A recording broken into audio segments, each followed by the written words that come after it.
Alright, folks, welcome back. It is day 48, keeping this streak alive.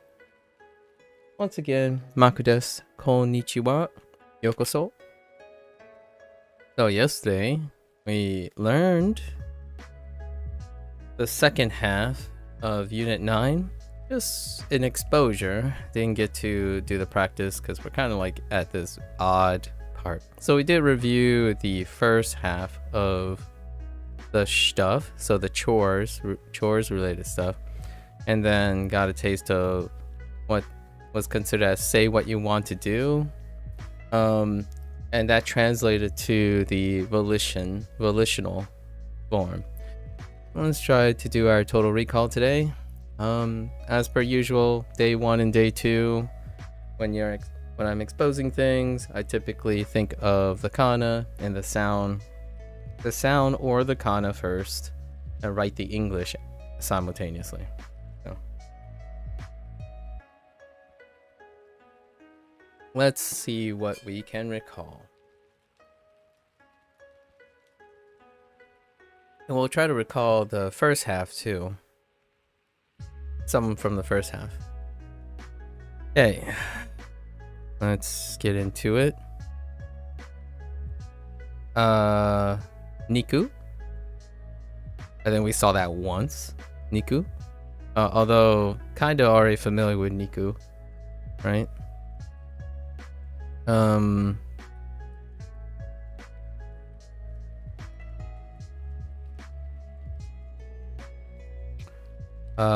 Hikoki.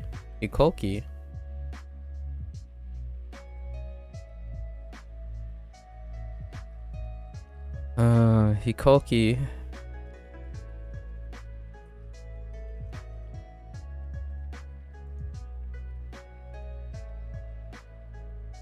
Dion.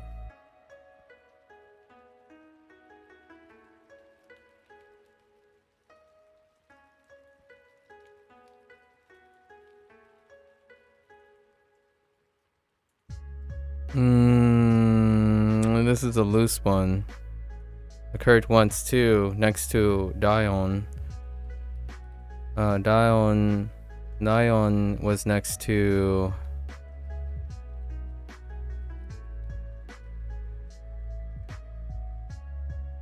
something like Dolchian or Do. Middle kana is missing. Do something or Do chu n, something like that. So this is weak. Zoo.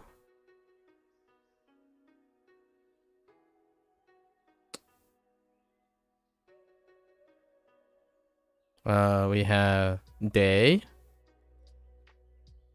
being used as a preposition.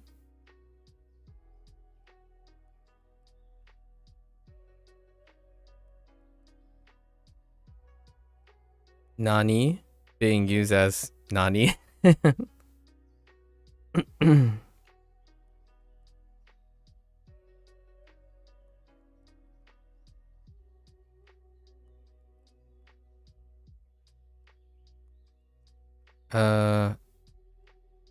Shashin.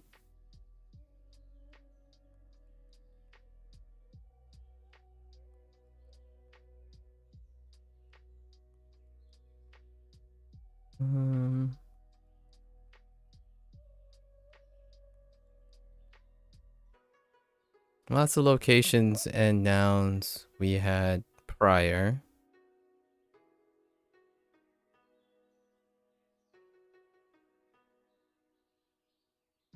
Bansu as a new location. And then this is a combination of last unit and this unit. Fransu Ryori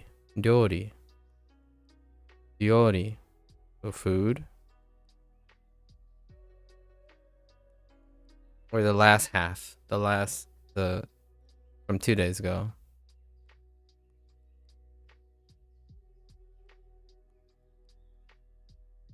Location, nouns, adjectives? No. Oh, we do have a time element.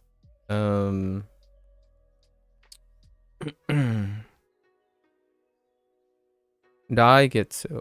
Yeah, Daigetsu. Daigetsu.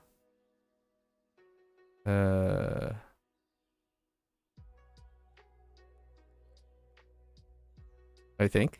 Daigetsu.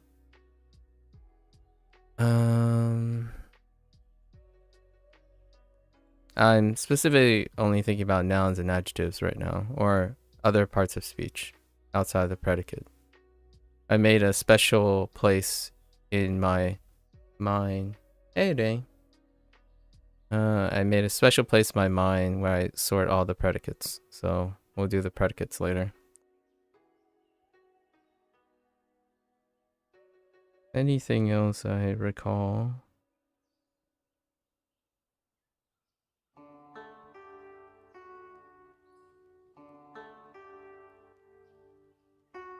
Yeah, they really reinforced a lot of older vocabulary into the new structure. I'm doing pretty well, Paul. How are you?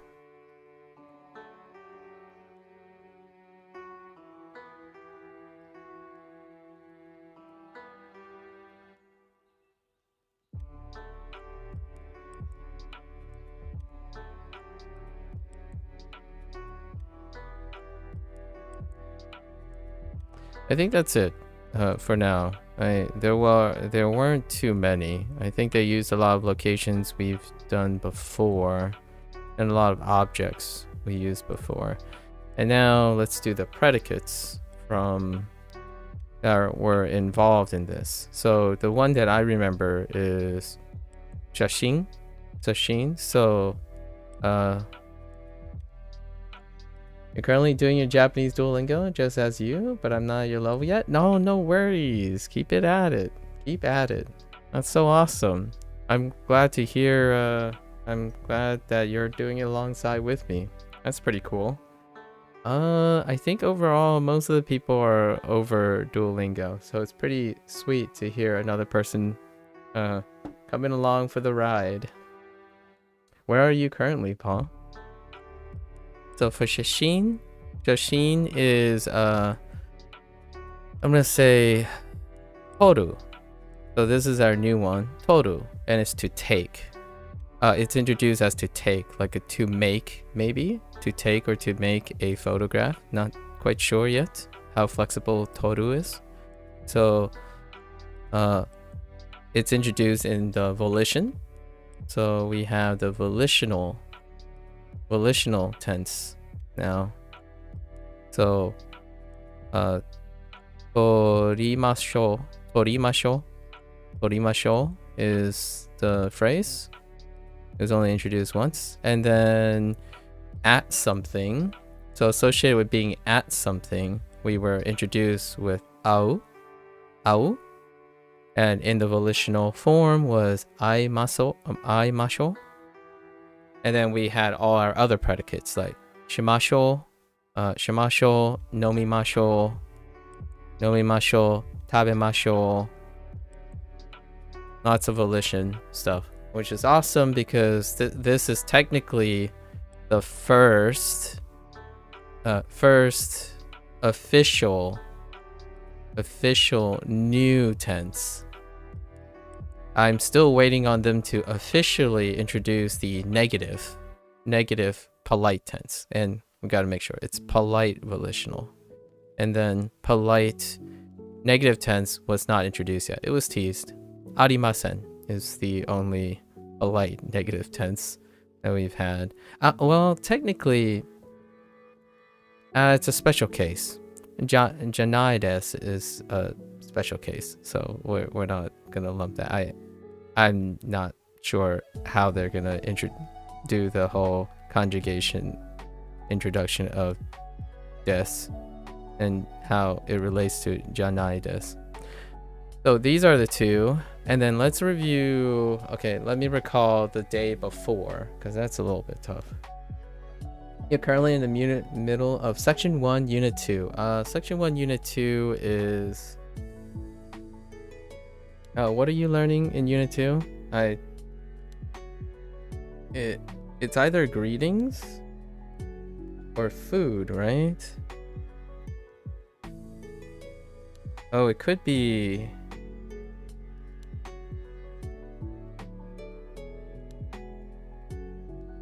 like transit or movement. Oh, introduce yourself and order food and drink. Nice, yeah. That will come back for a long time. I do like the way Duolingo builds, so hold on to your hats.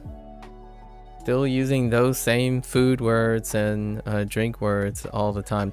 The introduction one, that one can be I would probably encourage anyone to keep reminding themselves, like, hello to yourself. Say hello to yourself here and there, because greetings and leaving is something that doesn't come up too often, since they don't have contextual conversations yet for a long time.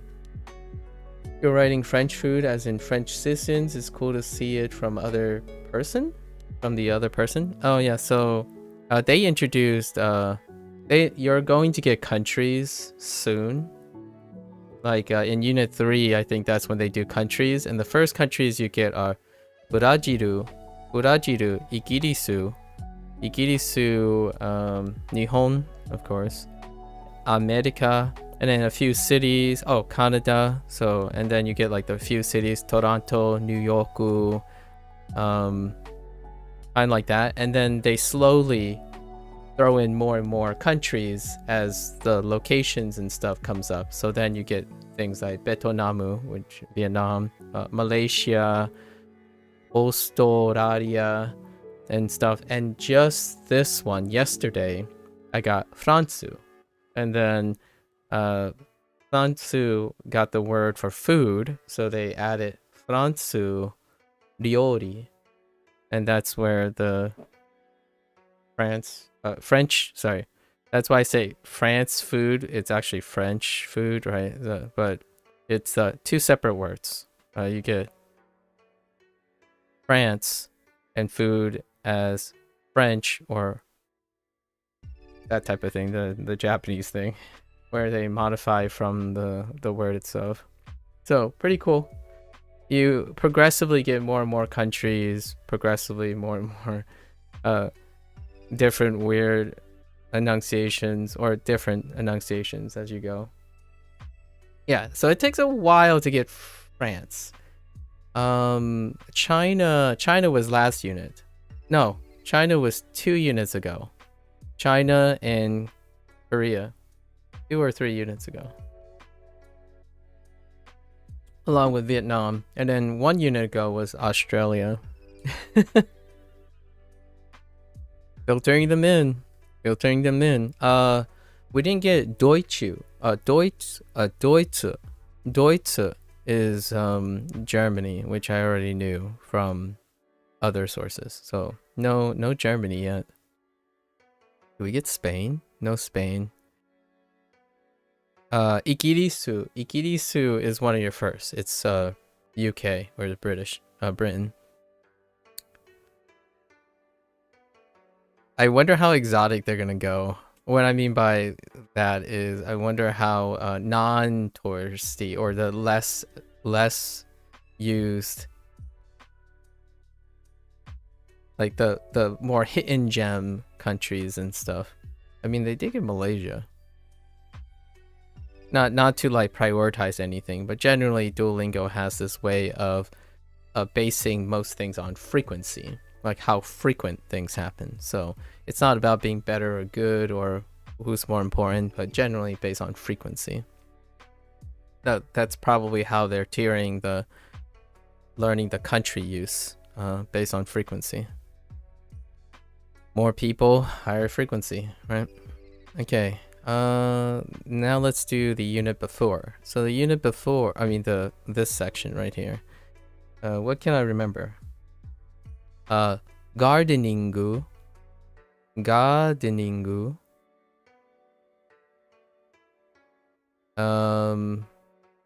Oh, since we're doing predicates, I gotta remember the predicates we had from this unit, which I promptly forgot. So, we have uchi ni kaerimasu is the phrase I was trying to remember contextualize. So, return home. This is specifically return home because uchi.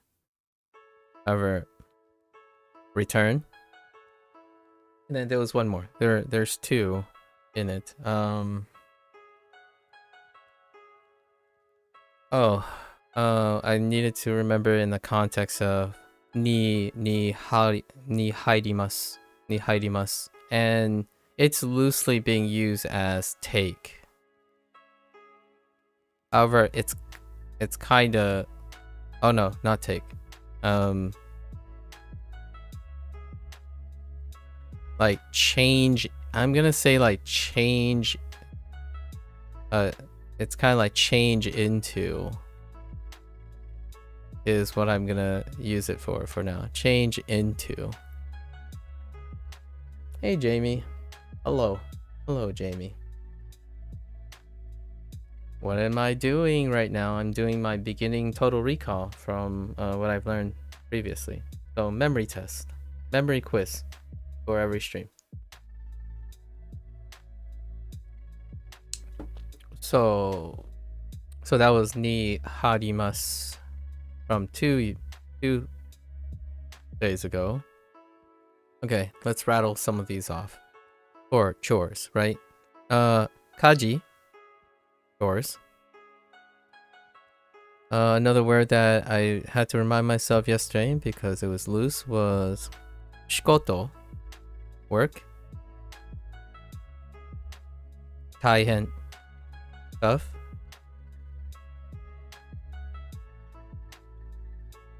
These we remember. Tanoshi, fun.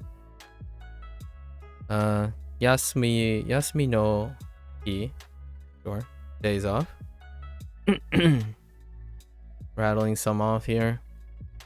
Torechi is pretty good.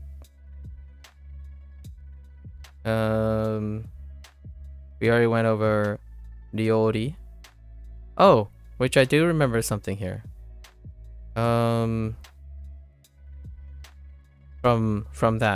days off.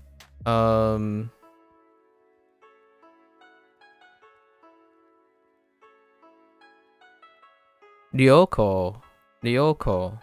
I think it's Ryoko trip. When I thought about days off and break. Let's see. Scrounging. I do. Yeah, go for it. Yeah. Add me and I'll mutual you right after my total recall session. I'm gonna draw a little reminder here. Okay. And it's the same name. Same name. Let's see.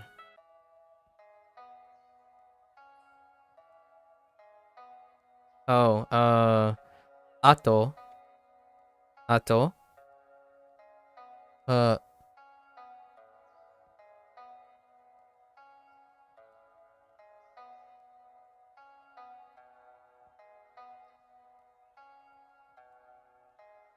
Why am I drawing a blank on this? Shitote? Shiteo? Shiteko? No. Asoshite? Shito? Okay, I have another weak one. Then. We'll throw then on there. It'll probably come to me at some point. So we have two weak ones right now. Let's throw in some more stuff like Solji.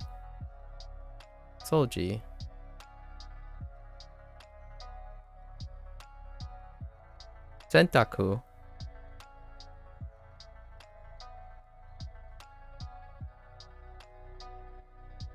Oh, thanks. Oh, thanks. I'll get there in a sec.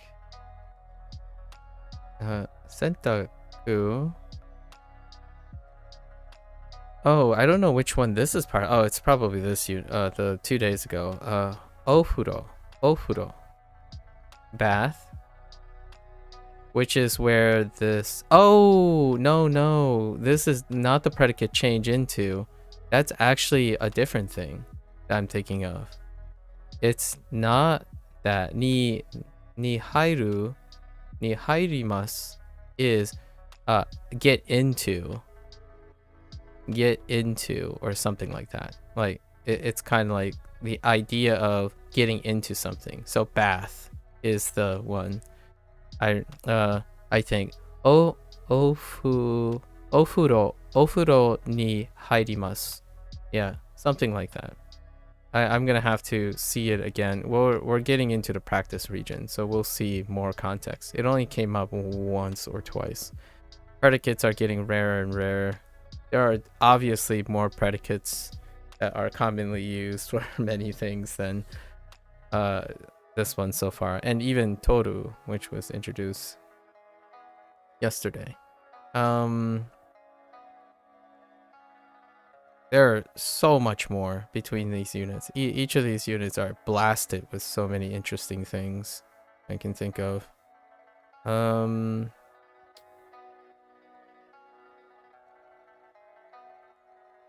think that's okay. I think we're pretty good. What was the kanji for this section?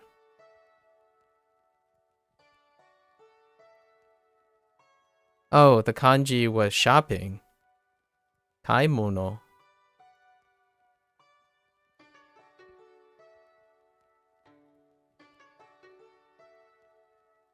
Oh, I totally forgot. There, well, technically we got another kanji. Au. Although it's not added to the section, so I'm a little sad. Just a little sad. Au. Au was added. Or au was introduced. Do I know what it looks like? Sort of. We've only had it yesterday once or twice. Or no, like 6 or 7 times because of meeting at places. Happened quite a lot. There's so many more from the chore section, but I think that's okay. This is pretty good. I was thinking these would flow out of me a little bit more than this. I want to throw in like another word. Oh, wait, there is another word. Why do I see this word and I don't know what it means? That's weird. First time I've seen the kana, but I don't know what the word means in English. Well, not really first time. A few times. It's byochkan. It's like yeah. Oh no, it's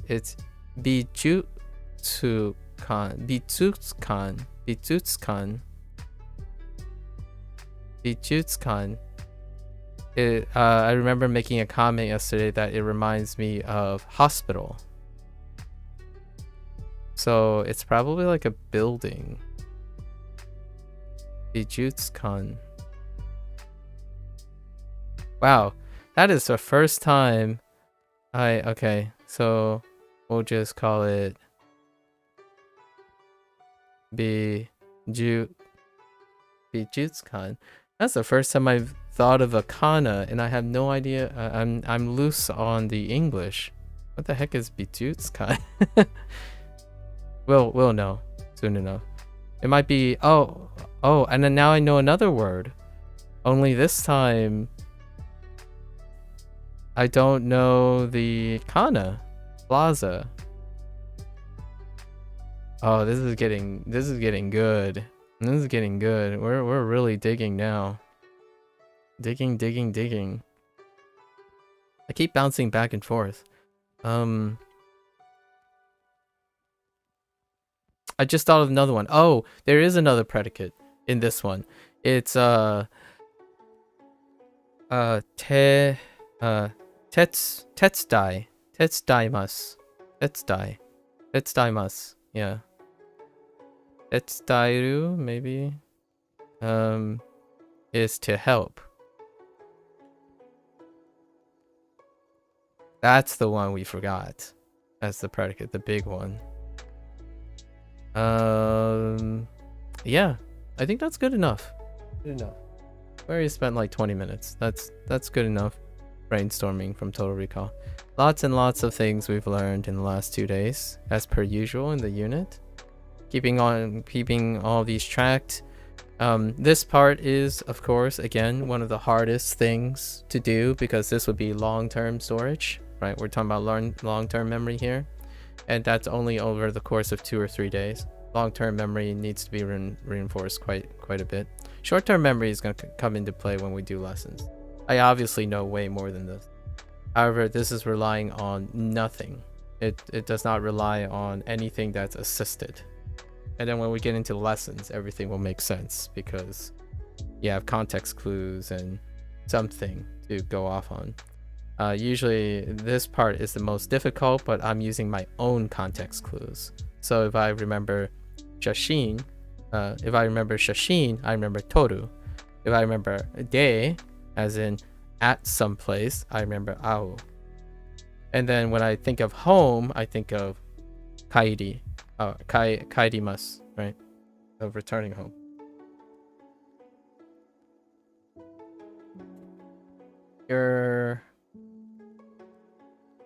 It's cool because Duolingo doesn't do Japanese learning in French. I think it's only in English. Oh, I see. Which means I'm currently training 2 different languages. Oh, I see.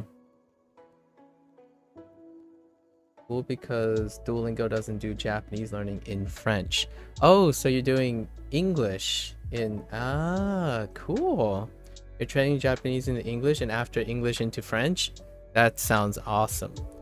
I haven't decided if after I get closer to the end of the Duolingo Japanese course, if I'm going to use Japanese to see... I don't know if there's a Japanese course for Mandarin. But at some point, I'm going to do the reverse, which is to learn English with Japanese, because I do need to revisit English. And even if English is my first language, or my first native language, I suppose. I'm a guy that doesn't rest on his laurels. So I like to learn what other people are learning. That's my, I'm going to say unofficially, that's my 24-hour job, is to learn what other people are learning. Not to learn something for my own benefit. I want to see what other people are learning and how they're learning it. So what brought me to start learning Japanese? A whole history. The long story short is I appear Asian, right? I appear Asian. So most of the time I've been very connected with the Asian culture, and Japan is no exception. And Japanese has the largest media exposure in the United States. So it goes with a lot of hobbies and whatnot. Video games, right? Video games. I do play video games. So Japanese developers have an incredible influence outside of the Western market. So when it comes to learning Japanese, like the specific act of learning Japanese, long story short would be it's about time. Although Japanese, I chose Japanese because I have a lot of ear training. I've been listening to Japanese a lot for maybe a half to 2/3 of my life already. I just happen to not learn it formally. And since I started streaming, my focus typically was about learning. So learning being video games. Video games do tax some sort of learning process. However, after I finished my last project, which took about a year, playing Like a Dragon, the Yakuza series by Sega's Ryuga Gotoku Studios, I thought, why not? It's time. Let's learn something, right? I keep talking about learning.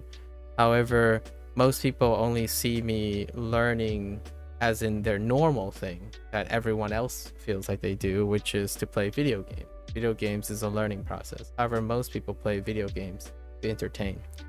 So why not learn a language and ask myself if I actually do all the things I talk about while learning something? So we started with Japanese, largely because it's the closest bridge to what I've been recently doing, which is to play a game that's in both English and Japanese. I really like the Japanese language. My next language is Mandarin, and Mandarin is a personal language. My parents are Chinese, and I have more ear training.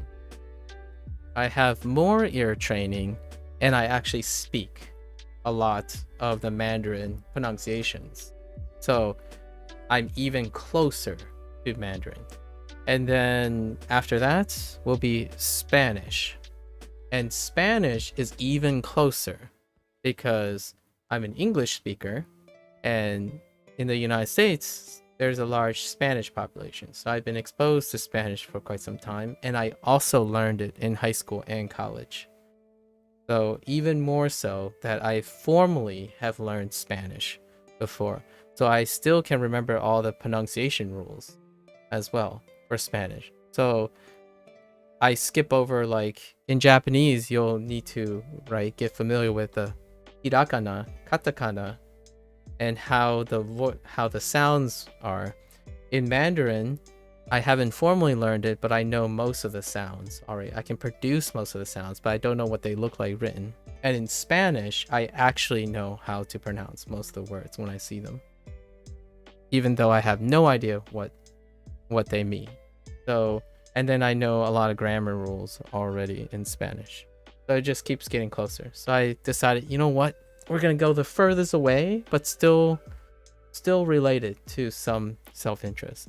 Largely, though, I'm doing this to show myself things that I tell others to try to do if they're struggling, and test new things. So I'm using myself to test most of the strategies that I've mentioned to other people to see if they actually work, right? And then see if I'm out of touch with all the basic strategies or the strategies I would encourage other people to do to learn things. And usually the learning process is not focused on like raw mechanics that most people do, like flashcards and stuff. It works, don't hate it if it ain't broke, right? Don't change it or anything. I'm not reinventing those wheels. Most of the wheels I'm reinventing is how quickly can I get to understand someone and then change their learning habits. And that involves psychology. So specifically behavioral and deductive reasoning and whatnot. So more of a personal, individual stuff. And that stuff you can't hot take that stuff. You have to actually demonstrate that stuff. And I'm doing that, or at least I'm trying to. How can I keep doing this for 48 days straight, 6 hours a day, every single day? It's part of the strategy. And it can be as few as 1 hour a day. I like to think of learning is also as a habit formation. It's your ability to drop habits, change habits. And I do it a lot. Every single month, I'm probably changing a habit for a new skill. Not gonna master most of the skill, but the idea is I like to have the skills to help someone change their lifestyle very quickly. And the more I keep myself in the habit of doing that myself, it makes the person a little bit more effective at encouraging others. So if it seems like I'm always happy doing something on stream, it's because I'm very, very used to it. As opposed to someone who's grinding their gears, right? Most of the things I do in my life don't feel like a job. The job is living. Life is the job. So I wouldn't be surprised if everything I say now is gonna be a little bit different later. So as long as people are not expecting me to stay the same for the next foreseeable future, that's kind of how my life is. It's constantly changing. I'm always looking for new ideas and new skills to test my lifestyle skills, I suppose. It's a lot of fun, and I love talking to people. Thank you for asking, by the way. Oh, I hope you found, what, may I ask, motivated you to start Japanese, oh, and English with French. Like, that's a lot to juggle. What are your motivations, Paul? And then we're gonna get into our lesson here while I hit you up here. I need to find you. So you said it's the same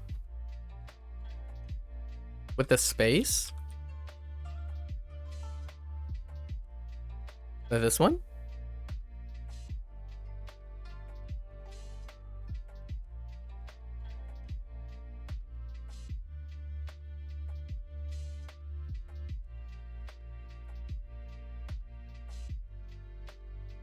The third one. Aww. So Ray Paul 2? This one?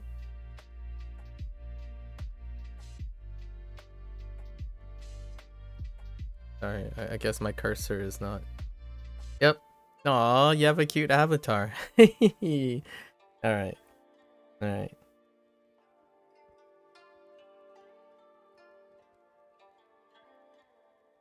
You have curly hair? I'm usually wearing a cap sometimes, so I placed a cap. Maybe I should change my hair. What are my hair choices?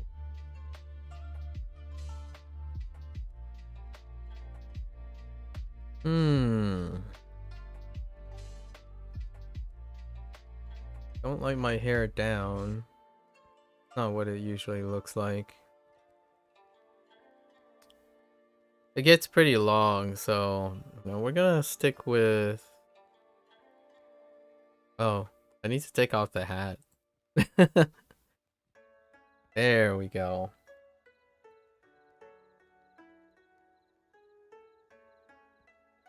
Alright. Caps off. You have curly hair? Nice. Nice. I always this is kind of the whole like grass is greener thing, or wanting new experiences. I like new experiences, so I always wondered what it's like to have curly hair.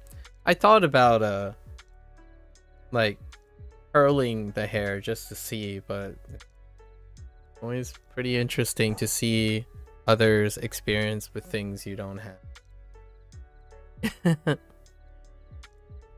So you had a lot of motivations. Can you tell me some of them? Genuine, kind of nice to know your motivations. That is a lot, though. I hope you are making some time here and there for that stuff. All right, and then I'm gonna go in and do this.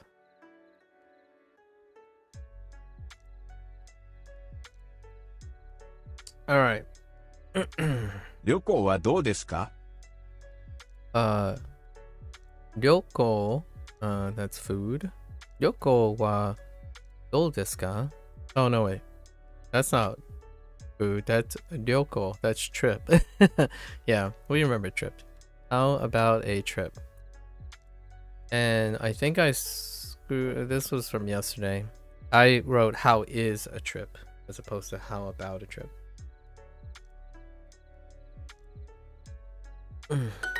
素敵な絵ですね。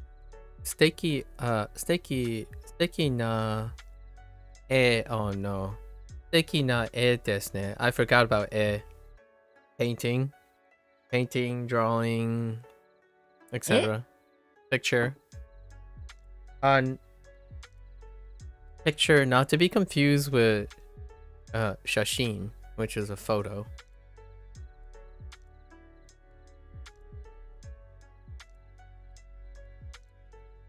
So, 素 Sticky na e desu ne.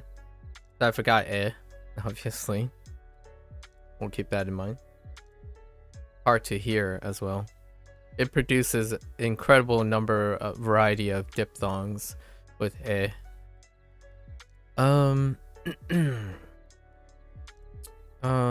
It's a lovely picture or painting, isn't it? Okay. You have a few motivations for Japanese learning. I've been studying art for 3 years now in France, and I develop a lot of modern Japanese graphic style, and I also always like Japanese art. And art and beauty. And I've been buying a lot of Japanese games these past few years, and now I want to learn it to go to Japan. Fair enough. Yeah. I would say I resonate with you in all the ways. Both modern Japanese graphic design, Japanese arts, even, both modern and traditional, actually. I am a cultural otaku as well, where I'm enthralled by the property Japanese culture due to its isolationism. So lots of the uniqueness in the Japanese culture that was a result of their isolation for so long. It's one of the most readily available cultures now online and whatnot, but one of the most heavily isolated cultures. So they have very, very interesting cultural practices that make them stand out, right? And their video games, you can't escape if you're into any form of video game. Japan has one of the largest influence, right, in video game design. You have a more deep appreciation. I'm a sucker for ink painting, and it's not necessarily exclusive to Japanese, but being also Chinese in heritage, ink paintings are something else.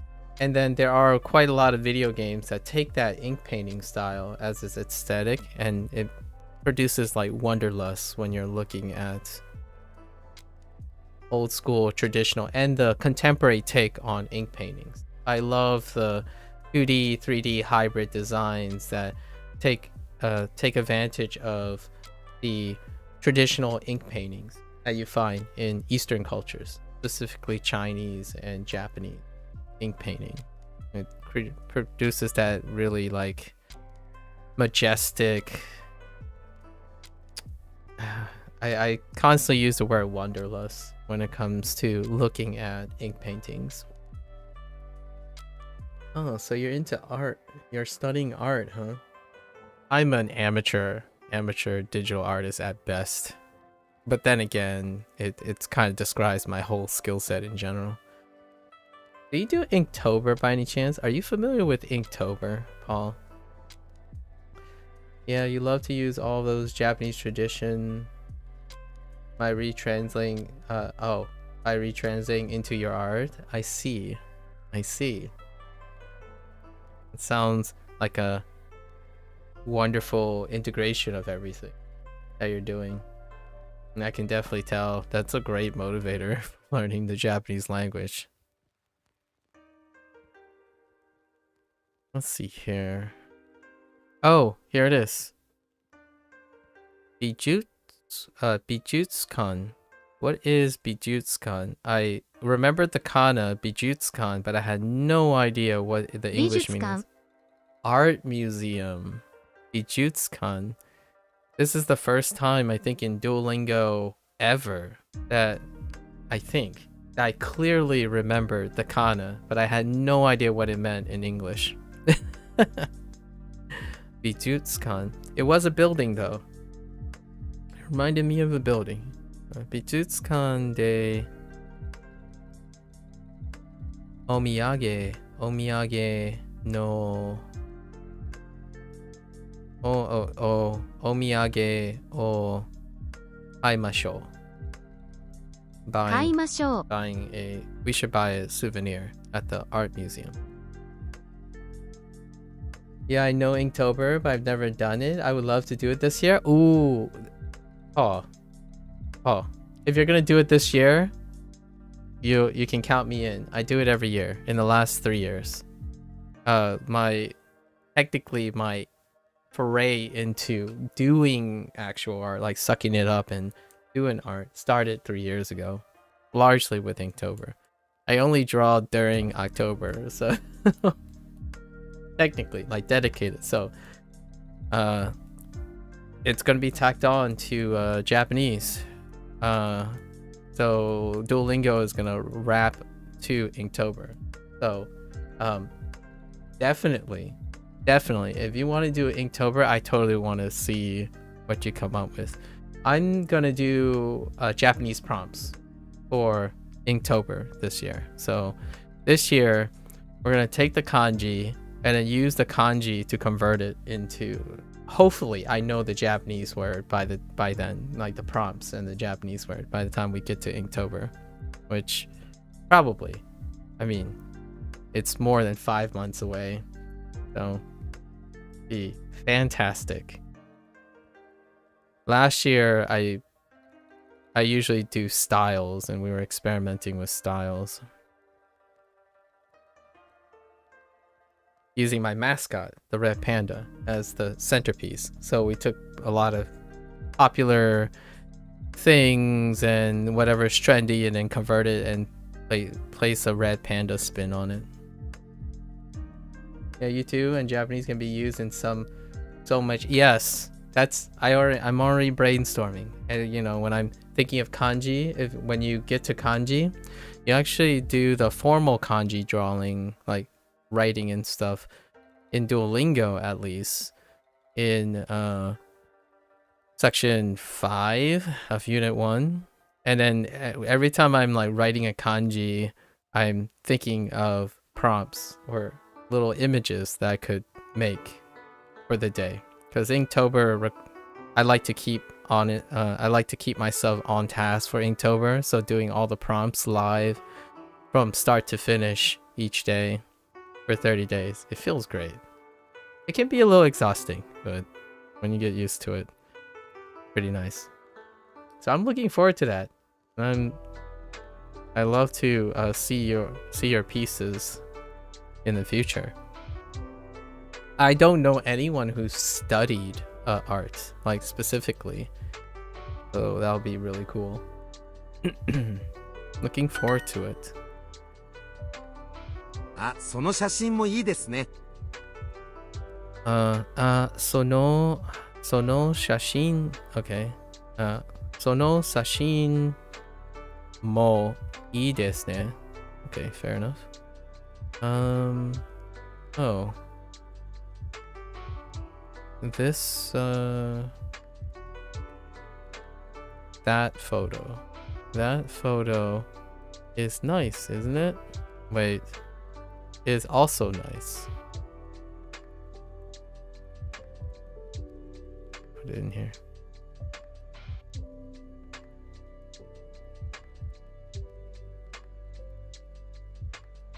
Okay. 本当に綺麗な絵ですね。Okay. Wait. Oh. 本当に綺麗な絵ですね。な絵. Man. When they have na e or naeo, it's gonna be hard to hear the e like yesterday. Although I picked it up this time. 本当に綺麗な絵ですね。Nae, yeah, nae desu ne. レストランで晩ご飯を食べましょう。Nope, no word that I've forgotten yet. Restaurant, bangohan. Oh, レストランで晩ご飯を食べましょう.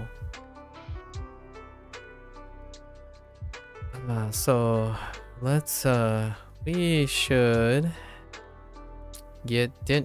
eat dinner at the restaurant. No particular restaurant.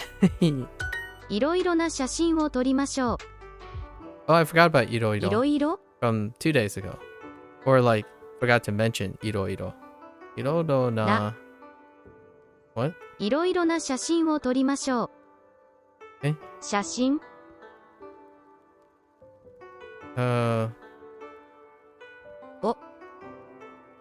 撮りましょう。 Torimashou. Yeah, and I'm also specialized in graphic conception. I don't really know how to say it, but I'm doing a lot of layout for magazines or other, but it's really cool to make someone to meet someone like me. Oh, thank you. Yeah. Graphic design is fine too. We share really good hobbies? Well, I like to think so. I do have a lot of hobbies, so hopefully maybe we can inspire each other to integrate more and more hobbies, right? I like to stack my skills. So if I'm learning Japanese and I have to paint something, then why not learn Japanese and paint at the same time, or draw, right? If I have to play video games, what can I do when I play video games? Well, why not practice voice acting while learning 2 different languages and listening to different languages while learning about their culture on top of that? So I am a really big fan of hobby stacking. If you can't do something, find a clever way to do all of the above. So to maintain all the skills, right? Oftentimes when I'm playing video games, I'll also be reading dialogue. And to read dialogue, I must practice how to speak, or publicly speaking. So then I spend time reading out loud and stuff. So all the things I'm doing for Duolingo, I already do for video games in general. Talk about random culture points, random English grammatical translations, and it's not a big step from what I was already doing with English and Japanese when I'm playing video games. Hello there, E52. Vroom. I see. Hello there. Welcome. Yokoso. Genki desu ka? Way of learning things. I've never heard of this in France, but I like this idea. I see. Integrate. Although, if you're like in a degree and stuff, yeah, you might want to focus on your degree, I suppose. It is less focused. So if you're focused on a task that you need to do, that could be considered a distraction. My educational background focused on certain things. However, it was from an educational background that required multidisciplinary knowledge. So, even though I was a specific type of scientist, it was highly encouraged that we branch out and know a lot about other things. So, even within the specialized field, keeping open-minded. Yeah, you're in an art degree. It sounded like it because you was. I was inferring it from the word you used. You're studying art, so I imagine. And you said 3 years, so you're about to graduate with your art degree, right? I imagine you're at the end. Nice T52. Brazilian, huh? I imagine Duolingo does separate Brazilian from like its overlaps, right? I don't know how many variances of Brazil languages in Brazil that Duolingo covers. Okay, you finished so fast. Wanna see? I don't know what that means. Oi gente. Okay. Oh, are you gonna say some lines? Yeah, your exam starts next week. I have a lot of things to do, but it's not a big problem. I can handle it. Nice, Paul. Wow. That sounds amazing. I can't tell you how refreshing it is, Paul, to hear someone who's kind of excited and also prepared in a education setting. nowadays you get a lot of, people who kind of, I guess, raise their nose at formal education. So it kind of sounds, it's very, very nice to hear. I enjoyed, I mean, I don't look forward to exams, but I really enjoyed my formal education days. Maybe a little too much, to the point where I burned out. So I actually treated my formal education days more like video games, where I had a problem of not doing it too much. I didn't know how to relax and take a break from it, actually.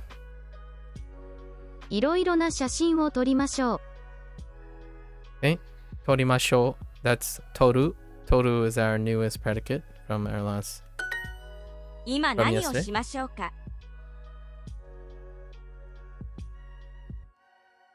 今何をしましょうか。しましょうか。しましょうか。しましょうか。I don't know how to convert this in. しましょうか. It doesn't feel like I'm asking a question. 今何をしましょうか? I think we'll stick with that. That tone seems like it's me. 今何をしましょうか? It's the top one, so what do you have? Dion. That looks like Dion, yeah. Dion と写真を撮りましょう。Okay. Japan, yes. 日本語です。はい、日本語です。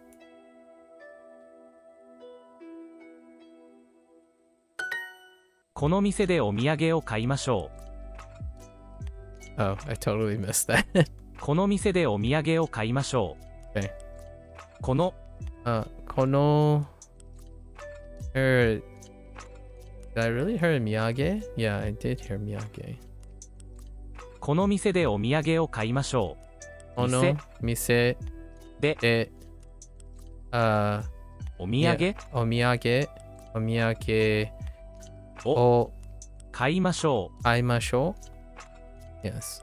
この店で、この店でお土産を買いましょう。買いましょう。Well, take care, T52. Good luck. Good luck. Good luck with everything. この店でお土産を買いましょう。We should buy souvenirs at this, or actually, この店でお土産を買いましょう。at this store. At this store. I was making sure it's not at that store because of sono. Okay. We should buy souvenirs at this store. 美術館で会いましょう。美術館 Oh, yeah, there's the kanji that was not introduced anywhere formally, so I'm a little bit sad. Hopefully they introduce it in the next unit into the writing section.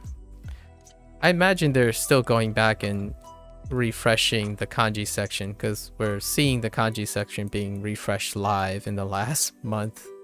So hopefully they add more and gather all the ones they missed. So this is probably aimashou. Aimashou. Yeah. So we don't actually have that kanji anywhere in the collection. Bijutsukan de aimashou. Which is we should meet at the art museum. Eki de aimashou. No, let's meet at the train station, right? Or we should meet at the train station. Technically, let's meet at the train station is a different expression. You can actually say let's meet at the train station. We should meet at the train station. Talked about this a little bit. This is the polite, the polite volitional. So I kind of like that they are using the word we should, since that's a little bit more polite. Let's do something. It's a bit more forward. It's quite a bit more casual. Like let's go, or we should go. いろいろな絵を見ましょう。I heard いろいろ。いろいろいろ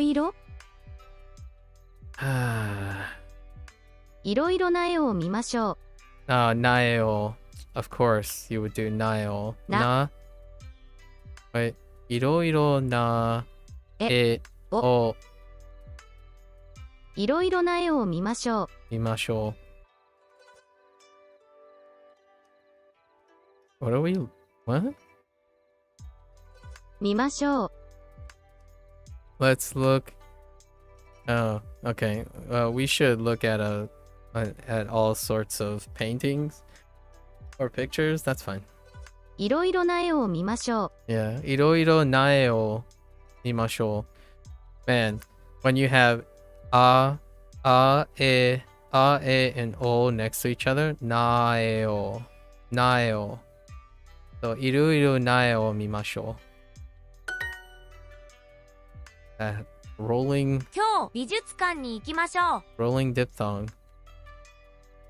今日美術館に行きましょう。いえ、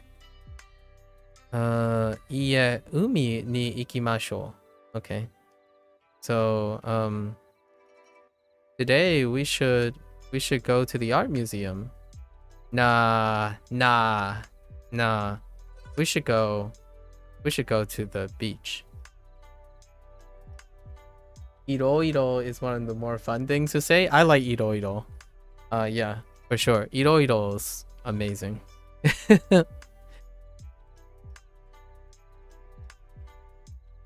Hey, Lotus. Hello. Hey. Off we go. Oh, kanji time. All right. Let's finish up the recycled kanji. Okay. Aimono. This might actually be the writing one, actually. Oh no, it's not. Daigetsu. 来月、 Okay. 買い物、 Aimono. 買い物、 Daigetsu. No, 7月。 7月、 Okay. 来来月。月、買い物。買い物、 8時。 8時、 10分。 10分、買い物、 Okay. か、もの、 来月。来月、買い物、買い物。買い物、 2時半。 2時半、 9月。 9月、 買い物。12時。 12時、 And then 来月。来月、来月、え、来月、買い買い物。物、 Oh, hey, thanks. Thanks, Smoke. How are you? Poggies. You're going to leave me. I'm gonna get some rest. Oh, yeah. Enjoy. Oh, you live in France too. You're currently in France. Nice. Have a good evening. Yeah, take care, Paul. Good luck. Good luck with everything. Good luck with Japanese. Good luck with art. I would love to see some of your pieces in the future. Hey, Smoke. I'm doing pretty well. How are you doing? And what are you up to lately? 7月。 7月、来月来月 This is our newest one right here. 高い高い大きい大きい買い物かいもの7月10分7時買い物 Oops. Why 買い did 物 I 来 tap that? That was weird. 来月 Alright, let's fill these bubbles in. 来ます来ます Oh, they're introducing 来ます because 来月 is 来月 using the same kanji, right? So, 来ます食べます食べます休みます休みます来月来月来ます来ます9月9月え来月来月来ます来ます randomly stuck in there 来ます来ます来月来月sorry that's got to 来ます9月9月 Second September? Oh, we gotta complain about English months again. 見ます見ます買います買います来月来月 I protest September. All of the months following July. Oh no, following August. Oh, we can actually protest July and August. 来ます来ます来月来月来ますます来ます来月 again 来月来ます来ます来ますえ来ます来月来月来月買います買います9月9月話します話します来月来月来ます来ます来月来月来月来ます話します1時半来ますえ来ます飲みます読みますno 読みます whoops no one heard that 来ます来ます I went a little too quick there 9月9月来月来月 trying to be a little fast 買います買います trying to speed up a 来 little bit 月来月 okay います京都京都7時7時来ます3時半来月来月 You just woke up? So eating before work. Wait, you just woke up? Eating before work. When do you usually work? Smoke. September, 7月 7月 No, not 7月9月9月 I protest September. It's throwing me off. I protest. 来月来月9月 I heckin' protest September. Okay. 9,000 9,000 right? 9000 Yep, Q-sen.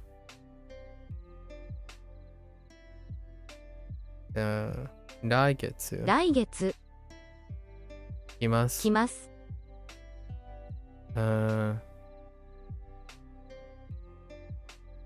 Yeah, it's 9月。9月 And 900。900 Yeah.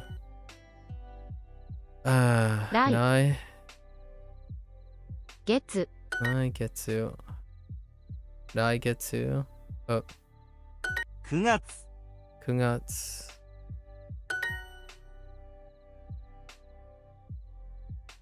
月9月。来月来月。7月。7月9000。9000来月。来月9時。 9時9月。 9月 Our time, so whenever my manager puts me, oh, I see, 3:30 to 7:30. Also spring break, so sleep is your main goal. Nice. There's so many tours in my town because of spring break. Ooh. Oh yeah, that's right. You're in California. Of course there's so many towns. You're butthead, Lotus. No, I'm just kidding. Of course there. Spring break. Yeah, spring break. Well, I hope you get enough sleep spring break Smoke. Part time, huh? You sound like a thriving young person, Smoke. Hopefully you're thriving and doing well mentally and physically. Very spry schedule. Sleeping, taking a part-time job, spring break. Hopefully you're enjoying your spring break as well. Don't work too hard. 7月。7月来月。来月7月7月。7月来月。来月7月。7月7月7月来月来月。来月 Okay. 700。700 700。7000。7000来月。来月9月。9月 And 7月。7月来月来月。来月古い古い。見ますえ7月半来月え7月7 7月月。9月。 9月来月。来月3時。 3時700。700。 700 7月。7月え来月来月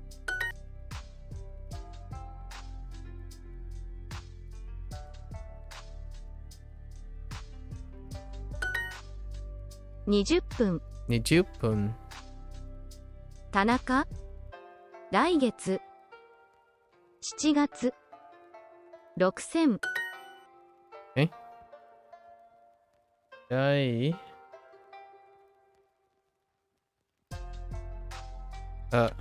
来月。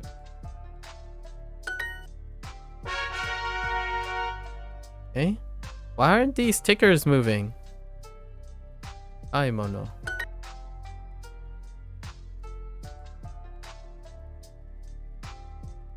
There are so many tours up here too. I'm trying to thrive. I hope you are. Try harder, Smoke. I'm kidding. One day at a time. 高い高い。買い物 live. I'm sorry. I'm thinking of Frankenstein things. Just like live. Live. Okay. 買い物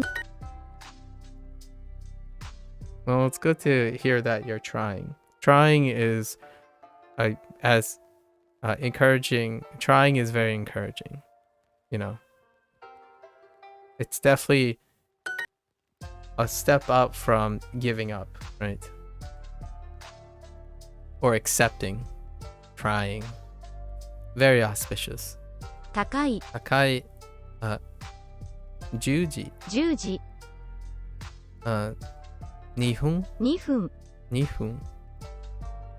新しい新しい買い物。買い物え買い物か買いい物物。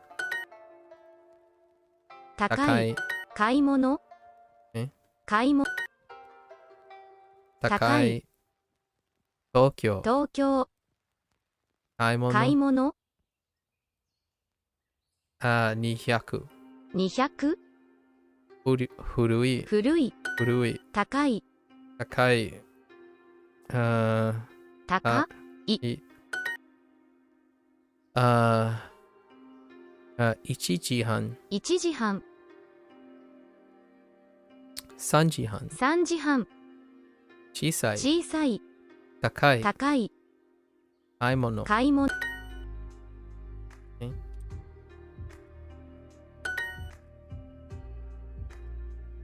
買いい物物。買い物買い物。2000 2000。 4000 4000。新しい新しい。高いTa da! Introducing the No, not right now. I'm in my 50. Oh, okay. I could have watched that ad. I kind of like the ad. I like the background music to the ad. 来ます Imas, 来月. Can I 来月 get the writing sample now? Imas. No, no writing sample. Okay. 休みます。休みます来ます。来ます食べます。食べます9月。 9月来月。来月来月月。Oops. 来ます来ます。き来まますす。来月 Oh, not those writing samples, the full writing samples. 買い買いまますす。9月。 9月来来ま。ますす来月。来月見見ま。ますす Okay, our 15 minutes are up. Nice. So, yeah, man. Ooh, this is throwing me for a loop because of... I forgot. It was either you, Lotus, or Indy. We were talking about months. Ugh, heck months, man. Why did July and August have to ruin it? Now you have this cognitive dissonance that's kind of hilarious whenever it happens. Like whenever I say like Kugatsu, I immediately think ninth month. But then if you are given like what is September, I would say Kugatsu, and I'm like wait or Shichigatsu, right? Shichigatsu. I'm like wait a minute. That's July. Yeah, you have to count it out when translating. Yeah. So like the English one really sucks. The English one sucks. So the thing is it won't really affect the Japanese understanding. So when they say like Kugatsu, I immediately think September, like the other way around. But the moment they tell me what is September, I'm gonna think like Shigatsu. I'm like, wait a minute. No, that's 2 months off.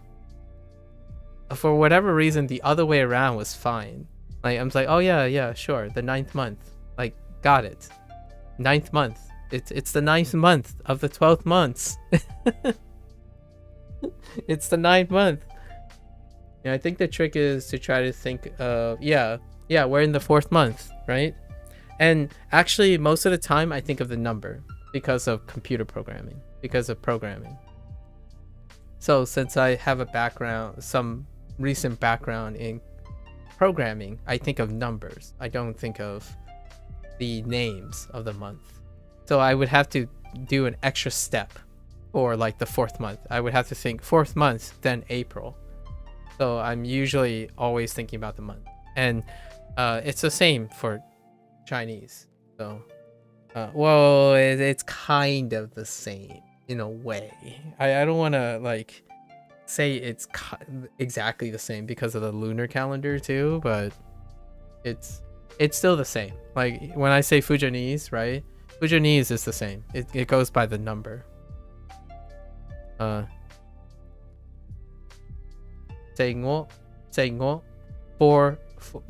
month.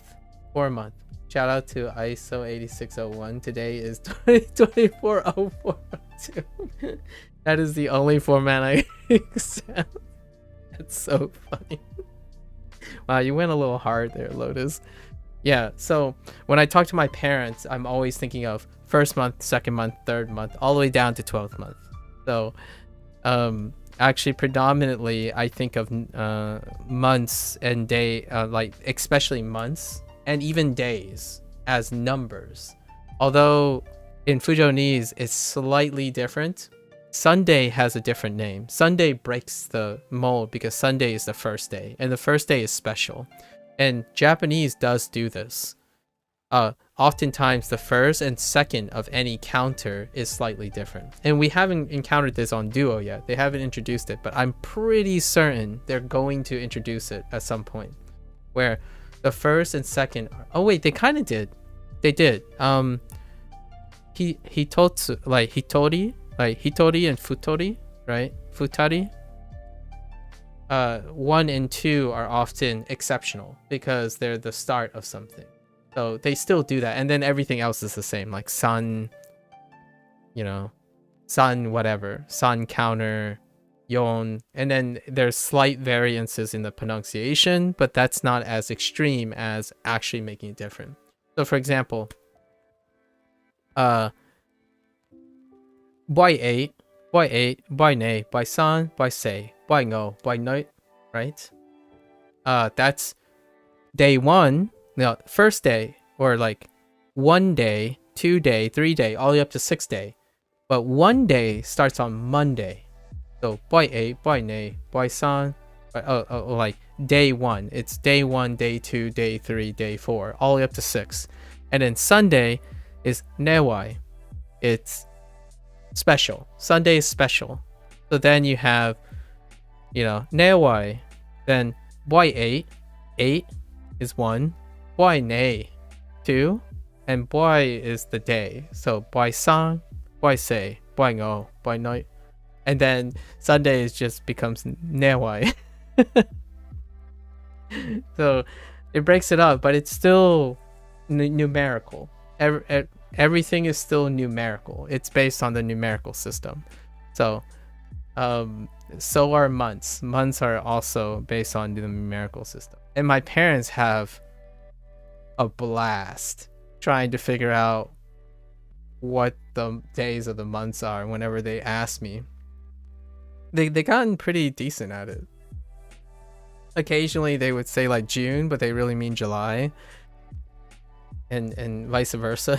So we still stick with using number months.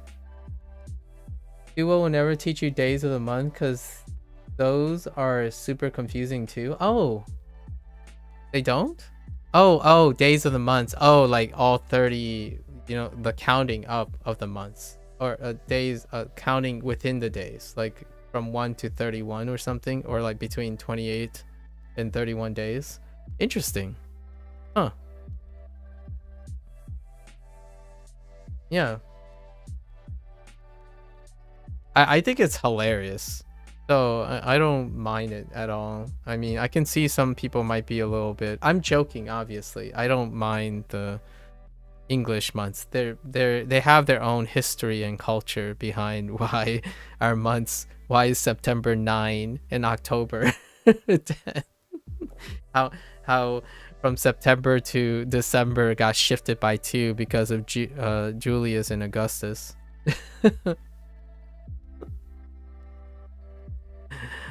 Good old times. I can't even explain how January, February, and March works, and April. Like, how does 1 through 6 work in the English calendar? Like, how did that work? Like January, February, and then suddenly March, and then April. Like, how did that work out?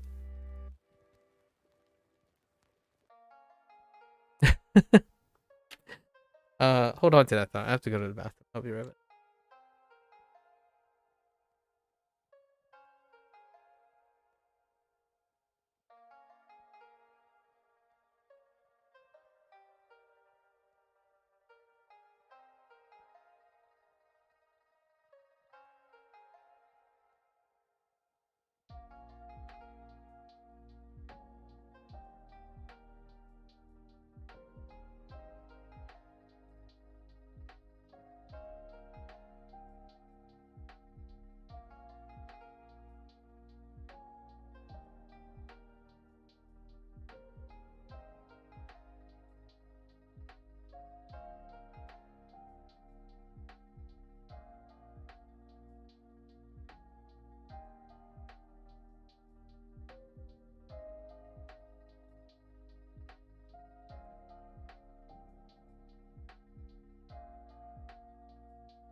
Oh, thanks for Googling. Thanks for doing some background for me. So let's see. While I was away. Let's see. So January, early 12th century, Anglo-French. Oh man. Old French. Envier. Oh my gosh. And then to whom the month was sacred. Okay, so they were named after a lot of... I see. Wow. That's some deep lore right there. Probably gonna need some deep dives. I'll have to look it up on my free time, like read some stuff. Oh, which by the way, I imagine, so I don't know any of the other months out of Shikatsu and Kugatsu, right? I imagine much like Japanese, I fully expect that 1 and 2 are going to be different. And it is different in Fujonese too. I'm not sure about Mandarin. So like 8, nay are 1 and 2. Like you have boy 8, boy nay, like Monday and Tuesday. But in the first month and the second month are different. Is songo, ningo, I think.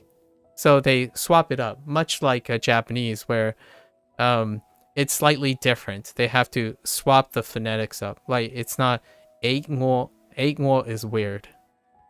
So they say songo, one month, right? 1 month. So I'm guessing Mandarin does the same thing too, where when you have 1s and 2s, 1s and 2s are often changed a lot of times in terms of whichever counter you're using. Although in this case, I do have examples already in Duolingo where 2 didn't change, like ni-sen, ni-hyaku.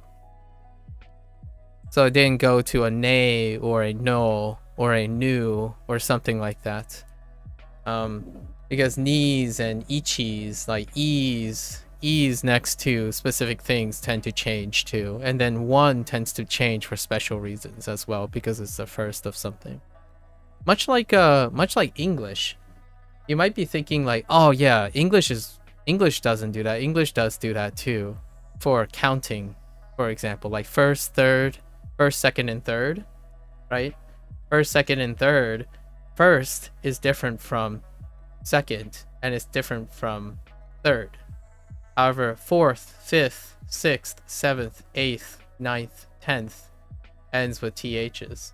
So English does do that to some extent as well. So interesting. It's very interesting to think about all the different like how numbering works, and humans kind of gravitate. You know, there are parallelisms you can draw. They actually only taught you the exceptions where the counting rules are not what you expect. Exactly. They only teach you that. Well, actually, that's a lie now. That's a lie, Lotus. They don't only teach you that now, because in the kanji section, they deliberately throw in all the normal ones. Isn't it fun? Fancy stuff, Lotus. Fancy stuff. You gotta start hitting, you know, you gotta see. Come on, join, 2024 Duolingo with me, Lotus. In the kanji section now, they throw in all the normal stuff as like noise. So whenever you get something like chichichi, they're gonna throw in like niji, sanji, and then they throw in like a yoji, right? And then you're guessing most of them, but you get used to hearing the sound over and over again. So a lot of the numbers are getting flushed out. I don't know if it's intentional or not, but so they're telling you all the exceptions, and everything else is normal. So you're assuming if you don't know the exception, which is fantastic. I think this is a fantastic. I'm going to be talking about this in another 2 days, like on the review. The way they're approaching the kanji section, yes, I lose a lot of my writing, like the chances to write, but how they choose to highlight the differences and then use all the similar things as noise, in my opinion, can really help you train. So a lot of times people are more used to seeing the differences in a pool of similarities. So I can see how that's attractive. It's basically doing the opposite of what they're trying to do in the units. The units, they're focusing on the most common things and then not really telling you about the exceptions, right? Exceptions tend to lead to grammar points, very specific translations. So they're more focused on the general stuff, the things that more flexible and all-purpose use.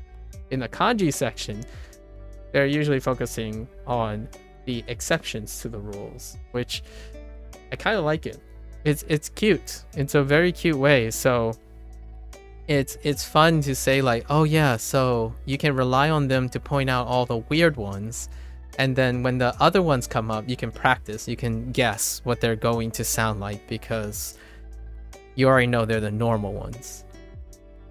But the dual kanji are in a completely different order than I'm learning. Oh, true. Sorry about that. This is what happens retroactively. I can't wait. I know, Lotus, this might sound underrated. This is probably an underrated comment. I can't wait to learn English all over again. I kid you not. I actually am super curious, but not right now. It would be like it would divert too much time. But I actually want to know how Duolingo is teaching English. Like how, if I have all this knowledge, in what way are they presenting English? And it feels like that. It's going to feel like that. Like, wait a minute. The order I learned English, it's not quite this order, but you know, you have to like recondition yourself. So up to this point, where do they start in English? Like for me, I would say I wouldn't start with the alphabet, right? If I were thinking about starting up something, I wouldn't start with the alphabet. However, you know, right now, what did I do for Japanese? I started with, I pretty much hit the hardest thing I hit for completion was hiragana and katakana. But when I'm thinking about how I would start with English, I probably wouldn't start with the alphabet. Weirdly enough. Huh. I would add the alphabet into the first lesson, but I wouldn't necessarily tell the person like, hey, do your alphabet from A to Z for like the first couple days or something. Interesting enough. I have a deep cut in that. That's way down the line though. I actually want to see how, before I brainstorm about how I would teach English from the start, I'm curious how Duolingo does it for everyone else. Also, to brag, I put down a book a few months ago because it was taking me like 30 minutes and 10 dictionary lookups per page. I tried reading again yesterday and got through like 5 pages in 20 minutes. Yo. I'm gonna be real with you, Lotus. I can't even get through 5 pages in 20 minutes in an English book these days. If it's that kind of book. It's not because I read very slowly. I'm gonna tell you that. It's not because I read very slowly. It's because I don't move on too quickly with books anymore. So if I read for a purpose, then I can read very quickly. So for example, if someone asks me, oh yeah, this book is very great, and then I would ask them, are there any particular topics or things you are interested in? Then I would read the book for those reasons. If I was reading it for my reason, it would take me so long to get through a book. Because every page I'd be stuck on the meaning. So I don't know how it's going to be once I pick up a Japanese book. Like, I'm already really slow on Duolingo, and that's for learning purposes. How long is it going to take? There is a great thing though, Lotus. Those grade readers that you suggested to me, those grade readers, they have so confined context that I can move on from them. but if you give me like say like, if you're worried about like volume and stuff, just give me a book of haikus and I probably wouldn't even get through like 5 pages in an entire day.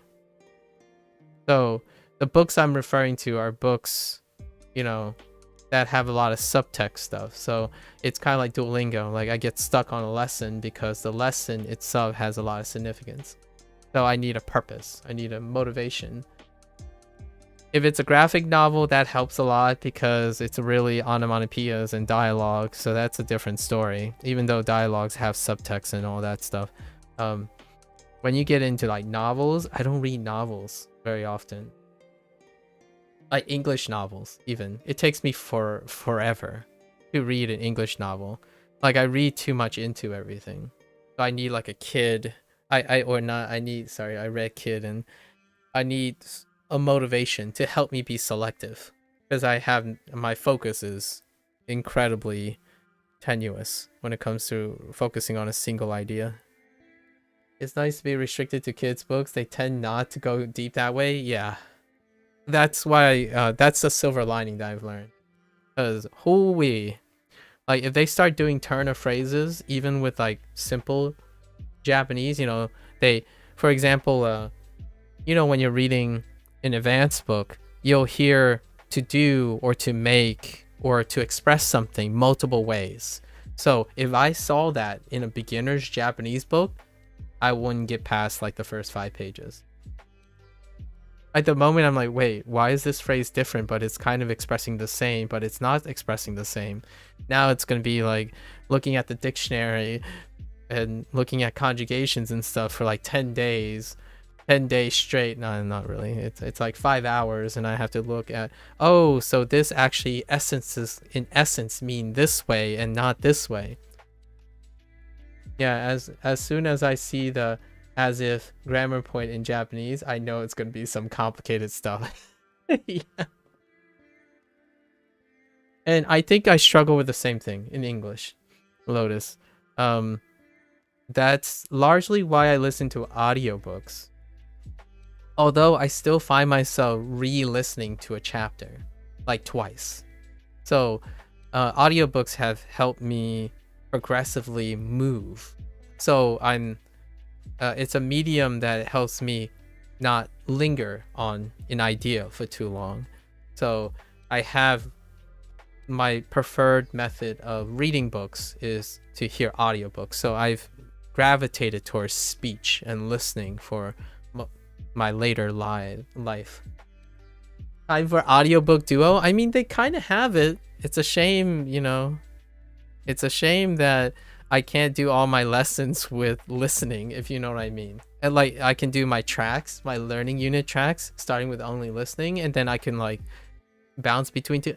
It's a different take. I actually do everything. If it was only listening, then I'd probably do writing on my spare time. So it's not to say that I don't do everything. I just know my limits and what I hang up on when it comes to time, right? Oh yeah, and that's okay. This is a personalized practice thing. What's my goal today? Do I want to... I think this unit's fine. This unit's pretty cool. There are some really weird words, but I'm getting used to it. Yeah, this is what I mean. I get distracted a lot. It doesn't mean I'm not learning, just not learning in the targeted sense. I'm always learning something. I feel like this is what most people would probably stereotypically classify as ADHD, if you know what I mean. Oh, thanks, Nojo. Thank you again. The idea when someone says like you can't focus but you're snapping back and forth, I don't want to use that. Like that is the stereotype of that, but it's not that. I just think about a lot of things. Think a lot about a lot of things all the time. Good news is, I don't have a day job. That would be pretty devastating if I had a day job. You can't really get away with being so haphazard and not focused when you have a day job. Although I would probably not behave that way, hopefully, if I ever decide to get a day job again. 兄は来週マレーシアに行きます。 Oh, did I tell myself I was gonna do keyboard entries with personalized practice? Yeah, we're gonna try this now. I don't usually do keyboards with personalized practice, but let's see. Usually they're a little bit more involved. So let's try this. 兄は来週マレーシアに行きます。 Okay.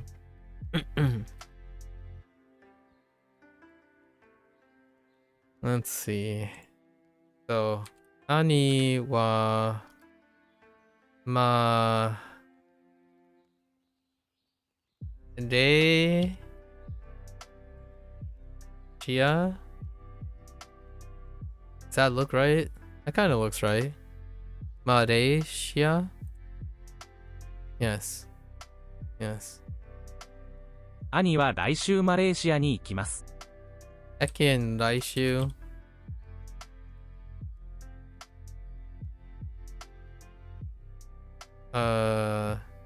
Ni ikimasu? Did you ikimasu me?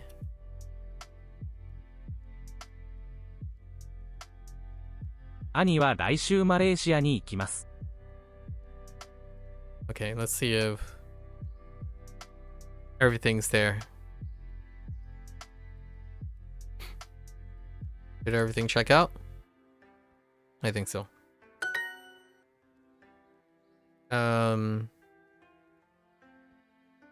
Okay. Go. Oh no. Can I do it this way? Yes, I can do it this way. Go hun.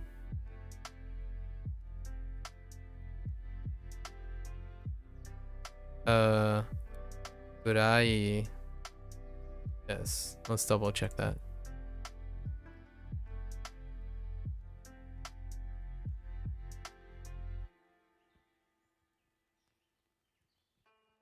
Yes. この高い冷蔵庫はちょっと。 Did I just hear Daizoko? Daizoko? Yeah. Daizoko. Whoops, I said Daizoko. Okay. Ono takai. Wow. Yeah, just not used to seeing takai. Ono, it's already happening. Ono takai reizouko wa chotto.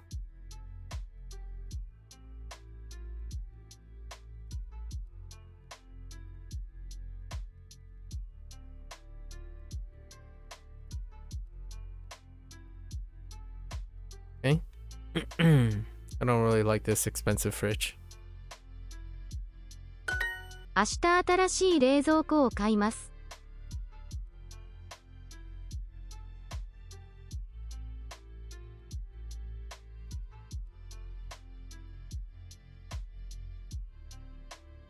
明日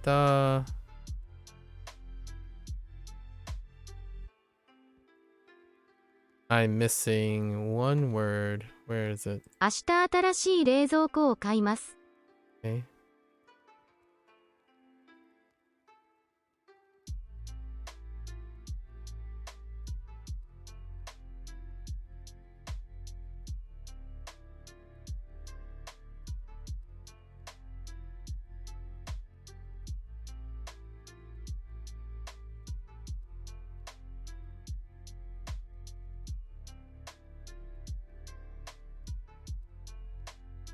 明日新しい冷蔵庫を買います。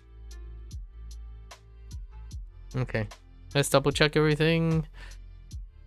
Are we good? Are we good? Are we good? Yes. Okay. Okay.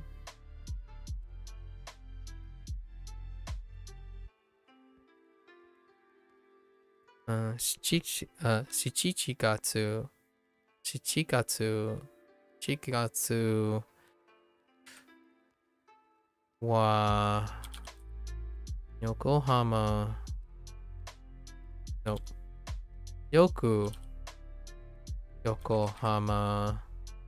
Yokohama o ikimasu. Let's make sure that we've not screwed the pooch. Let's see. Okay.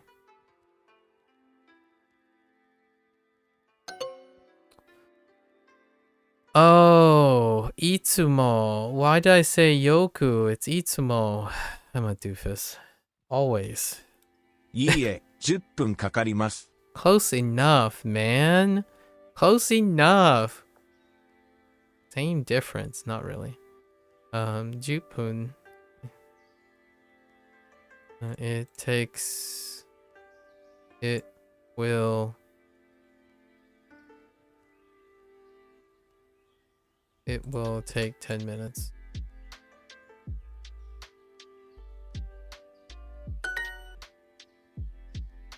Okay, you're gonna do this to me again? Alright, fine. Okay. Oh, now you're gonna Yoku me. I see how this is. I see how this is, Duolingo.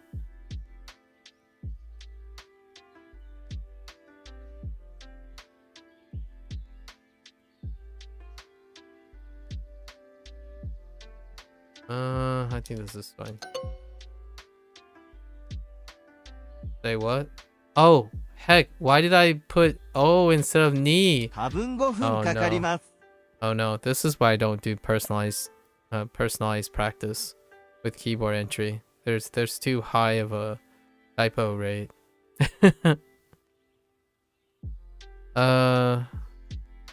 Futon. Wait, not futon. What am I doing? Tabun gohun kakarimasu. Okay. It takes. Okay. It probably takes 5 minutes. Tabun gohun. Tabun gohun kakarimasu. Okay. Let's try this again. Go.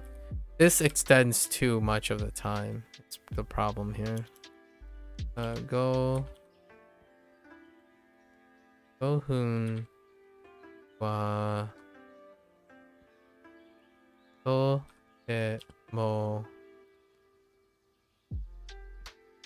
hayai desu ne.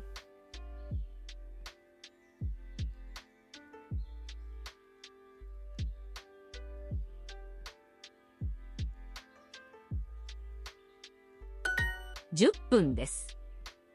10分です。10 minutes. Okay. Okay.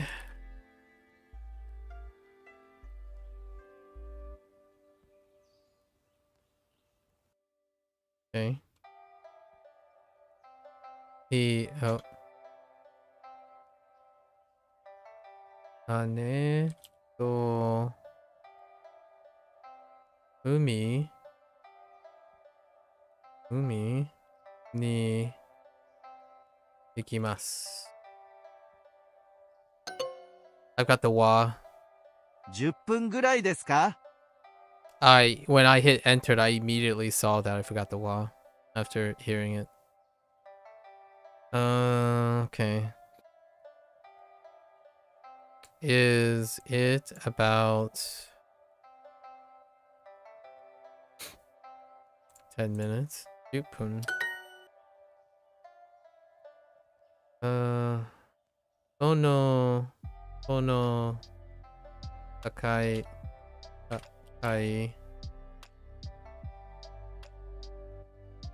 冷蔵庫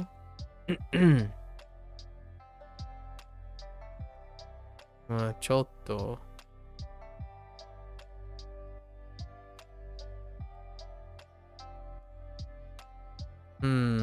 let's make sure I typed that properly.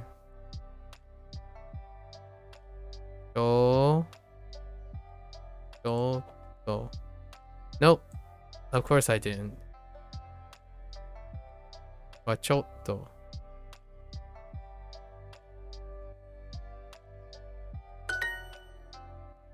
Another correct. Oh, the Akai.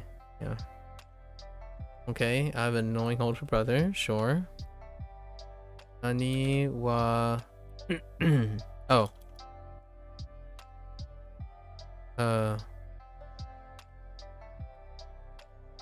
Wait a minute. No, that's fine. Urusai. Wait. Is Urusai? No. Urusai is not. Urusai. Ani. Ga.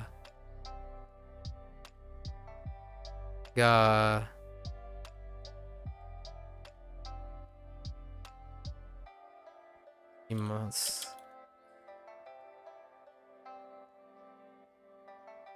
Urusai ani ga imasu.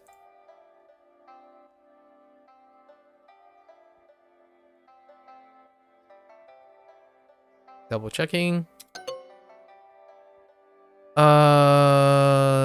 Yeah, see, that's what I dislike about typos. Like, I'm pretty sure I didn't hit E.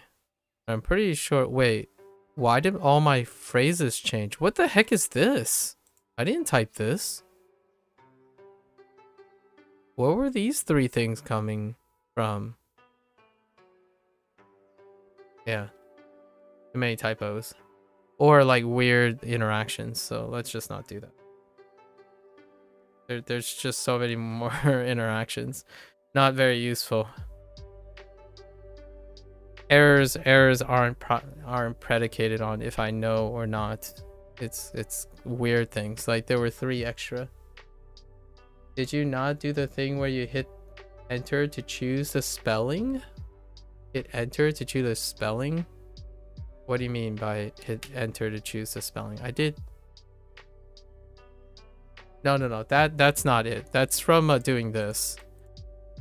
when you're doing this and you're double checking, sometimes it adds things, or at least I didn't type those 3 characters. I don't remember typing those 3 characters.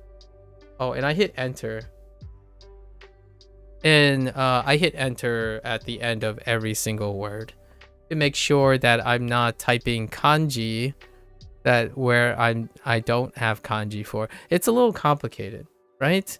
I don't think it's better if I am not losing hearts for this, because it slows down my learning thing, because I already lost 4 hearts from things that are unrelated. Or 1 heart. I would say I lost 1 heart because I did yoku instead of itsumo.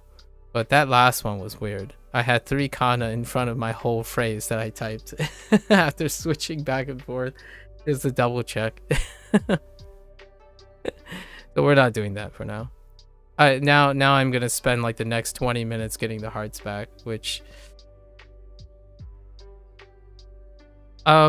so it's not really making it harder, it's making it take longer, which I don't like artificially adding things if I'm not learning anything at the moment, you know.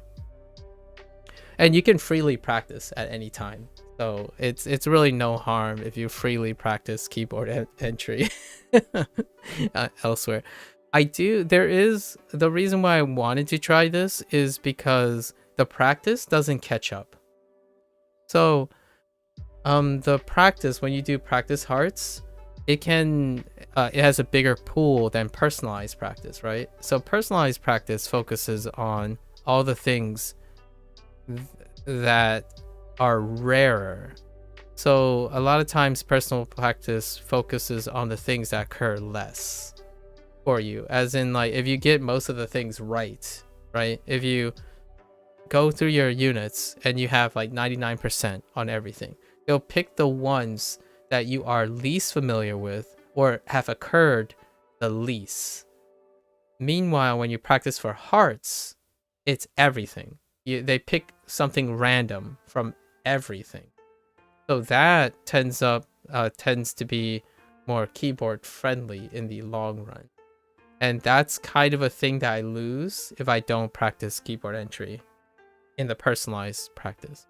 But obviously that's also a motivation to get super, which then you don't have to worry about hearts. Hearts do sometimes work really well when it does, but it does artificially inflate practice. If you're not practicing and you're learning, then hearts help because it provides vigilance. You're going at a pace that you don't want to lose your error rate. But right now, I basically missed more than I missed in this small amount of time than the last week, probably. And 3 of the 4 times I missed was not due to any knowledge check. So it's kind of a little... I'll put in the practice in some other way. I really thought I was going to do this. Someone asked me if I use keyboard entry, and I told them, like, yeah, I do keyboard entry if I start missing stuff. So I'm not pushing myself hard enough to miss learning concepts. But whenever I have learning concepts, I go to practice and use keyboard and input. But this was really negative experience. Yeah, not learning very much here, unfortunately. I prefer not to. 兄 And then I'm probably going to lose all of this because there's a chance now if I do make an error, then it cancels the whole thing. Right. Ani, whoops. の Yasashi 優しい Ani がいます Okay.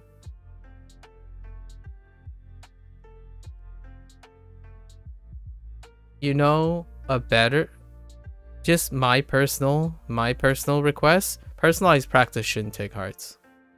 I don't think any form of practice should take hearts. Learning should take hearts, in my opinion. If I were to add some weight and psychological obligation to know things right when you're learning them, hearts are great. when you're practicing, hearts is discouraging. It's usually discouraging to practice. It's kind of like how do I illustrate this? I think it's kind of like you know, if you ever play a video game, I don't know if you even play video games, Lotus. Do you even play video games? I know that sounds weird, but somehow you don't strike me as a person who plays video games. I feel like you have other things to do, like other things like your job and all that stuff, that you leave less room for things like video games. But it's kind of like the thing where you backtrack. That's how I feel about practicing with life. You know, backtracking, where like you get to a boss, right? You get to a boss and the boss like slams you in the face. And because the boss slams you in the face, you can't get right back to it because you have to backtrack. You have to go all the way back to the boss. And that go all the way back to the boss oftentimes feel more like practicing without gains than, so it's more of a battle of attrition than you're being vigilant, in the sense that they're punishing you for not having vigilance, as opposed to, so that's kind of how I feel. So I'm gonna go back and do the practice, but it's gonna be more keyboard practice, which was the whole point of doing the keyboard input in the first place.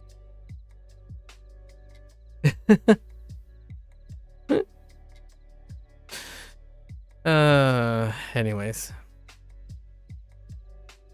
7月 Shikatsu. Gotta make sure I don't hit September or something. Nah, July is fine. July is always fine. It's when we get to September and on, that's gonna be Monka. Shikatsu は wa yoku, itsumo. いつも Itsumo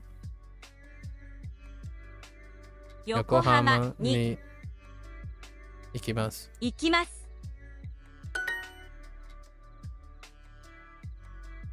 7月はよく Kyoto. 京都に行きます。 How did I screw this one up? It's probably because I typed wo instead of ni. It could have been because I missed the wa when I was typing. 7月 How did I miss this one? This might be the wa. は姉にと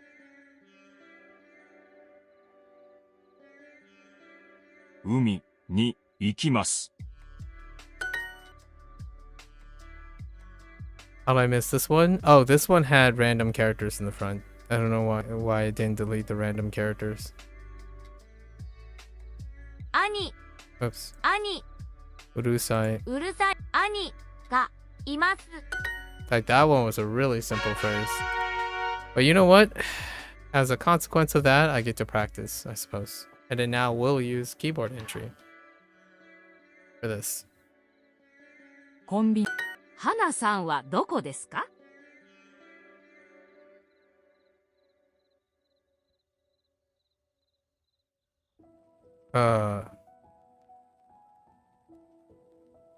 Okay.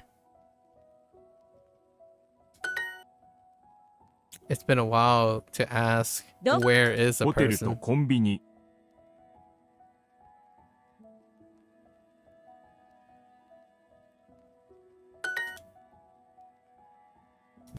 デパートはどこですか？ デパートとコンビニ。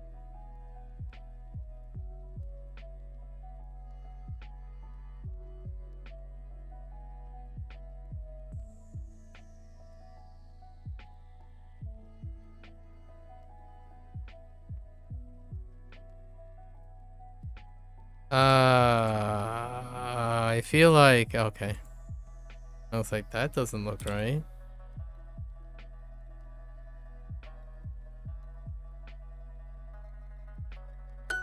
Koko. Oh, I totally forgot about this phrase. And the other phrase too. 駅はそこですか？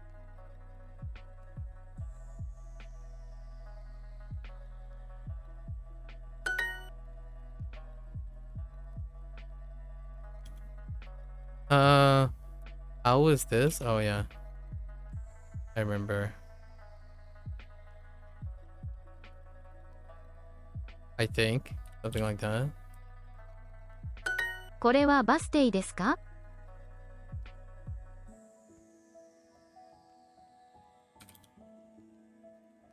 Oh, what the heck?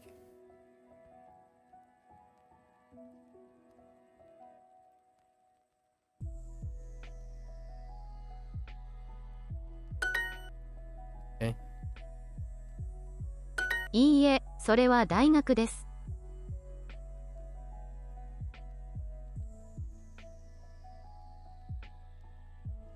What? Wait. What? いいえ、それは大学です。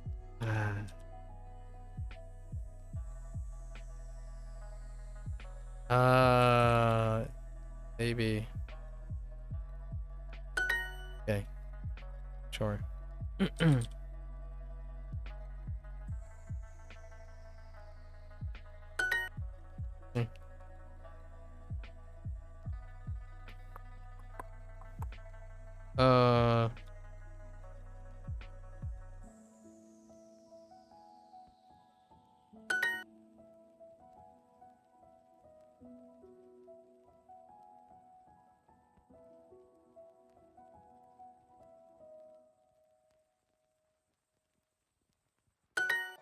Okay. Go again. Okay. It's not like 20 minutes. I think it's like 15 minutes. 半。1時に昼ご飯を食べます。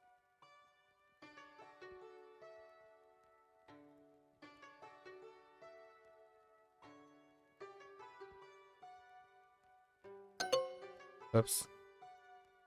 I eat lunches? Oh my gosh, you freaking duo. 9時。 10時半にニュースを見ますか？ why do you do that to me? Yeah, heckin',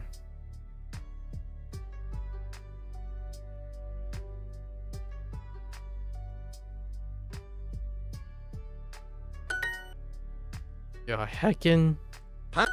毎日小さいケーキを食べます。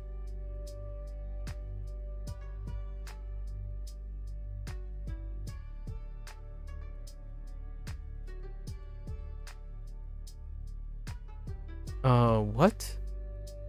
毎日小さいよ。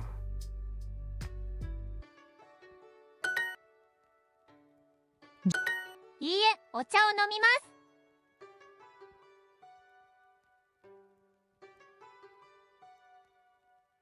はい、よく水を飲みます。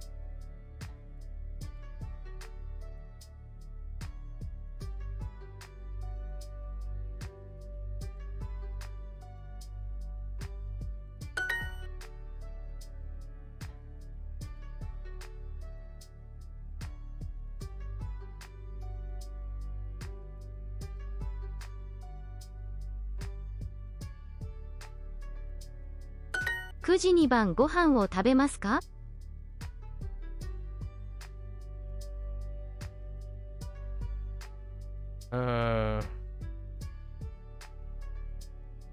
Oh.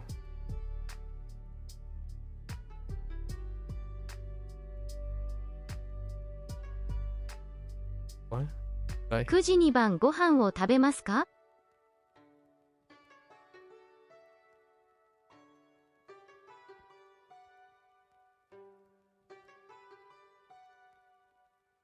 Hmm?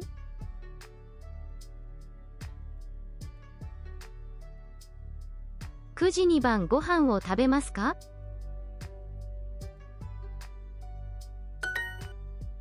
Why is there was a weird pause.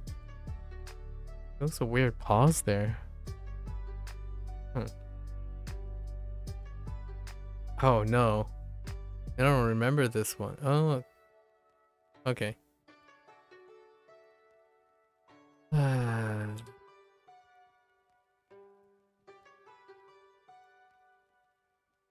Can it do... Let's see if it can do both.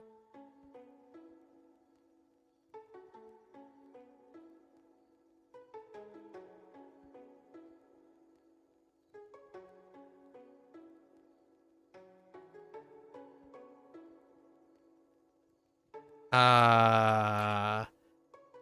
Uh...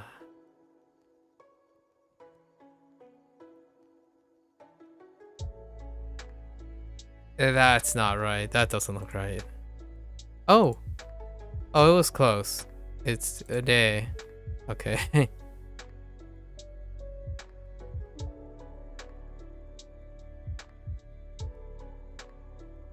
Yeah, okay.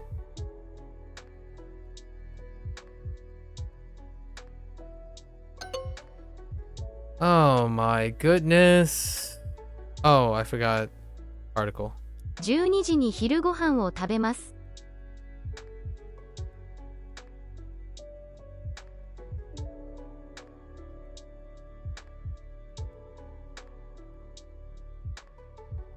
Wait. What? Did you just... 12時に昼ご飯を食べます。 Oh no. That's fine. Hello? Oh my gosh.12時に昼ご飯を食べます。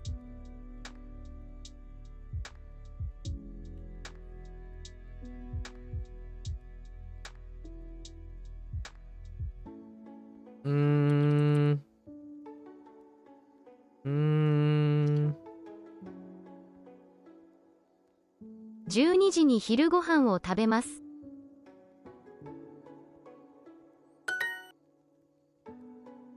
Okay. Okay.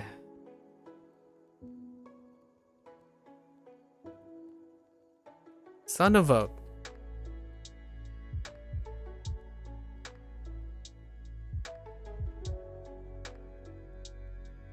Oh wait. No, that was fine.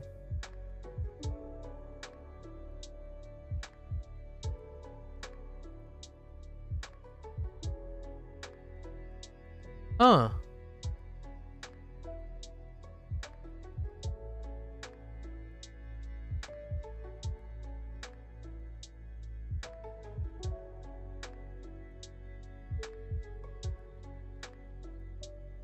Oh, I wonder if they accept this one. Or like the other one.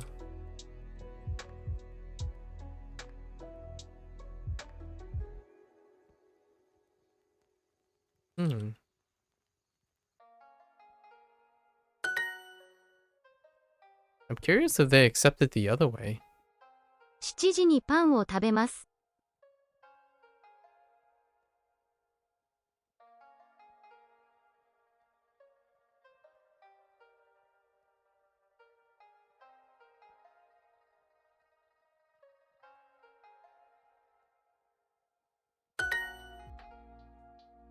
Okay.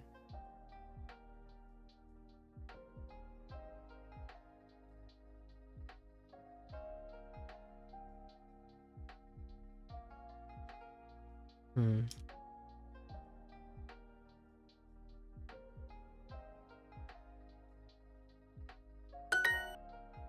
1時に昼ご飯を食べます。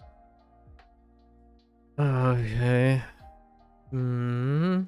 Mm-hmm. Mm-hmm. Mm-hmm. Mm-hmm.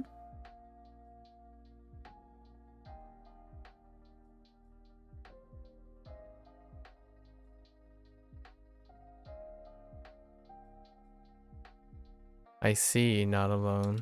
That's interesting. Oh boy.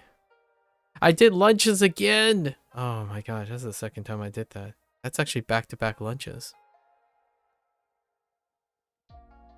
That's nice, I suppose. Neat.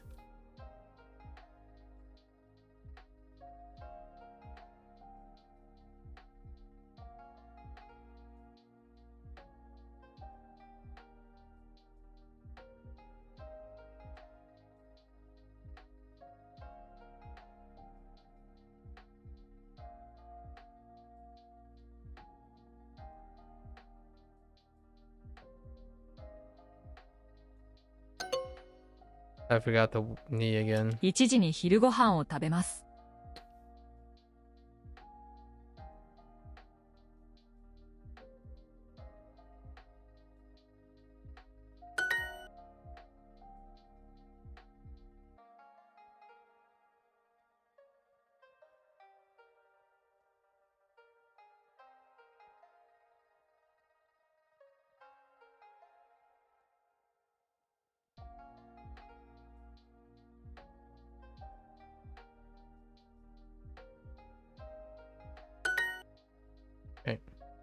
Oh, that's the same thing.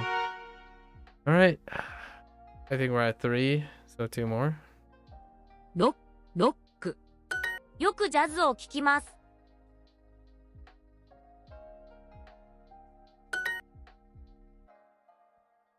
じゃ、漫画を読みますか？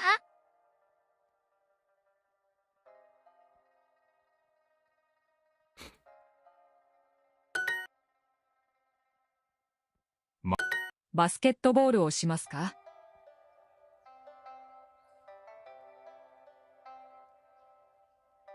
よく雑誌を読みます。Oh.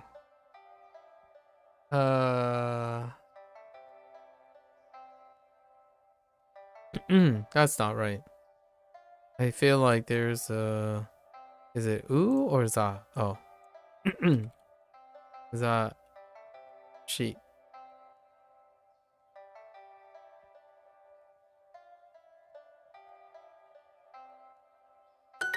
ジャズを聴きますか？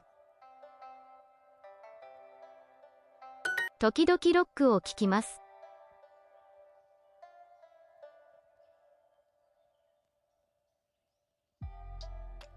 What?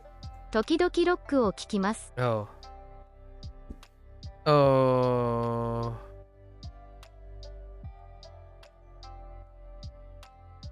I don't think that's right.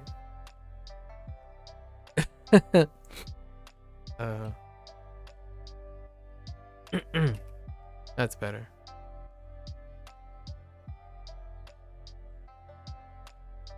Oh.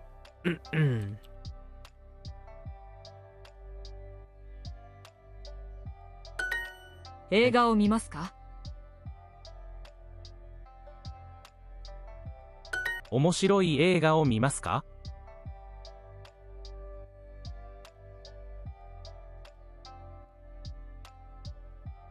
面白い映画を見ますか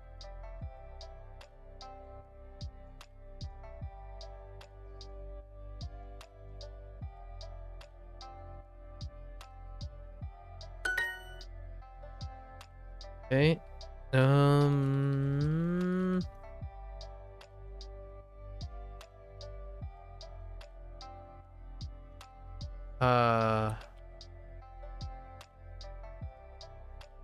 Oh no.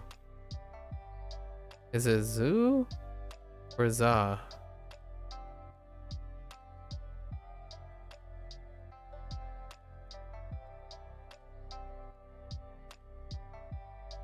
Zoo.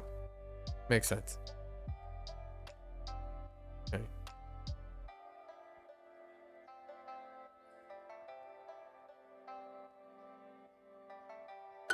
時々バスケットボールをしますか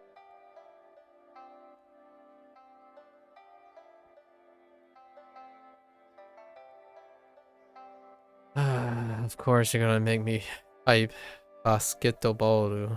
時々バスケットボールをしますか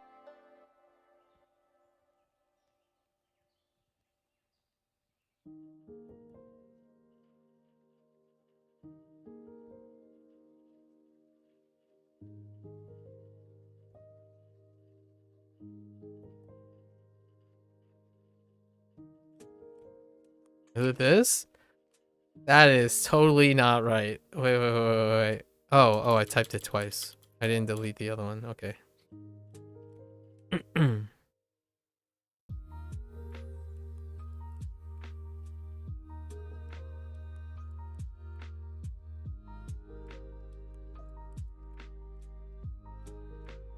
That doesn't look right, does it? No. Oh, it's just ball. Whoops. I'm thinking of volleyball.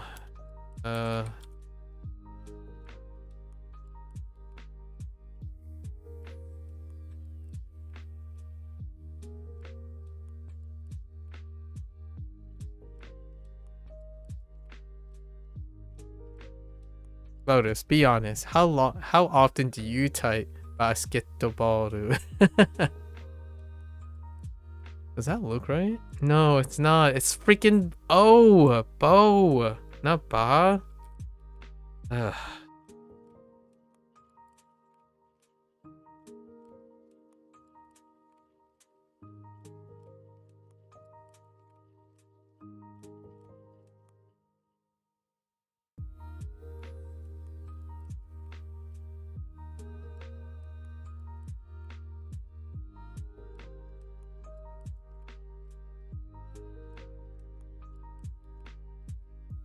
Okay. What was it? 時々バスケットボールをしますか？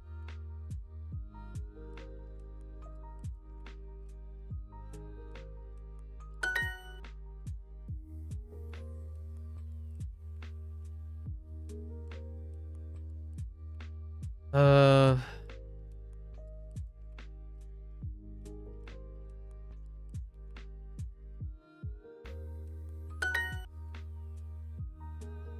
uh,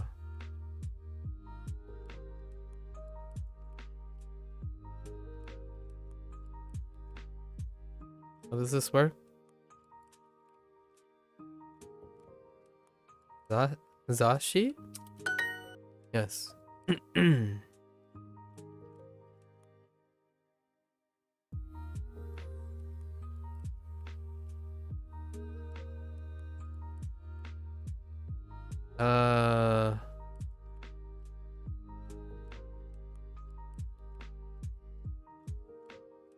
That doesn't look right. Oh, new Sue. Okay. New Sue.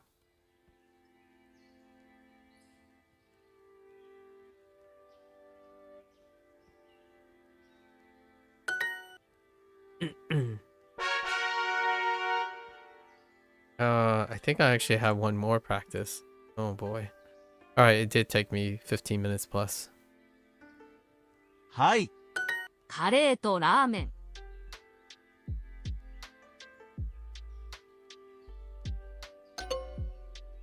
Oops, I typed rice. Why? は I い、 picked rice. Why? これは美味しいお茶です。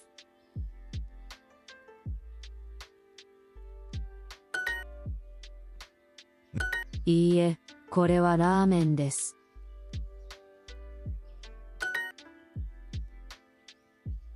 美味しいケーキ。美味しいピザ。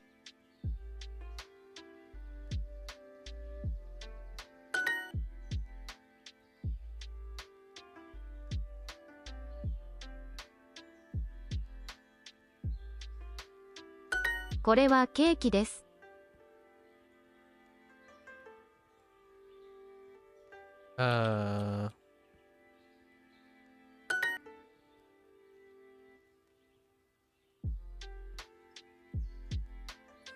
いいえ、カレーです。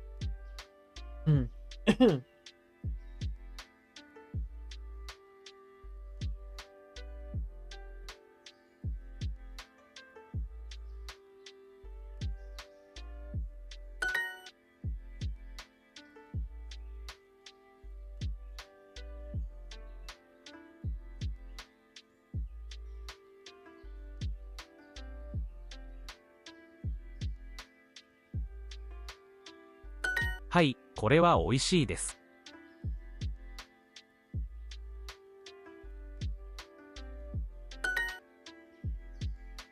Okay, that wasn't too bad. But this is pretty tame though.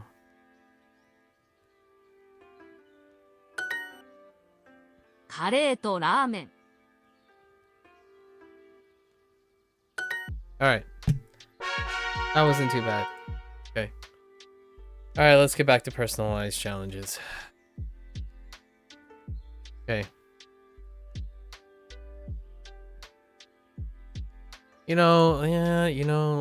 Let's sacrifice like 1 or 2 hearts for this, right? Let's be a little bit more vigilant. I don't think we should write this off yet. I feel like the practices don't ever get to the most recent one by chance. Kyo. Yeah, Kyo.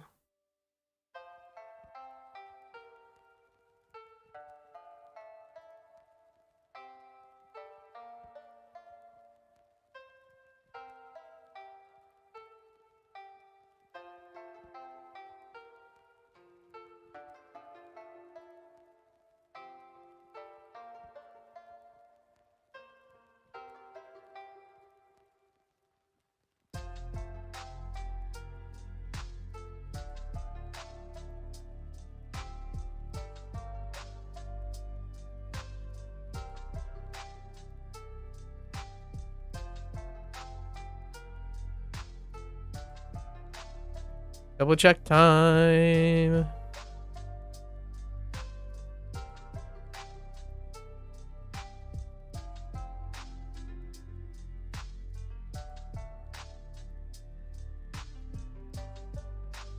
Mm. 明日の天気もいいです。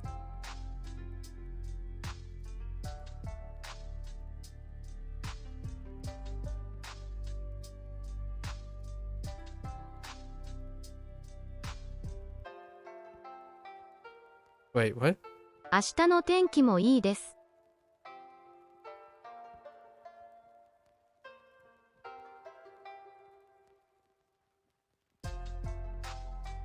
Is that really what you said? 明日の天気もいいです。Yeah. Okay.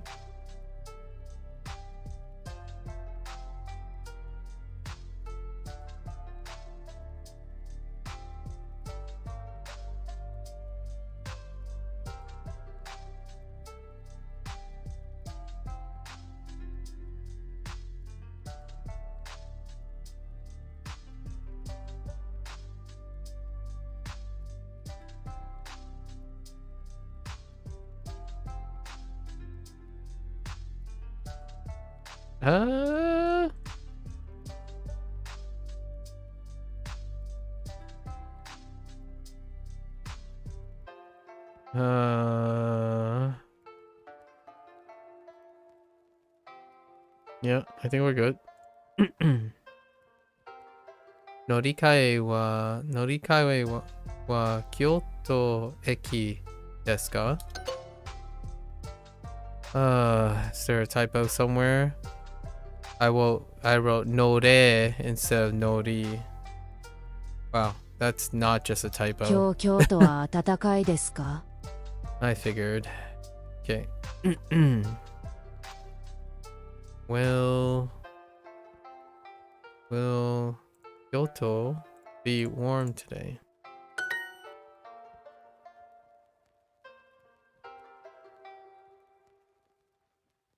WSP.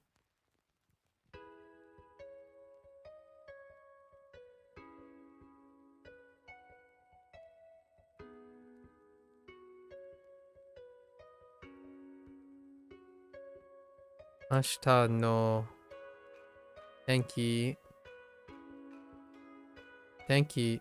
mo ii desu.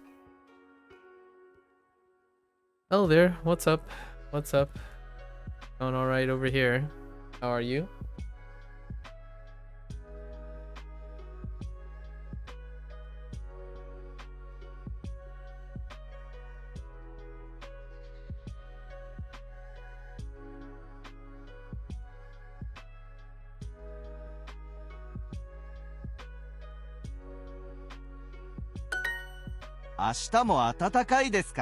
You're good? Nice to hear, nice to hear. What are you up to?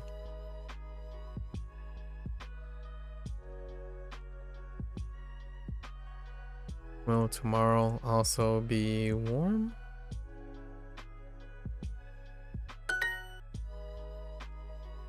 How long have I been using Duolingo today?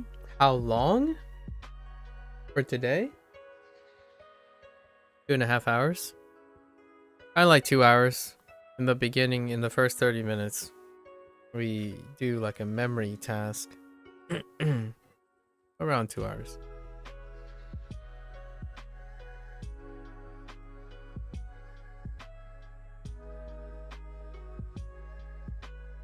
Let's see.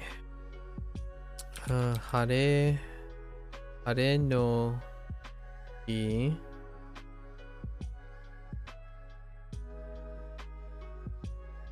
晴れの日は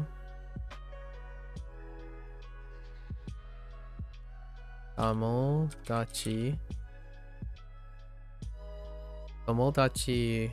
達と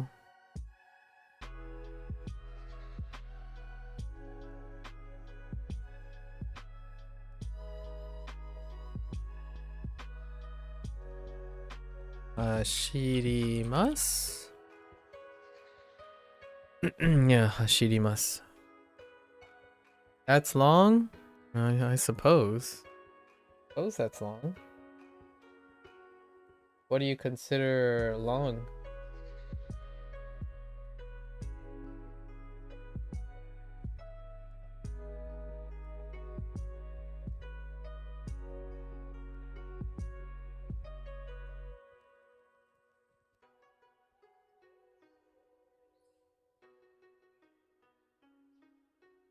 Oh, I totally didn't use.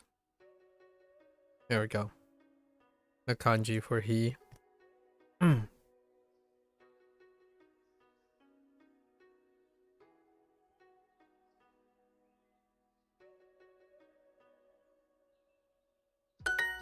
Ah, 春はもうすぐです。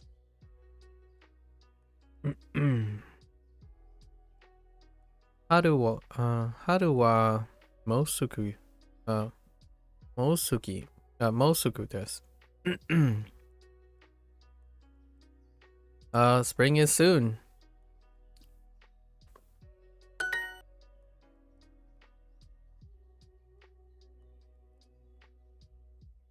Okay. 今日の天気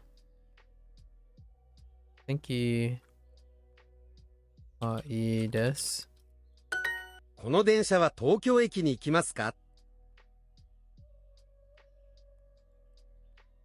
Okay. Does this train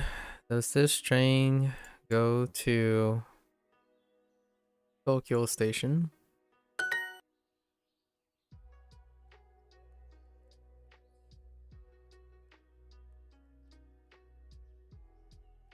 Yeah. 面白い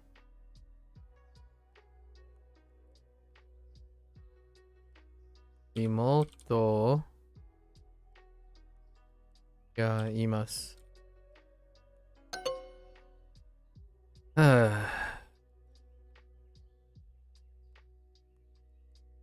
面白い妹 There's a typo somewhere. I typed ah instead of oh. Oh, I actually think I deliberately typed ah. Omoshiroi. はい、妹は今台湾に住んでいま That's す。 an O. That's an O. That's an O. Have I ever seen one? Pretty sure I said amoshiroi instead of omoshiroi. Hmm.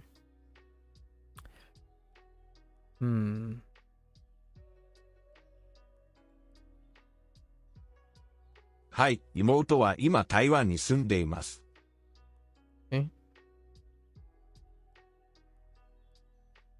My younger sister lives in Taiwan now. Nori Kae. Norikai. No, kae. Norikai. Wa. I don't think we have the kanji for Shibuya Eki. Desu ka?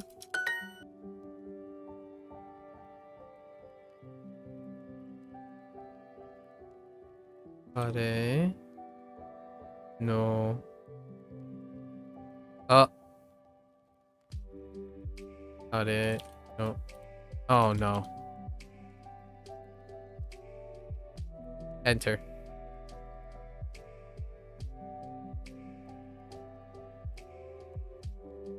Yoku.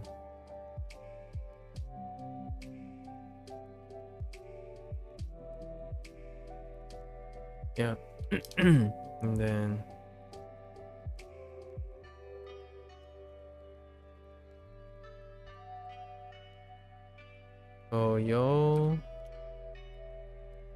Oyogimasu?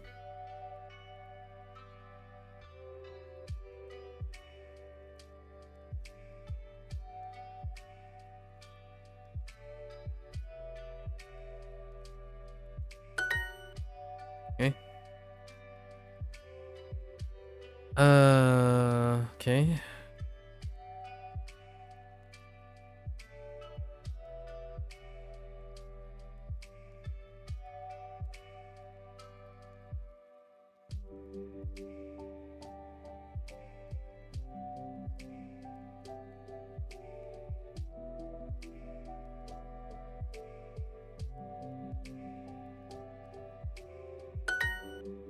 Okay.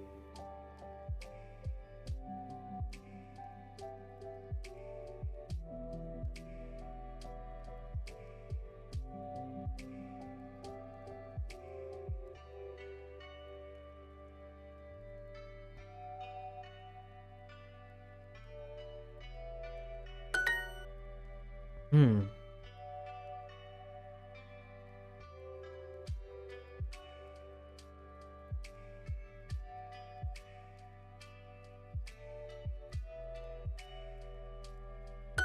Okay, not too bad.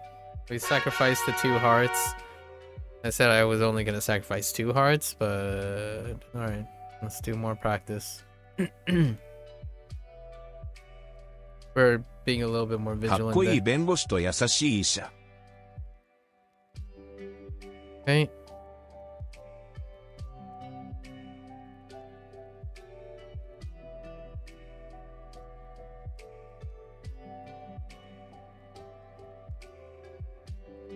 かっこいい学生です。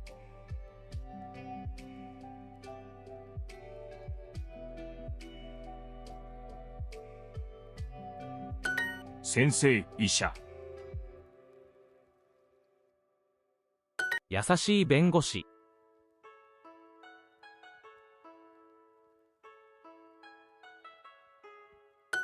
弁護士と先生。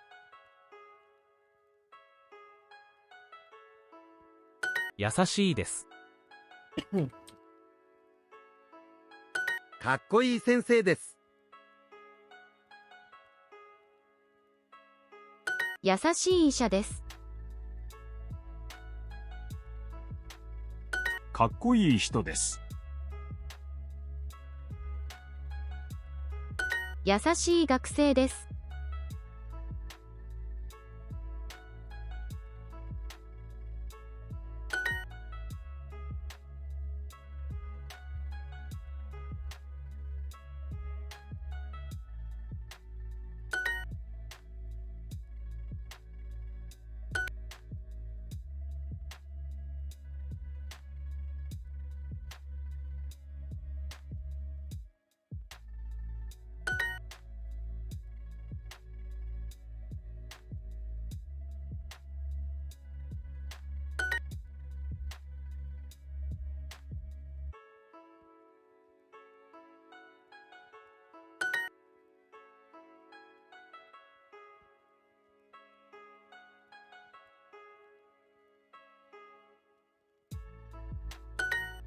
Okay.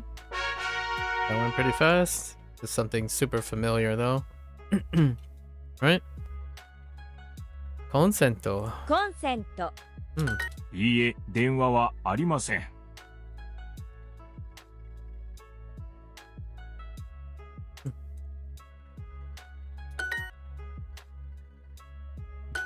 コンビニは2階ですか？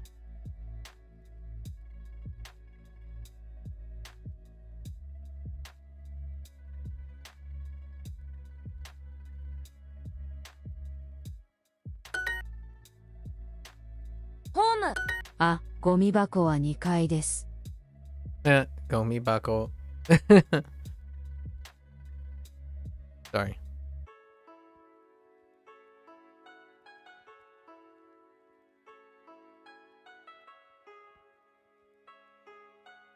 ATM は1階です。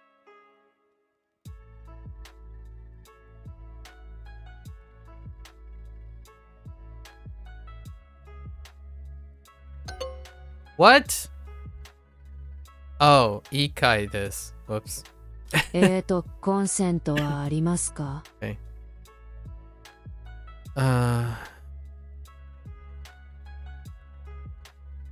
ゴミ箱はありません。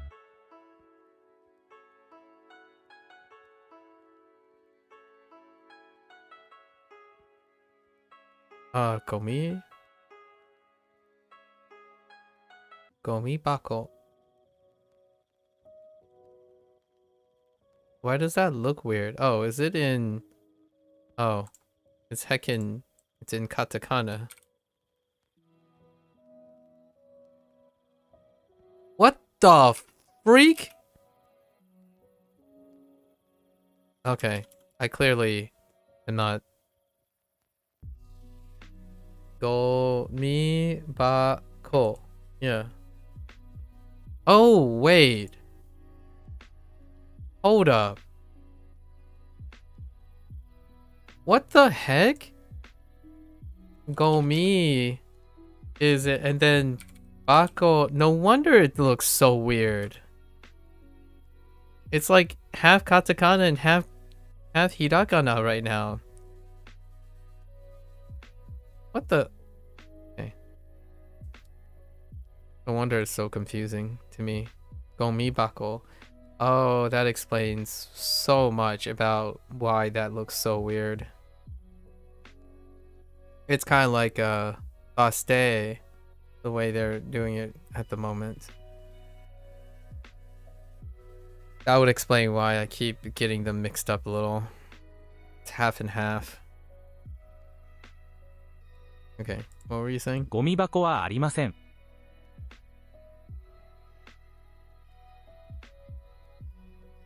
ゴミ箱はありません。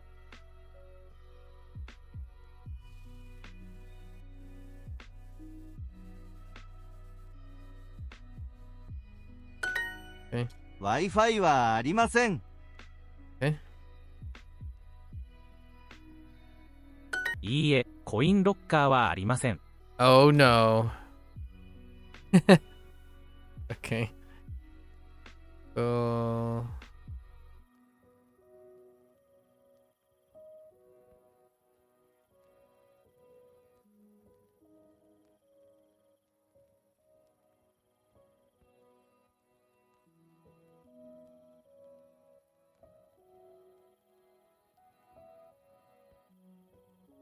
Ain't no way. I don't think that's coin Naka. Oh, dang it. It's a coin Naka.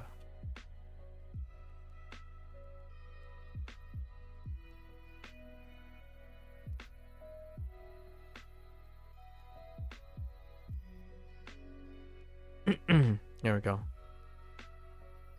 いいえ、コインロッカーはありません。Okay.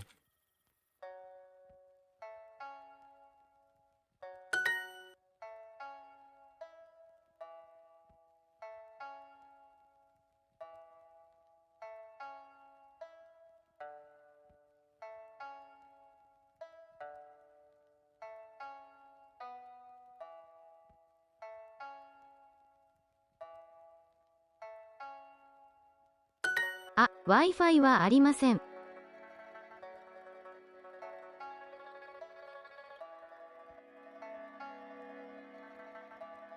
Can I actually do this? Yep. Fair enough.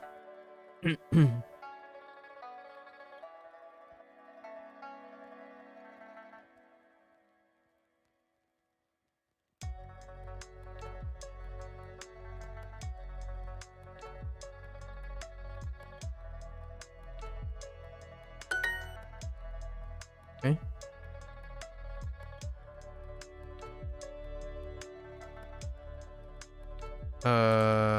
I just did this.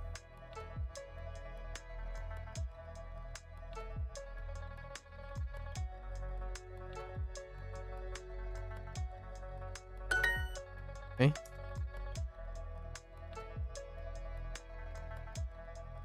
Uh.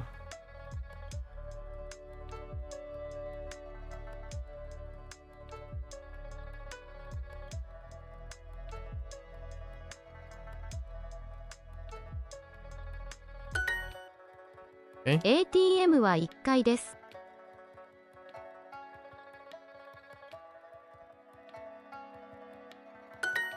Okay, that wasn't too bad. That was not too shabby. Yeah, I think I'm fine. Right? I think I'm fine. We can do this. We can do this. Just be more vigilant, and don't let you know, Lotus's thoughts interrupt the brain waves. Right? このピザ屋はとてもいいです。Okay. このピザ屋はとてもいいです。Okay. Is this pizza shop nice? Right? Is this pizza shop is very nice.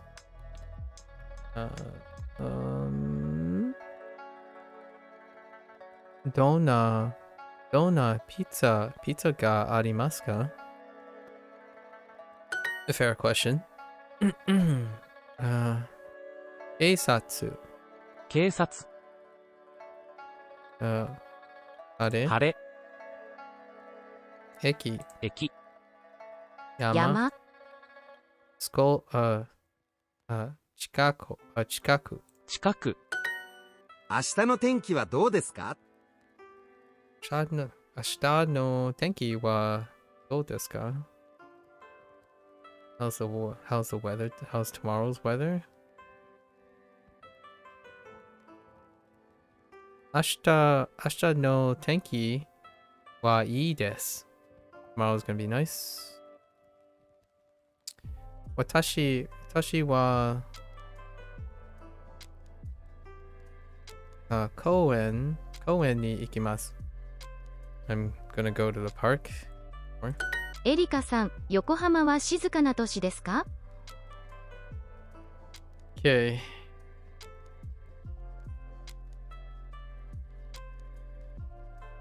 Oh my gosh, that's cursed. Oh no, that is cursed. Hold up.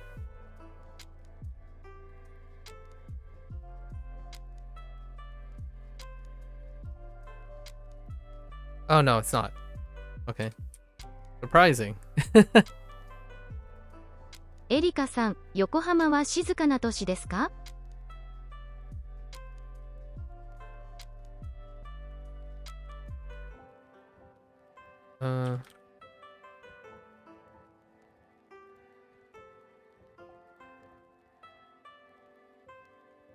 エリカさん、横浜は静かな都市ですか？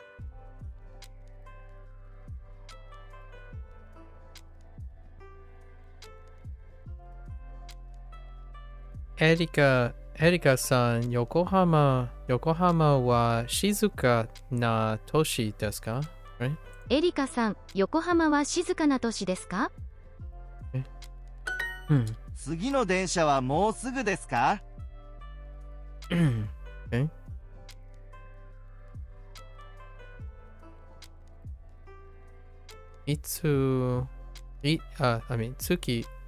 次の電車はもう電車はもうすぐですか？ Is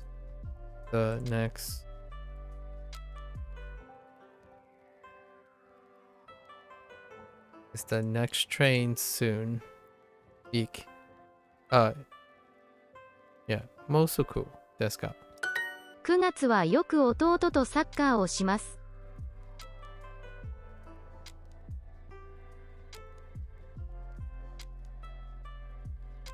9月はよく弟とサッカーをします。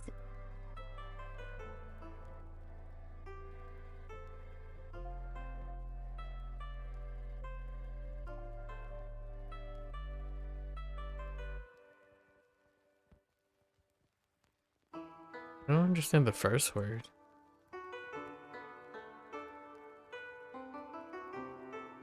Oh. 9月はよく弟とサッカーをします。Yeah, it's because of ngatsu. 9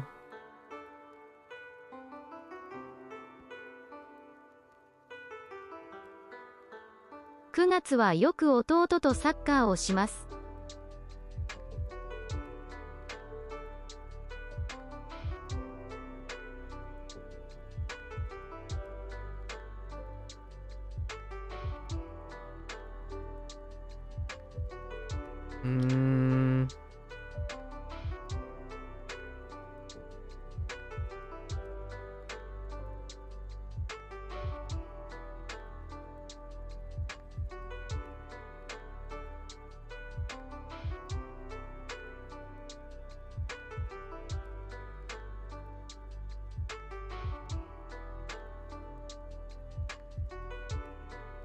Oh no.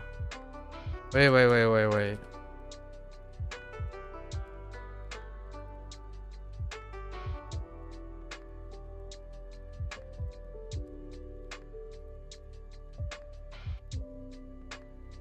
Uh, 9月はよく弟とサッカーをします。no, wait. So, 9月はよく弟とサッカーをしますか？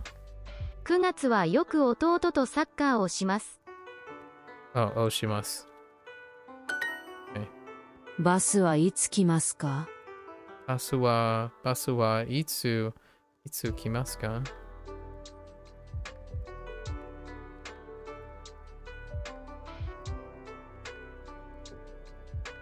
いいえ、この電車は渋谷駅に行きます。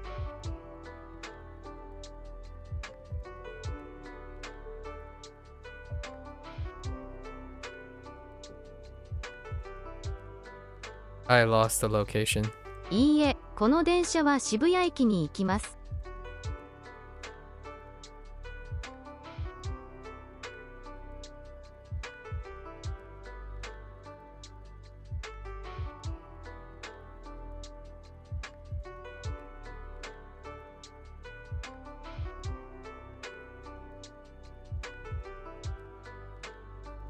So, I think I heard.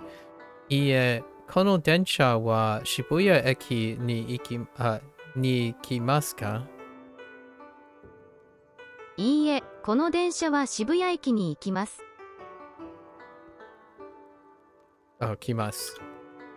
いいえ、この電車は渋谷駅に行きます。駅に来ます。Okay. Oh, 行きます。Yeah, I had to change it to the question. Yeah, okay.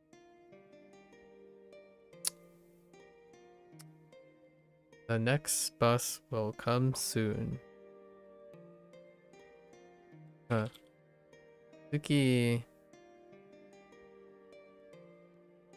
次は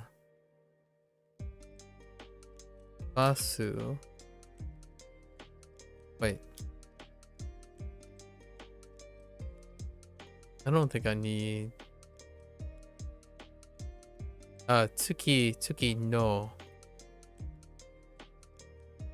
バスは、whoops. バスは、もうすぐ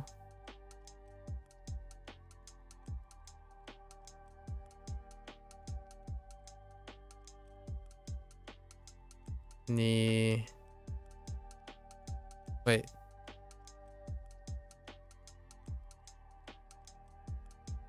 Ikimasu?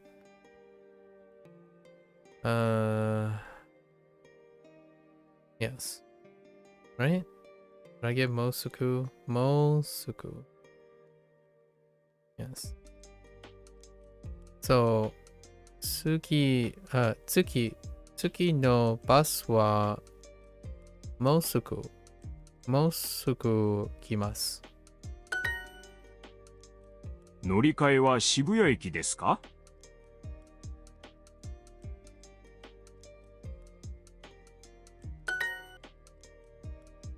Oh, okay. Ando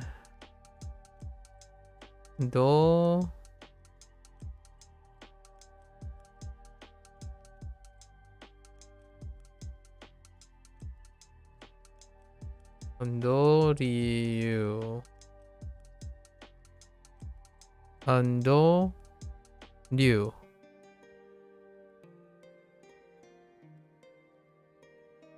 With a carry. That doesn't look quite right. Oh no, it is correct. Wait.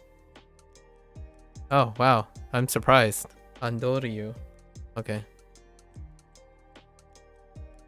Wait, is it? Hold up, let me check this again. Andoryu. Okay. Yeah, Andoryu. Okay. I can say it a lot better than the first time. Andoryu. Okay. Andoryu. Oh no.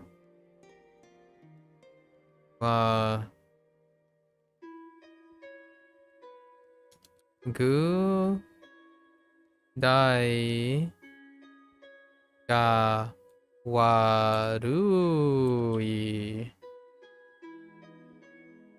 Gudai ga warui desu ka? Did I get it? Gu. Oh. Wait, it's gu ai. Gu ai. Not gudai. Guai. Guai ga warui desu ka?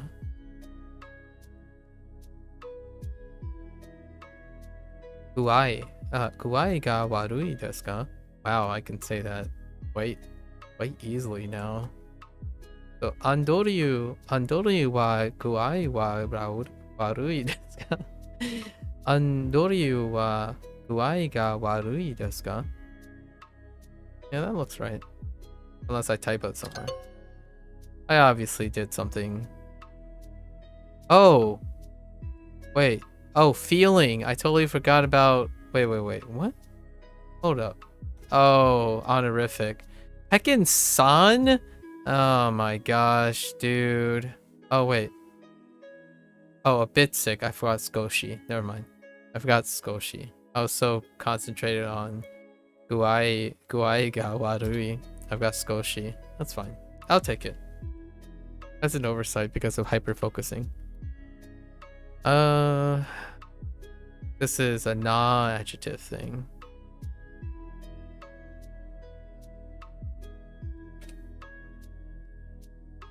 Arena.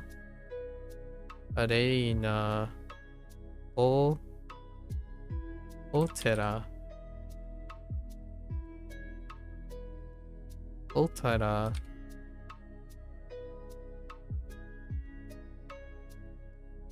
I guess. Ga. Ides.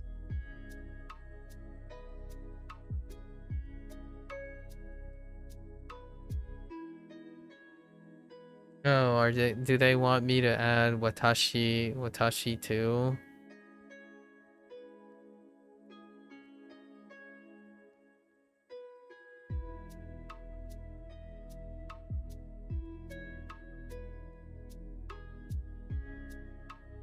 Watashi wa? Watashi? No, right? Watashi, that's kind of weird. That's fine. Watashi wa kirei na Otara ga tsukeru. No. This is redundant. Right? So help me. Duo. Don't you at me.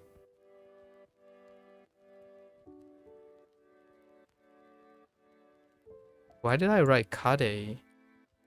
Ide. Don't you at me. You did want me to write watashi wa. Alright, it's fine. They accept without the watashi. I think that's redundant. Well, that's okay. いいえ、この電車は渋谷駅に行きます。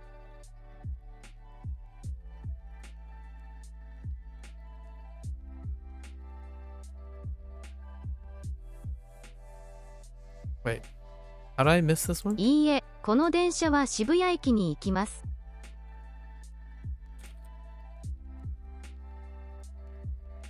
Oh, wait. いいえ、この電車は渋谷駅に行きます。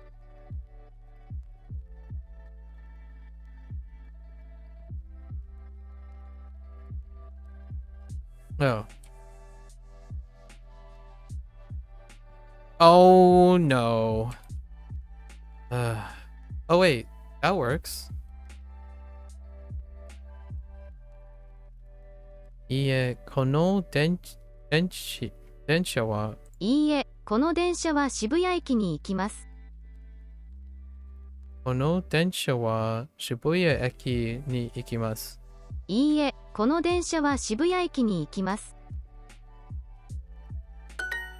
Okay. What do I do here? I missed a skoshi and something else. I think I missed two things.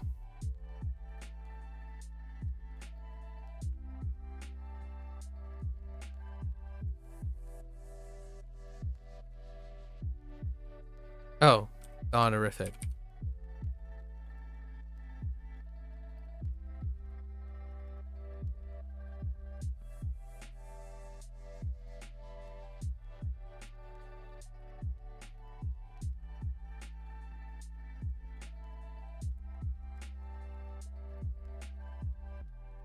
Skoshi.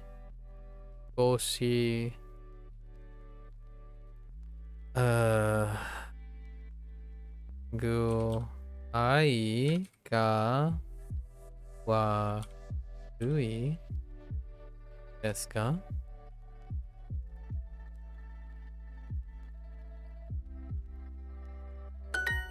Okay. All right, kanji time. Let's go. Let's go back to the kanji section. We've completed all the kanji stuff. So now let's hope for some writing. Nani? Aimono. 買い物。何 Nani? Or nani? 何 Aimono. 買い物。 Hachi. 8、 Yaku. 100、 40分. 40分。 40分. Right before. Nani? 何 え何 Aimono. 買い物。何何半。 An? 買い物。 Aha. 母。Kyoto. 京都。何 Nani? 買い物。か。い。もの。 1時半. 1時半。 Okay. 父. 父。何 Nani? 買い物。9。 Q. Wonder how Q fits. Oh no. Oh no. I don't think that doesn't work if I do it that way. Pretty sure. 何水。10。何 ?4000。買い物。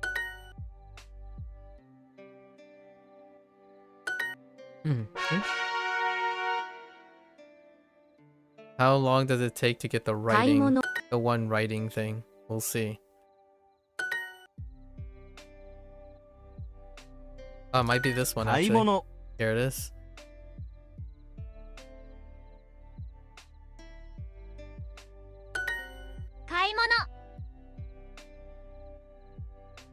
I tested this a bit. It's like 50 買い物 50 買い物 I feel. But 買い物 kaimono is 買 like い the 物 mono is really weird. 買い物 Probably the weirdest one yet. 買い物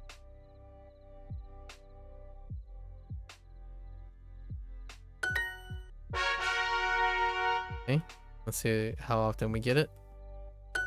That's 2 so far.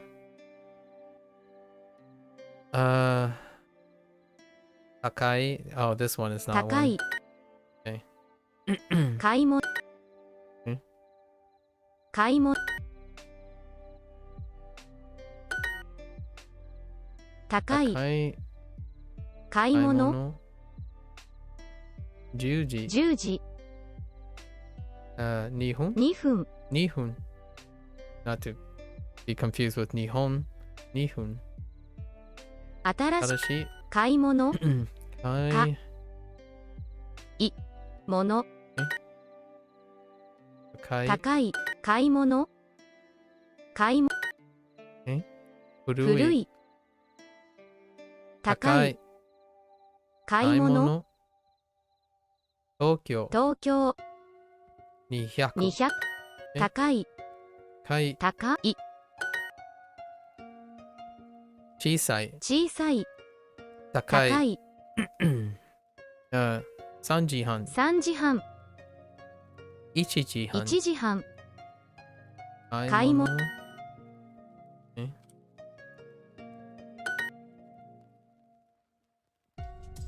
かいもの高い2000買い物新しい4000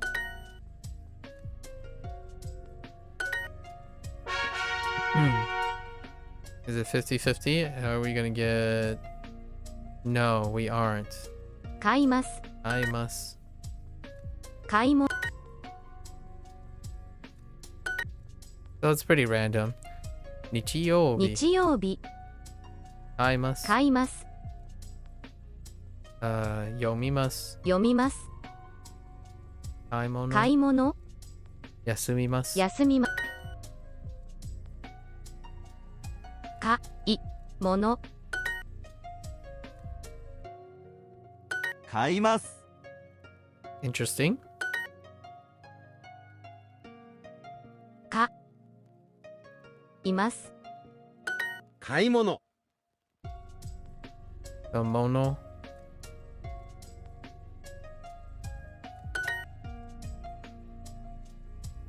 日本。日本休みます。休みます読みます。読みます買います。買います買い物。買い物 Okay. Try this again. います。来ます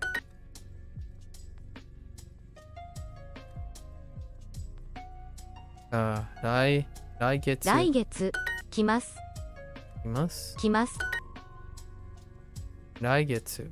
来月います。来ます来ます来ます来月来月買います。買います9月。 9月話します。話します来月。来月い来ます来月来月話します1時半来月来ますじ来ます来ます9月。 9月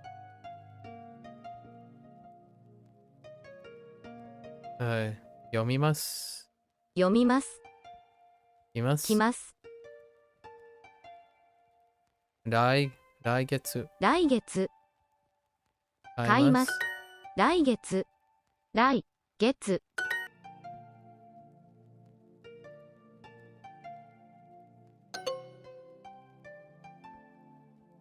Oh, います。Whoops. 来月7時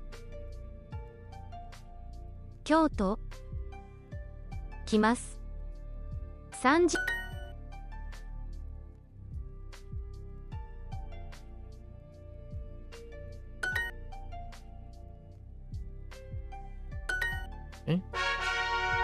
Alright, let's try the previous group for Gatsu. 9月9月9 9 9月9月9 9 9月9月9月9 9 9月9月9 9 9分9分7月7月7月100 100 9 ん9 9 4000 40分9月5 9月9月7月7月7月8時9時9時 I did it again. That's the second time I did that. 9月9月 Oops. 9月9 9 9000 9000 9 9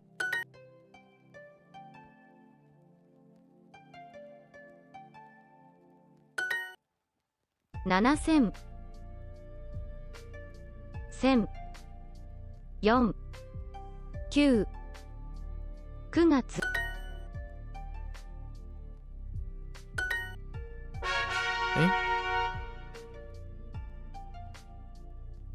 9 9月 I almost did it again for September. 9 9 9月月9月9000 9000 9分9分900 900 and 9 9 Okay. 9 100 100 100 What am I doing? 月 Yeah. 9月9 Okay. 9 9 9月 That's a little incline, huh? 9月9月9月 I said 9月9月9 9分分9 9 9時9時9000 9000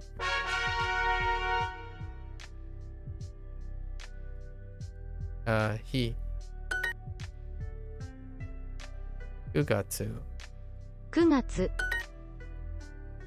日日9月山日日9月9月日本日本水水日日9月9月日日9月9月日日分分半半5時5時9月 How am I not Japanese? 9月 That's a funny question. 9月 9月月日半3 3時時9 9月月山山日日400 400日9月半山9月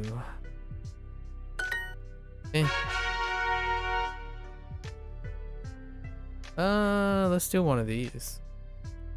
山口山口山山山口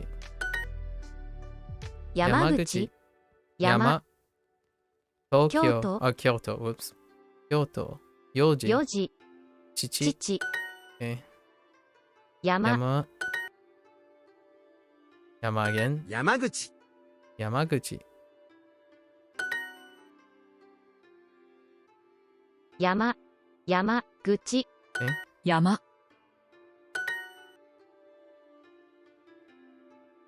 中山中山山山口新聞新聞東京東京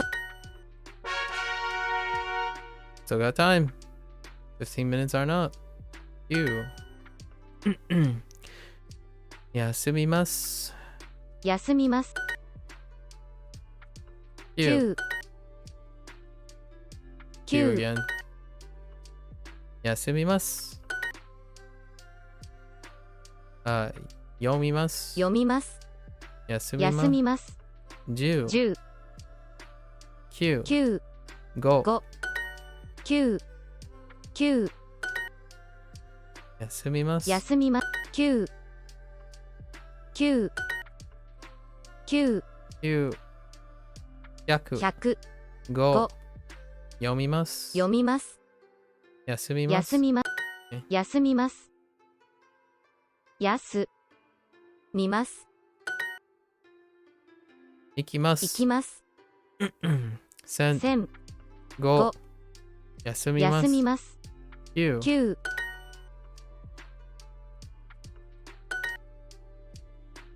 9え9読みます6 5休み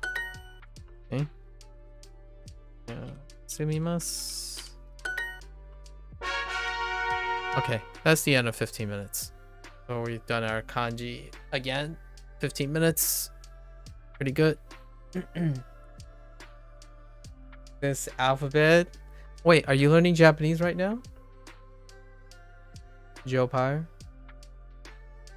Are you learning Japanese right now? What are you doing? And how are you? What is your interest in Japanese? I'm gonna take a little break here. No? Italian. Are you learning Italian? Or am Italian? And what are your languages? And what do you prefer to use?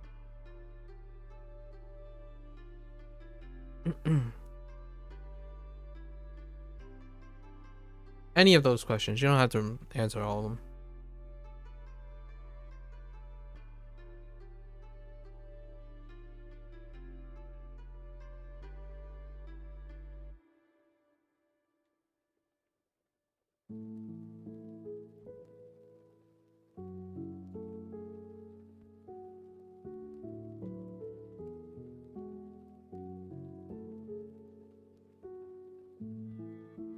Okay. You're Brazilian. Speak Portuguese. That checks out. English and some Spanish. I see. You're learning Italian. As I said before, but I'm just a beginner really. How are you learning Italian right now? Yo.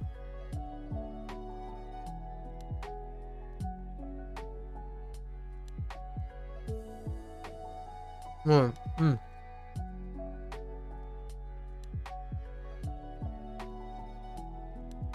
guess it's but fine.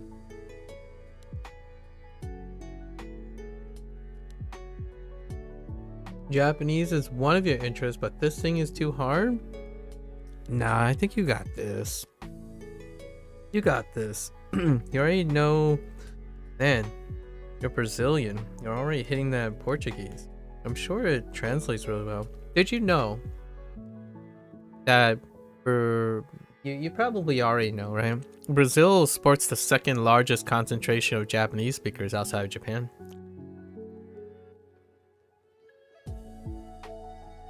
It's about roughly the same number as the United States. United States and Brazil has the second largest Japanese speakers outside of Japan. It's not really saying much because still 99% of Japanese speakers live in Japan. However, high five for the 0.2% contributed by Brazil and the United States. Funny, huh? And my parents are Chinese, so I am Chinese American.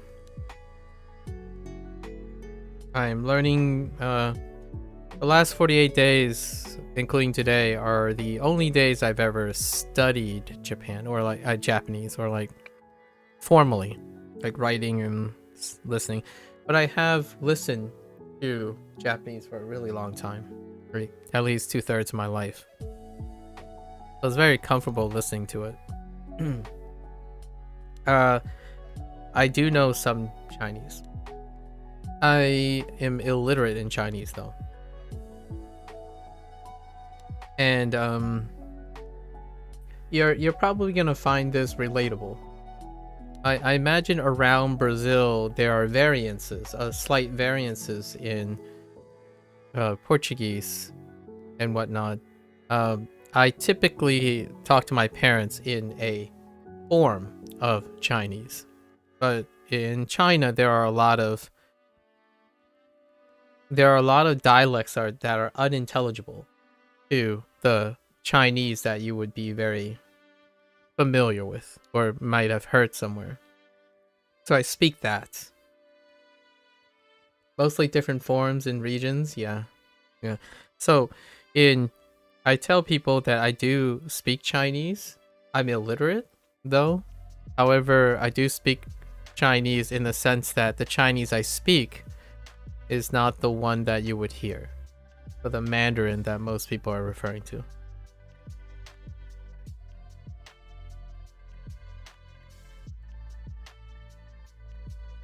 Oh, you live in the south of Brazil, but it's completely different from the northern part? Yeah. Can you understand people from the northern part? Like, is it intelligible between the north and south Brazil?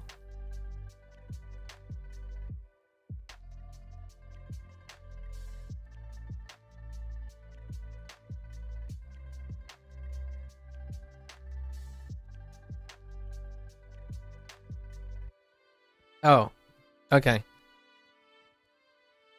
So no, that's not what you don't need to explain that. I know what you mean. No, yeah. So the reason why I asked that is because the thing I'm saying is not an accent. It is a dialect. So I speak Chinese, but Chinese is composed of dialects. It's not composed of accents. There are accents in China, but there are also dialects in Chinese. So when you ask someone, or at least you ask a Chinese person if they speak Chinese, sometimes you get a response where they would normally just say yes, but it's not the Chinese. Chinese is a collection of languages. They're related to Mandarin, but they're unintelligible to each other. So, oh, the major difference is accent? Okay. Yeah. In the United States, I understand what you mean by the United States. I'm I was just curious. I was curious if Brazil had a dialect. They had different dialects. I haven't asked because most, I think, the ones that I meet, they typically just ask about Portuguese and then that's about it. Yeah. A change of words or meanings? Both. Everything. So a dialect constitutes as pronouncing things differently, sounding differently, and also different words. Yeah. I imagine there would be dialects of something. So I was kind of curious when you said north and south if you were referring to dialectic differences or accent differences. But I guess you mean north and south by accent differences, and that's perfectly all right. Yes, southern accent and northeastern accent would be an example of the American English accent. Although there are American dialects as well. You don't hear them very often because, well, I don't understand them most of the time. And they're in small groups. They're in small populations. But honestly, never seen a Brazilian saying they speak the northern dialect, just that they speak Portuguese. That's the same. So that's the same with Mandarin. So when you ask me if I speak Chinese, I'm saying yes, I speak Chinese. But really, I don't actually speak the Chinese that you're probably asking about. I speak it to some extent, but I wouldn't consider myself a Mandarin speaker. Like a national Mandarin speaker. So it's kind of like if I were in Brazil, like if I'm from Brazil, I would have a hard time saying I speak Portuguese if I don't really speak Portuguese that well. And illiterate.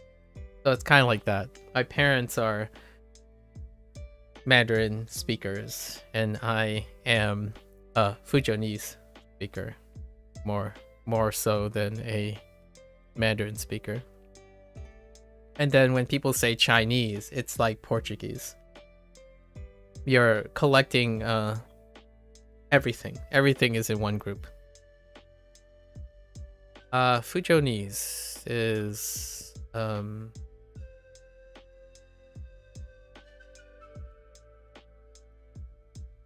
yeah. Usually Fuzhou right here is the capital. You could kind of call it the capital of the Fujian area. And I'm really not great at drawing geography, but if you think of China, right? Like this coastline right here, China, it's around here. So you imagine like Taiwan down here somewhere. It's somewhere here. Yeah. Not quite at the very south east, a little to the north. So it's here.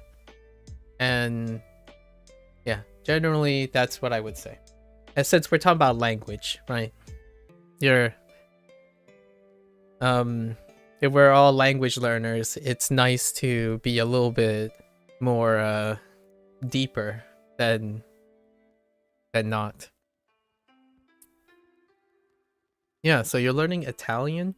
Are you using Duolingo to learn Italian, or are you using other things as well? Like more than one thing. You're Brazilian here. We can refer to different regions like from the form that they speak to. I see. Duolingo mostly. How's that going for you? How long have you been using Duolingo for Italian? I'll continue on my lesson while you answer. 仕事の後、カフェに行きます。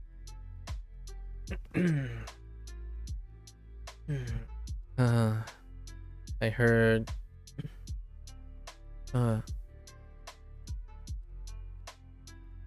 仕事の後仕事の後、カフェに行きます。Okay. そしてカフェに行きます。Oh, they didn't go with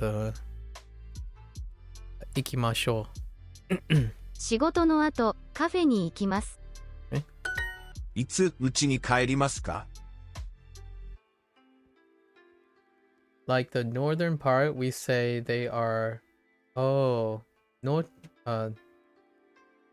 no, no destino, no destino. Okay. kind of sounds like northerners. Honestly, I'm just keeping up with the offensive right now. I ain't studying much the offensive. Oh, that is exactly it. Okay, so big disclaimer. It's been a while, but it's been over 15 years. However, I studied Spanish. I know it's not the same, but this is a long story short. I studied Spanish for 2 years in high school, and then I spent 2 years roughly in college, and then I retained this use for like online use a lot of times, so video games and stuff. And oftentimes I come across Portuguese, and what happens is a lot of times these Portuguese people tend to tell me something about Spanish, and then how Spanish is related to Portuguese a lot of times. So sometimes I guess on terms, and then that's just fun for fun. Obviously I don't know Portuguese, but it's one of those things like I'm kind of I can guess to some extent just for fun. So that's the only reason. And then some of the games I play, there are a lot of Italians.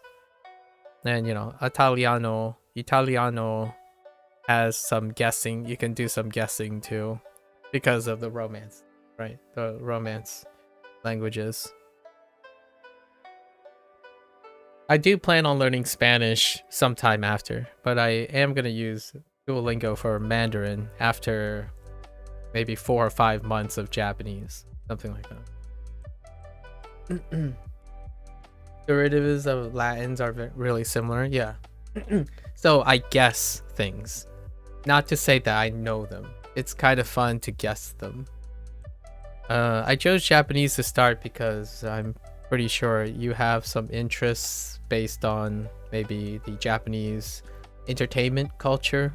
You know, anime, manga, maybe something beyond anime, manga, video games, right? So this is why I chose Japanese first. I think if there's anything, I hear these 3 languages quite a lot. Less so Spanish now, because I don't get out much. Back in when I was still out and about, like pre-COVID times, I hear Spanish a lot around me. If you were to learn Japanese, I don't think it would be of much use to you. I see. That's fair. That makes sense that you're learning Spanish. Or not Spanish. Did you say... Wait, I lost track. Was it Spanish or Italian? No, it was Spanish, right? Oh, Italian. Sorry, Italian. Spanish. Italian. Why not Spanish, actually? Why not both? Or do you plan on it sometime and you just wanted to start with Italian? Do you plan on visiting Italy? I like the Italian culture for its lifestyle. I think you plan on learning Spanish too? Okay. I think Spain and Italy have a lifestyle for older people. Like as one gets older, the lifestyle that Spain and Italy has becomes more and more romantically attractive. And what I mean by romantically, I don't mean like intimate. Like it's very romantic. They're like the philosophy that Spain and Italy has compared to, well, here in the United States and Japan. Japan's like, that's not quite the same lifestyle.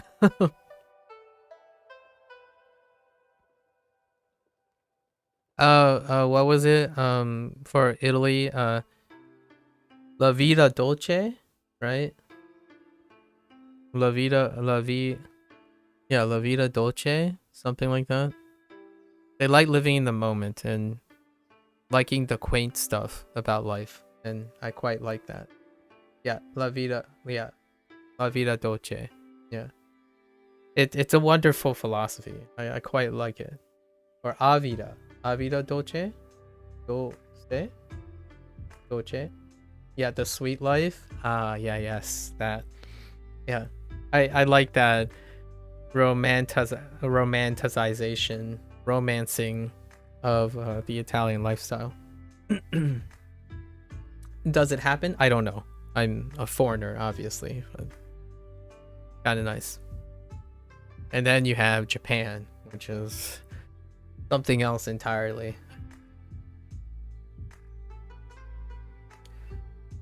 So how often do you use Duolingo for Italian? How is the course, by the way? And I guess how long have you been using it?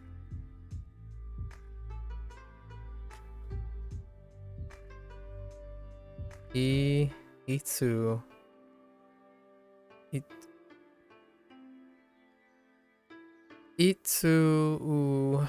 Uchi. What? Uchi ni. Oh, uchi ni. Oops. Wait. Itsu. Itsu uchi. Oh, itsu. Yeah. Itsu uchi ni. Itsu uchi ni kairimasu ka? When are you returning home? Oh, itsu, right. Itsu, the interrogative. Itsu uchi ni kairimasu ka? Kairimasu ka? 毎日家事をしますか?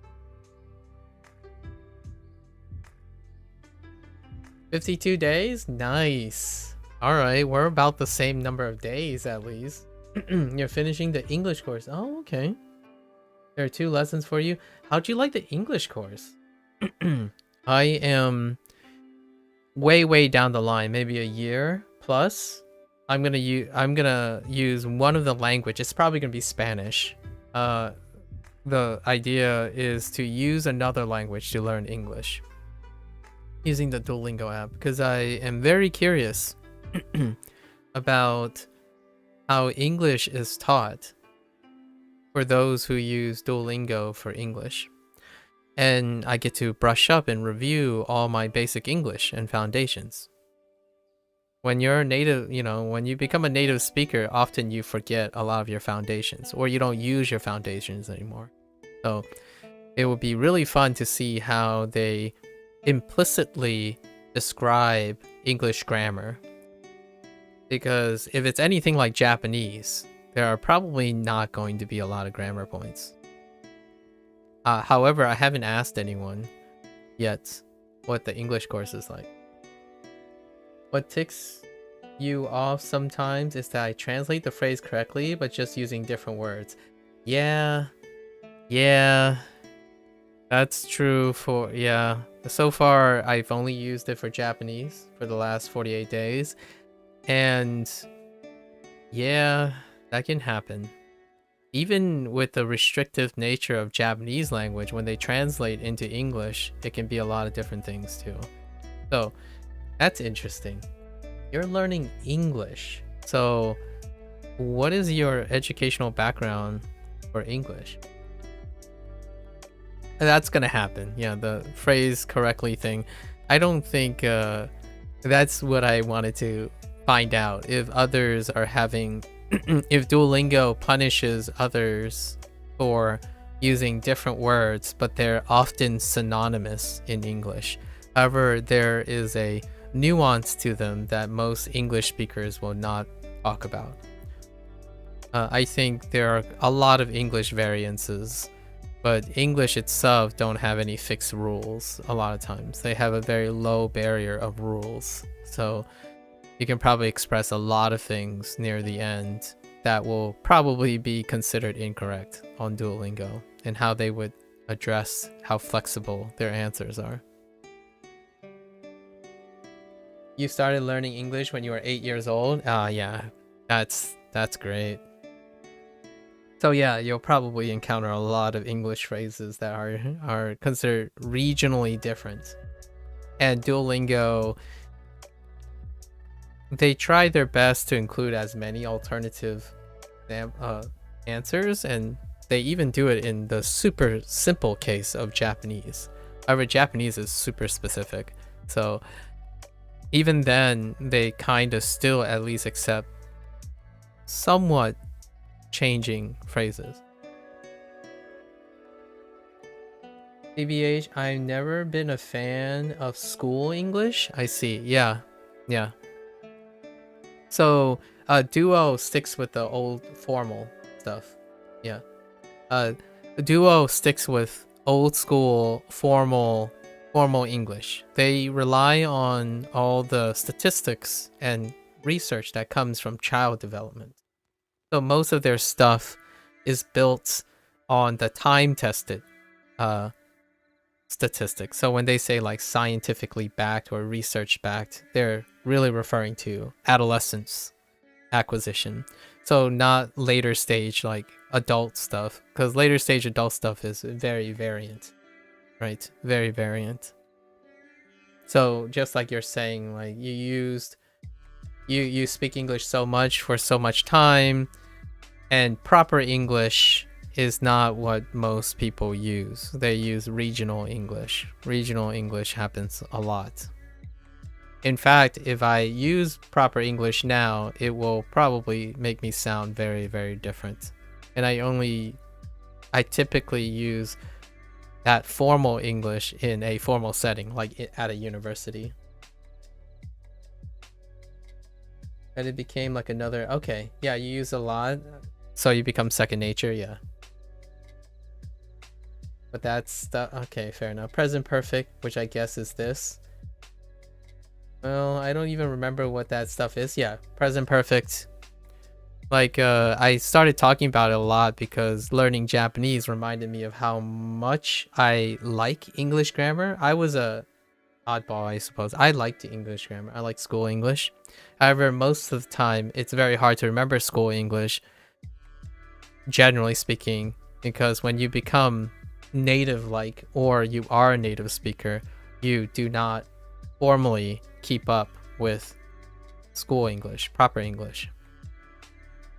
And learning that again would be fun. So come back like another year and I'll probably learn English again through Duolingo just to see what type of formal stuff. But learning Japanese made me think about all the English stuff again.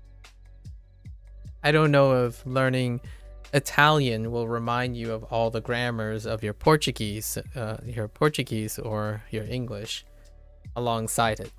I've been revisiting a lot of English stuff because of Japanese.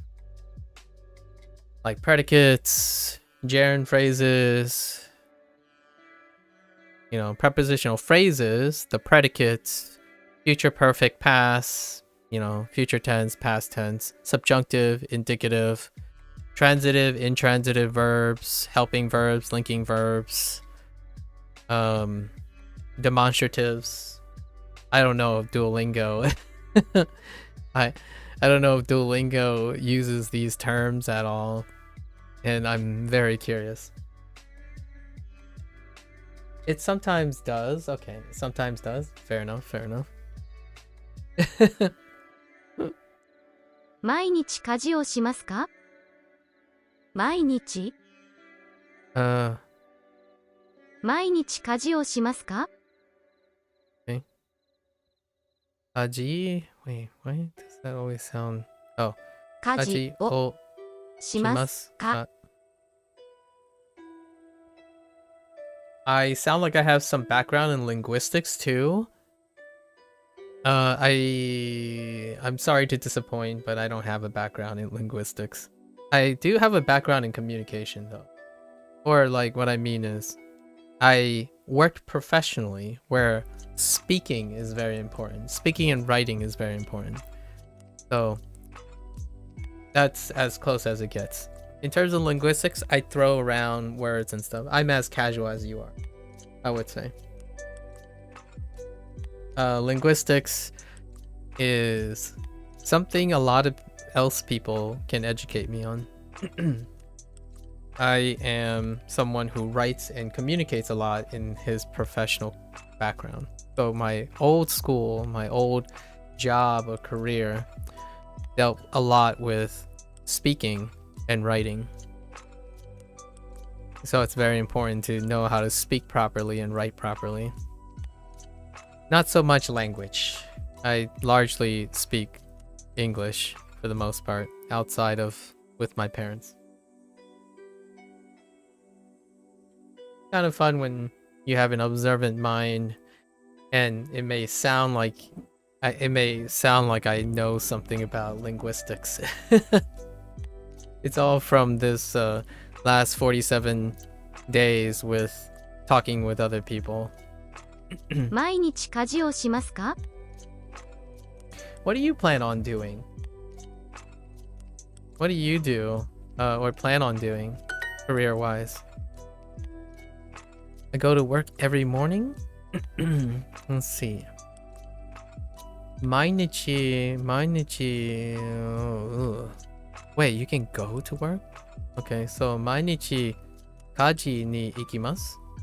毎朝 Oops, not 毎 my朝 Oh, every morning, sorry. 毎朝 毎朝仕事 仕事に行きます行きます。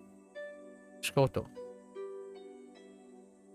毎朝仕事に行きます。Career-wise, that is a good question. Sorry if it's too loaded. Maybe some interest that you would like to pursue. You're looking for a job right now, preferably a communication-wise one. Oh, what form of communication are you talking about? Are you gonna go like the linguistic routes? Electronic communication things? It could be a computer science thing. There's so much with communication. Public speaking. You do have multiple languages under your belt. That seems very useful, I would believe. And you know English with other languages, so that's a bonus. I can see a lot of potential there. 仕事の後 something に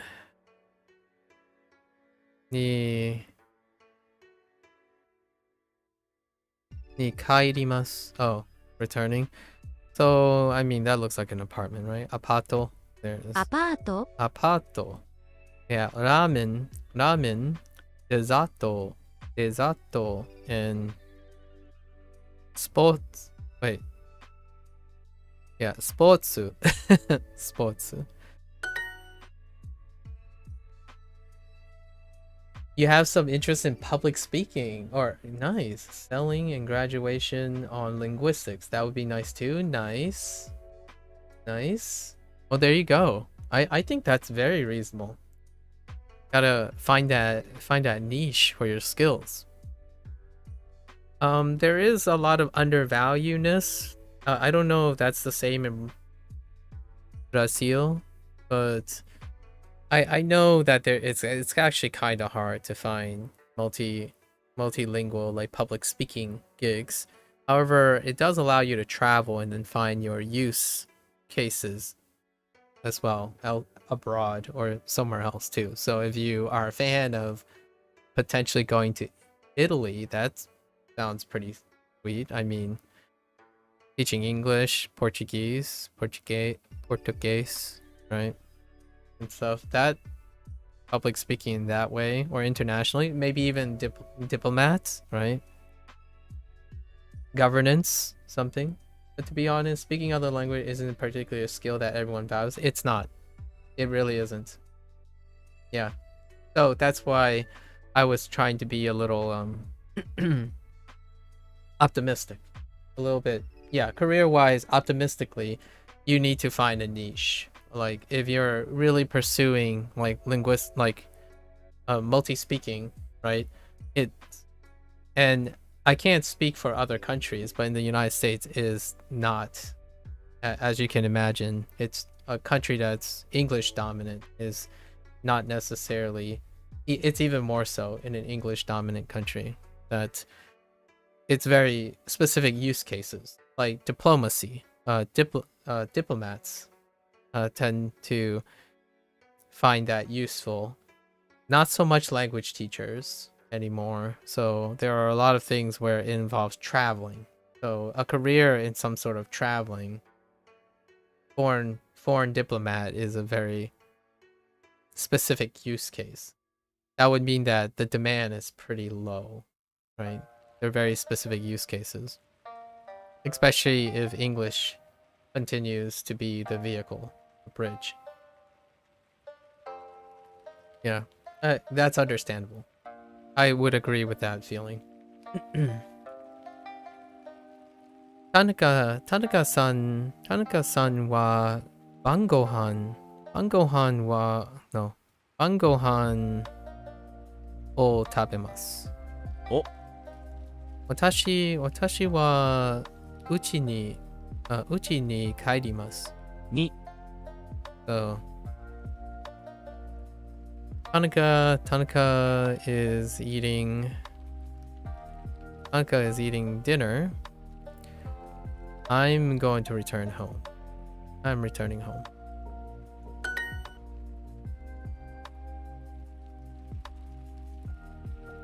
So you're at a university now? You're in uni? Or are you in high school? When you mention graduation, I guess it's uni. And I don't know. This is presumptuous of me to say that high school doesn't have specializations. So I'm gonna presume university, post 12 years of education. And I'm not gonna use high school because not every place has high school. So post 12 years. I guess you're 12-year plus, right? 12-year plus education.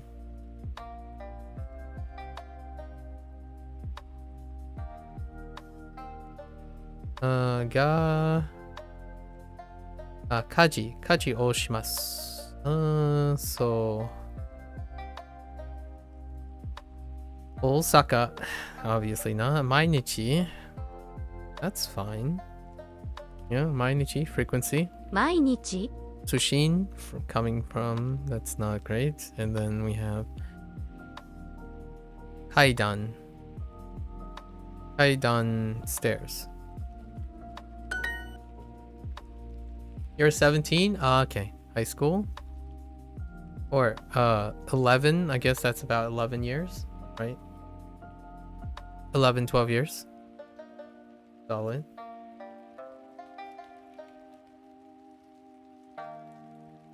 It fascinates me so much. I'm a millennial, so like I'm 2 generations apart from you, or maybe a generation apart from you, and it's so interesting to meet kids your age using a language learning tool. Because these things didn't exist when I was a kid. Smartphones didn't exist when I was 17 years old. And I was born before the internet. So, a couple years before the internet.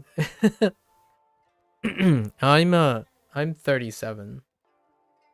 Yeah, I'm almost 2 generations older than you.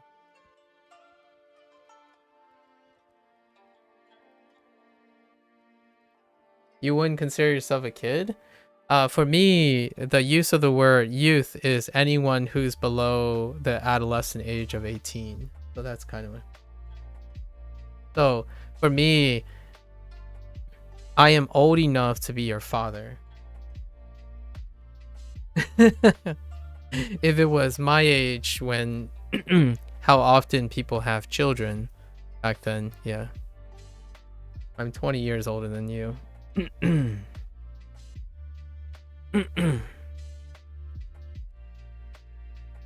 So obviously it's not I'm not using kid literally.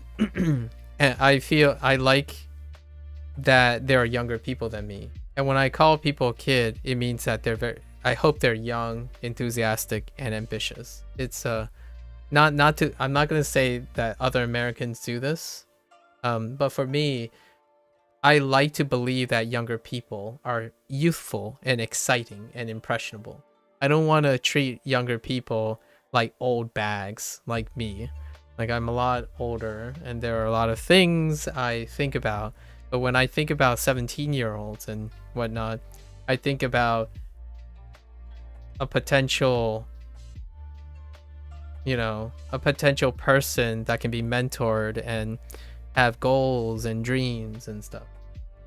You would consider yourself a lad? That works. If I was from Britain. But lad is good. Yeah, a wee young lad. I usually use the word youth. Youth. Youth is the word I say as frequently as kids. Youth. Got that youth. Or spring chicken. I could consider yourself a spring chicken. I'm more of a fall chicken, that's not a thing, by the way. But spring chicken is a thing. Throw it back. Spring chicken.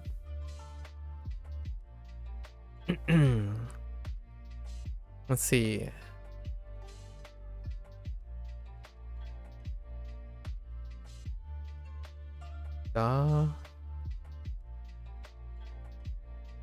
ダニエルさんはうちに帰ります。私は友達とコーヒーを飲みます。2を今うちに帰ります。Do I have kids? I do not have kids. No. I do not have kids. I did spend most of my time teaching or like concerned about kids around youth, all right, lads around your age. So most of my time is focused on lads around your age, between the age of 16 to 21, 22, usually around 18. That's kind of the age of my focus. A lot of times everything's around there.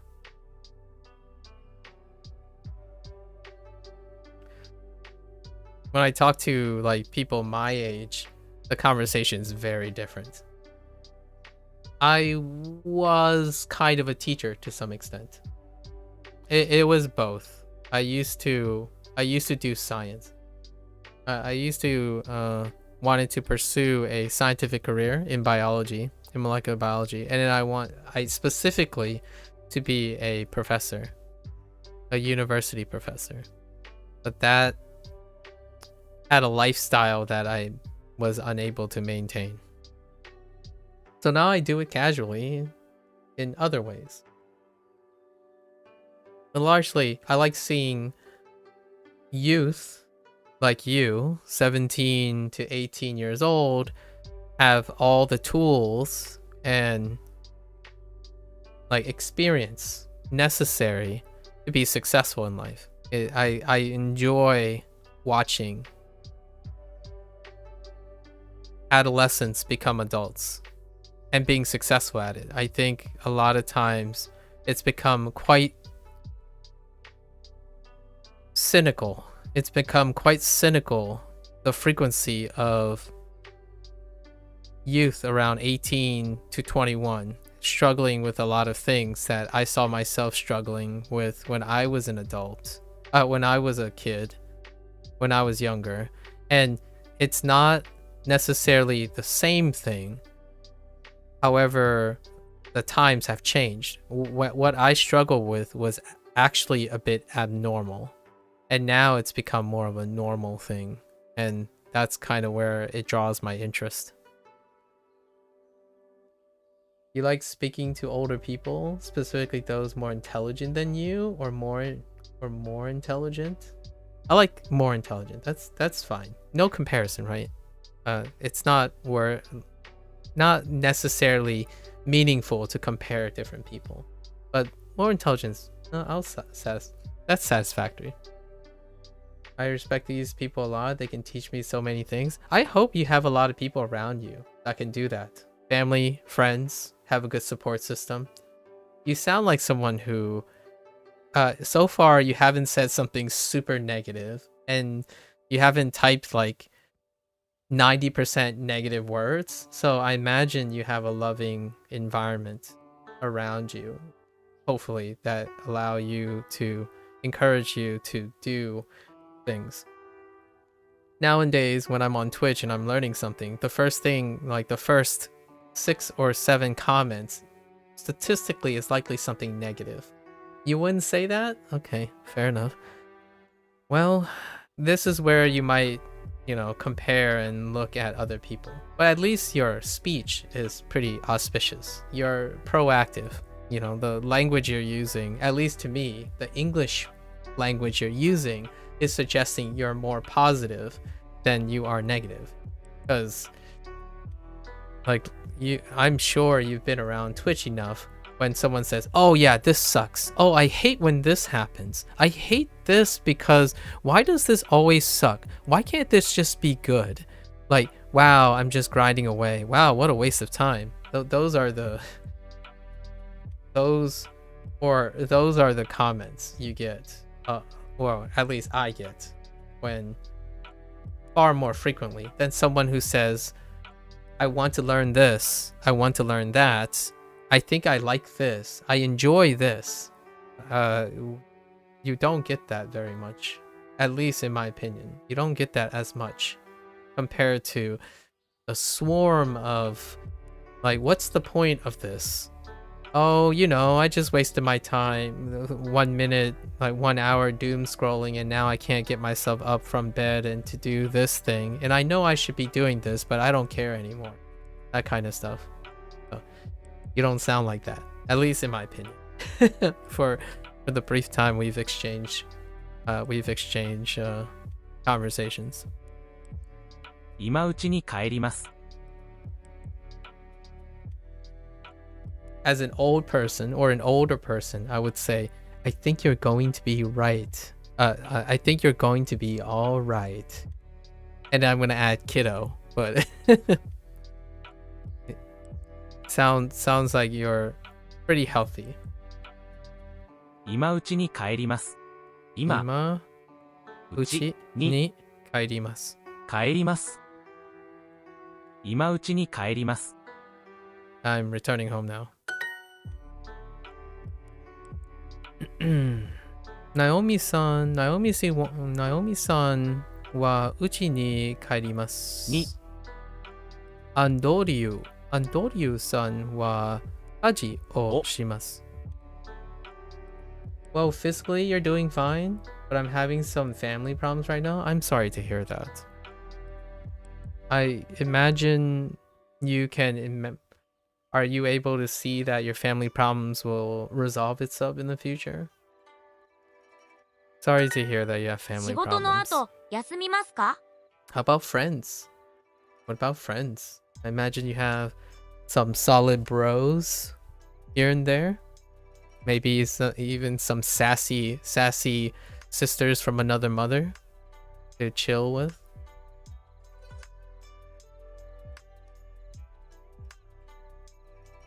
Man, I'm not pessimistic about my family. Then fair enough. Fair enough. That's great if you're not pessimistic. But sometimes, yeah, some things just sadden you. I'm sorry to hear that. It's nice to know that you're not pessimistic about your family, though. How about friends? How are your friends?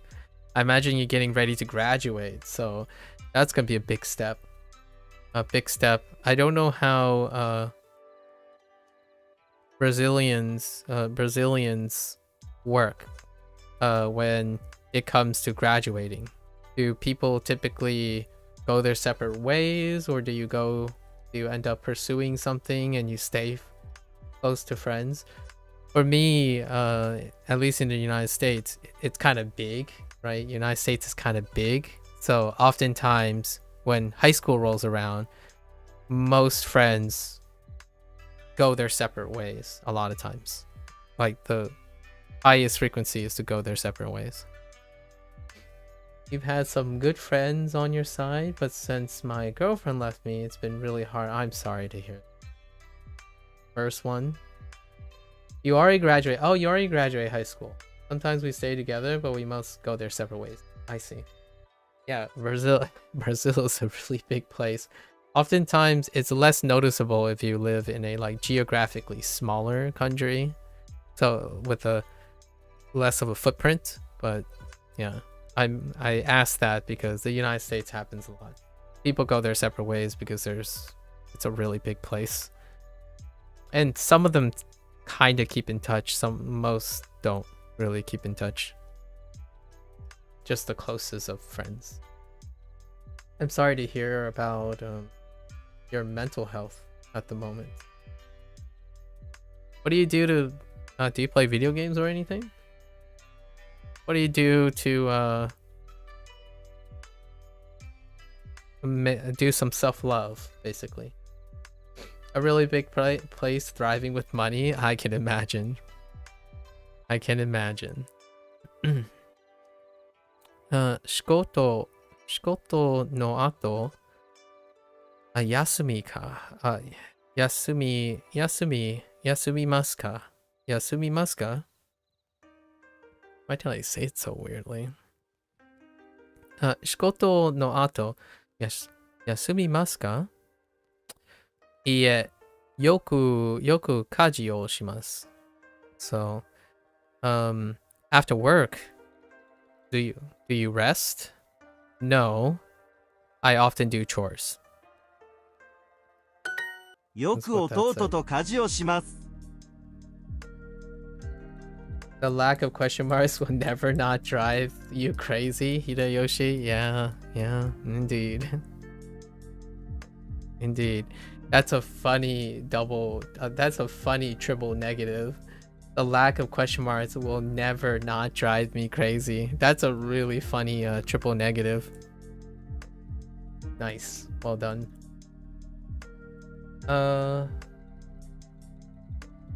I stopped playing some time ago. I don't have anything that I like doing right now. Oh, that's not so hot. That girl I was talking about, I loved her and I'm sorry. You gotta find something. I really hope you find something. Look around, you know. Experiment. And what I mean by experiment, like keep looking. Keep looking for something.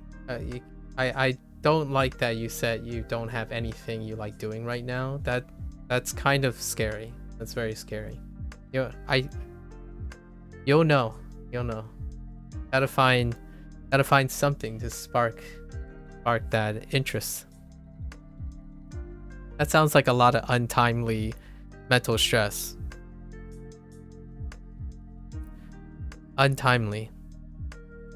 It might feel like you're very unlucky right now. However, you got a long life. Long life.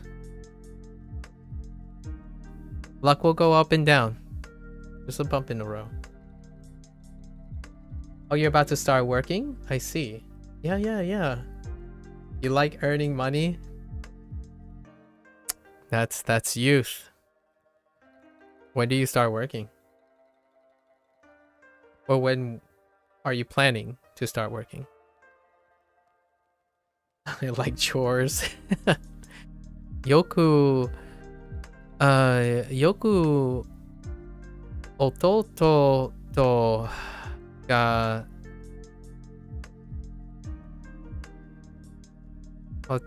家事をします。I said ga. よく音と家事をします。I often do chores with my younger brother. Or my little brother. Why would you switch that up? Duo, why would you just... Okay, I see how it is. Duo.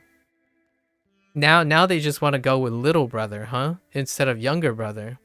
I see how it is. Flexing English's ambiguity. Honestly, I still like younger brother because that is closer 弟 to the idea of little is a bit more literal as opposed to there's some literalness to little. I'm already looking for work. I haven't got nothing yet. Yeah, you did mention that. Not saying that I'm particularly good or better than some people, but as I said before, not everyone appreciates. Yeah, it's tough. And communication skills. Yeah. So, I almost feel like maybe this is something that you've already thought about. Excellent communication skills and multiple linguistics is more the differentiating factor. It's one of those things that a lot of people have a craftsman skill or an artisan skill or like a service skill, and then being multilingual and having communication skills edges you against your competition. So it's more like a... I don't want to like diminish the weight, but how, at least in the United States, it's one of the extra skills, like the one that edges you across your competition. So without another skill to form the foundation on which you can use that language and communication skills, it's often kind of sidelined. And that's my sentiment too. Like, for example, being a scientist doesn't necessarily mean you have to speak multiple languages or have great communication skills. You develop communication skills and writing skills on top of the service you provide. So no, I'm is an example. So like a blue collar work and white collar work, right? Like if you're a service person or a craftsman, like I guess I wanted to say if you had a skill where you crafted something, as in you make something, like you're a fine craftsman, then oftentimes communication skills and that like adds to that skill. But it can be a service thing, right? If you're teaching, and teaching is a service, right? Or therapy, medicine, a lot of that stuff deals with service. However, communication skills will give you the edge, but not necessarily form a core, because the demand for that stuff is pretty, at least in my opinion, the impression I get from that. So usually when I say I focus on communication skills, it's because I like the skill, but it's not the thing that I built my career on. The career was due to science. So a biologist and schoolwork and doing research, like, you know, being observant and all that other stuff came first. And then having excellent communication skills and writing is an extra, all that extra to put you over the top against your competition. And that kind of makes it so that it feels like it's less valuable, or it doesn't have as much weight, and therefore a lower appreciation for it. It happens.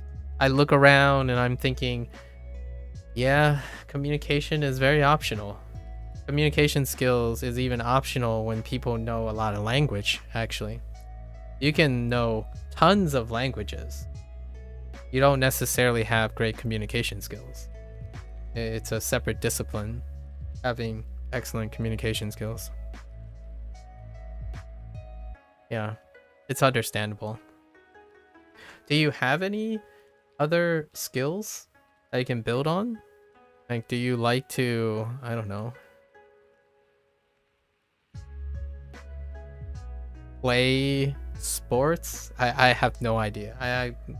I'm not young enough to be thinking about this stuff anymore. So usually a younger person would pick something that they have as a hobby and potentially take the gamble of changing of dreaming to turn that hobby into a job by sacrificing its enjoyment, but also turning it into a career sacrificially, right?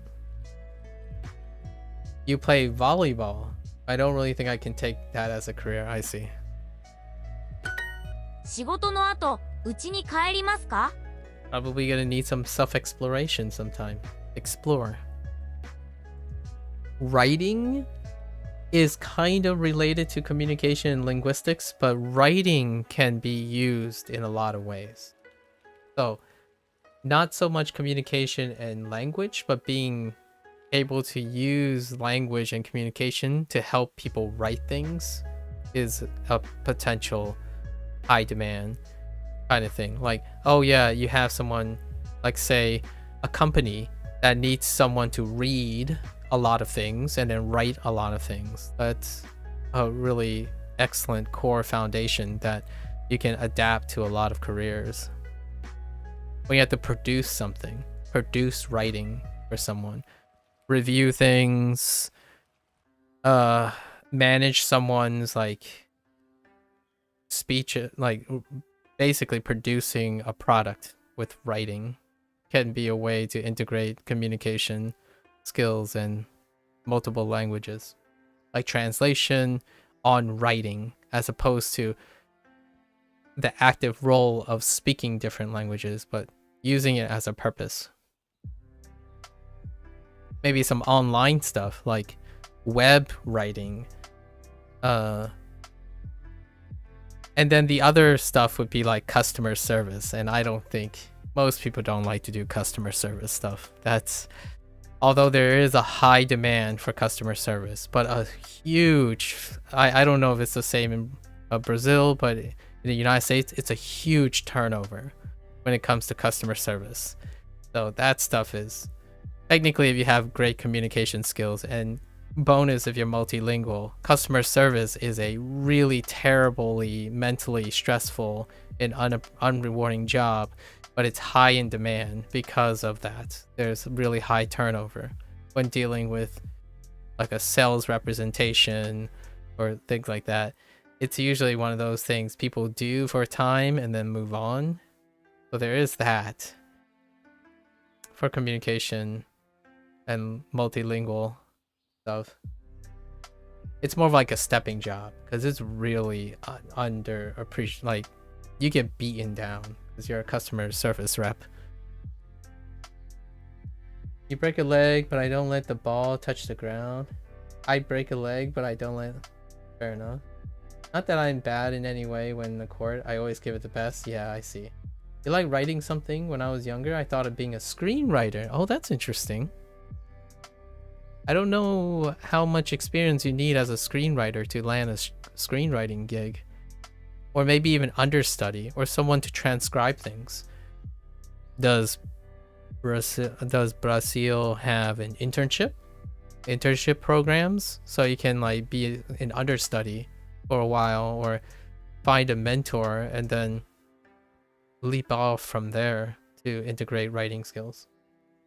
Yeah, internship are like someone kind of like a mentor thing where you study under someone and it's really not paid most of the time. Internships are more like, oh yeah, there's this guy who needs someone to help, so you get to be with the person, and if you do well, they'll give you a reference or offer you a way to step up into the career. When it comes to like screenwriting direction, kind of like a apprentice. I think the other word that most people use is apprenticeship.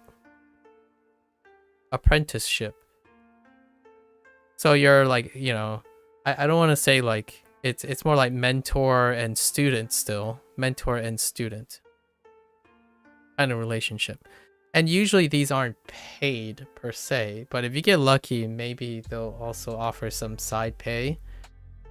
Usually when it comes to writing, if you're doing writing careers, you study under someone a lot of times, or you do a lot of paperwork and grunt work for someone, and then you get good references. At least that's how my impression around the world. I think I have the patience and self-control to work on customer service. Hey, if you do, if you can even work for American companies, being on the Western Hemisphere. Customer service companies are international all the time. Like, people drop customer service positions all the time because it is tough. Your whole job is to deal with people who are already upset about a problem in a product. So there's no shortage in demand. That's an entry job that I think it's universal. It's universal anywhere, and most of it is remote. So you could be working for an American corporation, usually an American corporation, regardless of where you live. So there's always that. Like, heck, you can probably work for Twitch, technically. I'm sure at the moment, lots of tech companies aren't hiring until they have reasonable fiscal years that seem optimistic to expand. The whole tech sector is contracting, right? So probably not a customer service rep for a tech sector. Other things, like phone companies, utilities, things like electricity, things like that. My cousin himself offered me one to work with him sometime in his garage. Oh, cool. Auto mechanic? That'll be cool, but I would like to know how to do that. I don't even know if their resume is like ours. Oh, okay. Okay, I see. Oh, and you're talking about the apprenticeship thing. As an auto mechanic or something. What kind of garage? Huh. Yeah, those are some... And yeah, resumes will probably vary. Like in Brazil, we have something called CV. Yeah, we still have CVs. So the resume is in English, in American English, I don't know. Maybe Americans in general. The CV is your curriculum vitae, which deals with lots of school stuff. And then the resume is after you accumulate job experience, and then you no longer rely on your academics or your school stuff. So when you're leaving school, you use your CV to land some of your first jobs, and then you start building a resume, and then the resume moves on, and then you kind of leave most of your educational stuff back, and that's where the curriculum vitae is. So you start with that, yeah. So it's still here. I guess if I said resume, I'm a little bit referring to after you have job experiences. Yeah, but CVs still exist. Yeah, if you say CV, most Americans would know what you're talking about. I don't know if that's an official difference. A lot of times. I don't know. Most people here that are around me, they when it comes to jobs, they value experience, and then when you're getting out of school, you use CVs. Yeah, it's a natural progression, I suppose. I don't know if it's a rule that they call it CVs or resume. Not sure. Okay. So, let's see. Do you return home after work? Okay. So, no?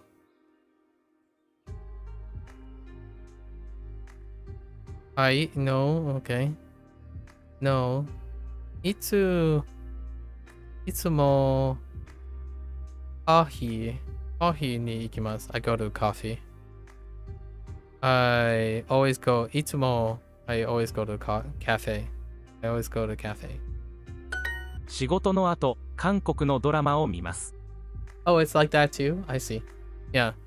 So, hey, if you think you can do customer service, I think if there's anything, in my opinion, I've been looking around for jobs because not for myself, but I've been looking around for jobs in general, at least in the United States, because there are other people that I know that need ideas for jobs, and they're about in the same position in life, and oftentimes customer service, it's like at the top of the list.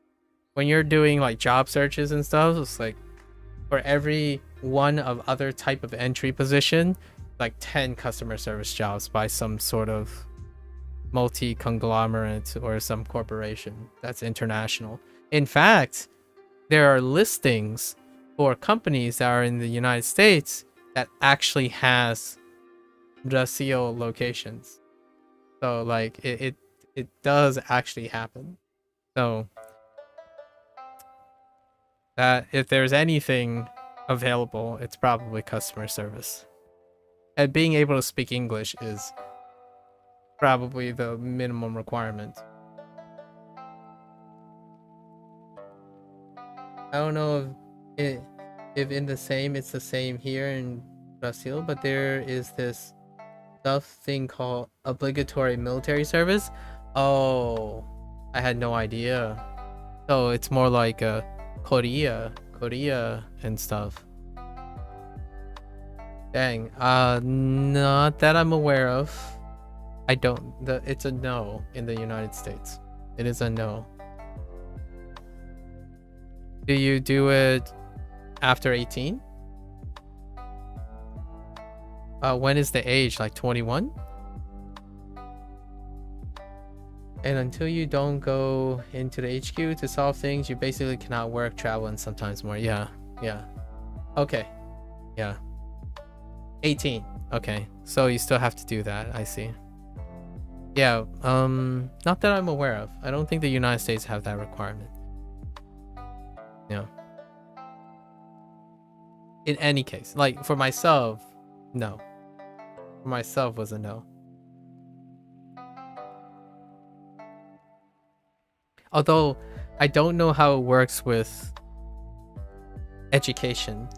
There is I still think it's a no. I think there are places where like there are countries where you waive the military service. You waive the military service for until you finish some sort of career related thing. So I don't know if that's something you can do in Brazil, where if you immediately get something else at the age when you turn of age, you can do that stuff until you're done with that stuff and then do the military service. 仕事の後、韓国のドラマを見ます。仕事の後。仕事の後、韓国のドラマを見ます。韓国のドラマを見ます。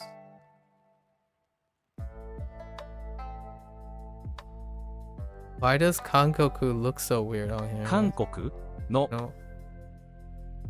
ドラマを見ます。仕事の後、韓国のドラマを見ます。Yeah. Okay. 家事の後、寝ます。You will turn 18 on June, so I also think a part of the problem of being unemployed right now is that I see. I don't know. I mean, your brother... Your cousin sounds like he's got your back, or he or she's got your back. Sounds like your cousin's got your back, right? What may make you secondhand think about your cousin's offer? Although we're not going to focus on what it's like to be in business or like in practice or working for a family member. That's something a bit of a deep cut for me. He's pretty old. Okay, but he's really intelligent. I see. It sounds your cousin has your interest in mind. I haven't ever worked for a family member in my adult life, but you could kind of say my family ran a family restaurant for a while, and working for family is kind of weird, but it's not the same as you and your cousin per se. The cousins are extended family members, so it might not be as volatile as working with immediate family. Immediate family has some potential conflicts of interest occur all the time. Like working for your parents. That can be a little bit tough, especially when someone is growing into adulthood, when someone's getting older in years. He also knows English. He pilots boats. He knows how to pilot planes also, from what it seems. Sounds like an amazing person to at least spend some months working with, you know? He said that sometime when we were not working, he could take me to a free flight. Yo, I feel like you've practically answered your own question here. Your cousin sounds amazing. You even sound like you have a lot of admiration for your cousin. And also bilingual, you know? Older, you say you speak to older people. You like to speak to older people. That sounds like a lot that would work in your favor. Kaji no ato neimasu. After chores, I sleep. Just, I sleep. After chores, I sleep.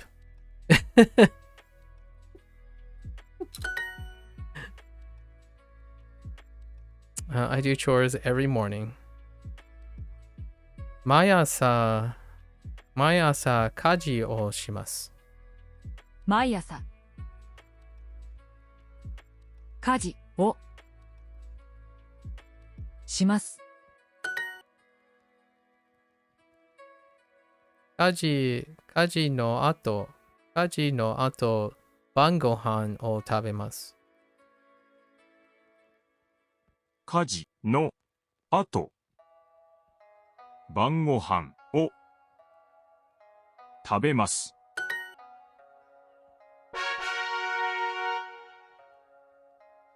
Hey, I forgot to get my 2 hearts back, so let's do our 2 hearts and keyboard entry here. All right. What the heck? Sun? What? 3? 3時ですか? Okay. All right. Oh, that sun. Okay. Sanji. What the?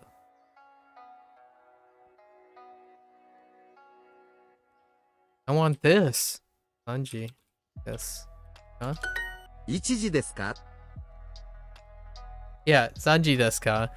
It created a kanji that it created a different kanji that I didn't want.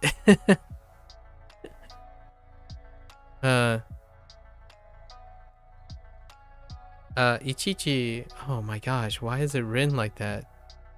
Chichi desu ka? Oh no, they're unkanji-ifying.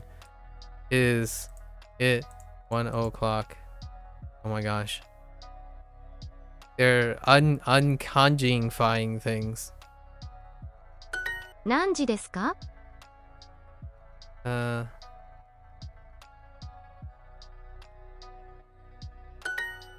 何時ですか? 3時頃です。Okay. It's about 3 o'clock. 今何時ですか? 今何時ですか? Oh boy. We'll just do this. 3時半です。 How do I form kanji on keyboard? On the OS, if you're using a Windows platform, you can download IMEs in your settings, and then you toggle it off and on using the Windows OS. and I input romaji to get the kana, and then you can flip the kana into kanji or katakana when you need. There are 3 writing systems in Japanese. I don't know how familiar you are with Japanese, but you toggle between the 3 writing systems using romaji, like the romance characters. That's how I would use an English keyboard to do it, and I need to practice it. I don't really practice it very often, so that it makes it useful that I can type Japanese on a keyboard. It's one of my least used skills right now. So whenever I had to get new hearts on Duolingo, I try to practice that. Oh, you had no idea about the writing system? Yeah, sometimes I feel like a lot of people know about the different writing systems. It's been a long time now, so I want to make sure I'm not sounding too hard to understand. Yeah, so kanji is the, like, for example, this thing right here. Sun. Sun, the 3 slashes. Sun is kanji, and then above it is sa-n, which is the kana. And kana, usually kanji, the kana is urigana up here, and it's usually referred to as hirakana. And hirakana tells you what it sounds like, basically. So you kind of know hirakana, and you build on kanji. So this itself, I can recognize as sun now, sun. However, it can be written this way to help someone who doesn't know what this kanji sounds like yet. And then hirakana is usually converted to kanji when you can. So in Duolingo, yes, so hirakana is phonetics, yeah. So kana, so you have hirakana, which are like of Japanese origin. And then you have katakana, which are reserved for borrowed words. And they both constitute kana for short. And that's where the sounds come from. If we had to equate anything, that's where the sound comes from. So katakana is something like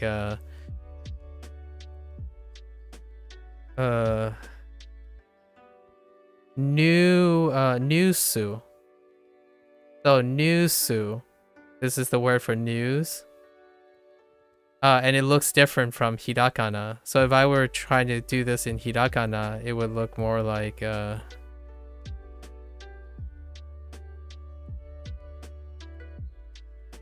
I don't even know how you do.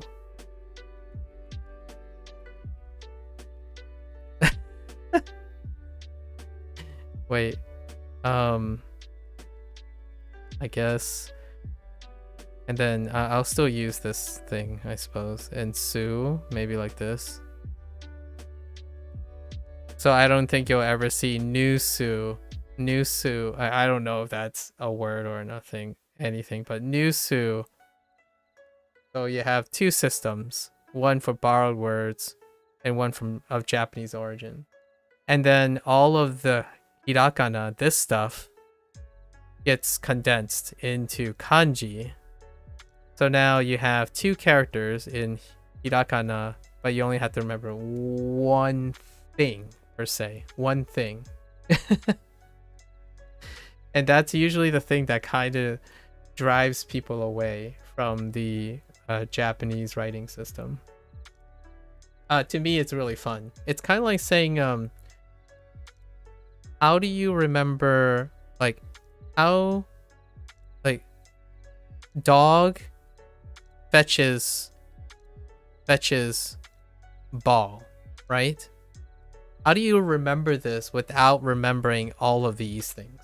You could instead have like a ball and you could draw a dog, right? I'm very bad. Very bad. But So you could draw this, right? You could draw this and say a dog and a ball, and then you could forget this. You don't have to remember these actual words, and every time you see this thing, you're gonna say dog fetches ball. So whenever you see this actual picture, it means dog fetches ball. So that's kind of what kanji is doing, only in a more empirical way. So when you see this, you see this, right? So these two are equivalent. Only whenever you see this, you're actually pronouncing this, not whatever this is. So it's compressing the information. It's kind of like when you have memories. When you look at your, I don't know, your favorite teddy bear. When you look at your favorite teddy bear, you could have a whole story linked to that teddy bear, right? And that teddy bear itself becomes all of the story. So you're condensing everything into a smaller object. And I call it compressing. You're compressing the stuff. So kanji is a natural compression. And there are some English versions of this. There are some English ideas you can parallel. Like when you're saying something like put on top. So like an example is put on top of something. Right? Right? This phrase, like say you put something on top of something. You could turn this whole thing into place. So if you place something, you put on top of that something. So what happens is this word ends up telling more, right? And English, when you get into like, if you start thinking about the higher level English, which not a lot of people use often, it's usually in like writing and a lot of times in scientific talks and stuff, you use words that are more compressed. They have a lot more meaning than using several words. So instead of saying I put a ball on top of the table, I place the ball on the table. So then you contract. So words are, you use fewer words, and those words themselves mean more things. It's more descriptive. And kanji is an example of that, but in a very, very discrete way. Like it's a very different way that they're using to capture more meaning into fewer things.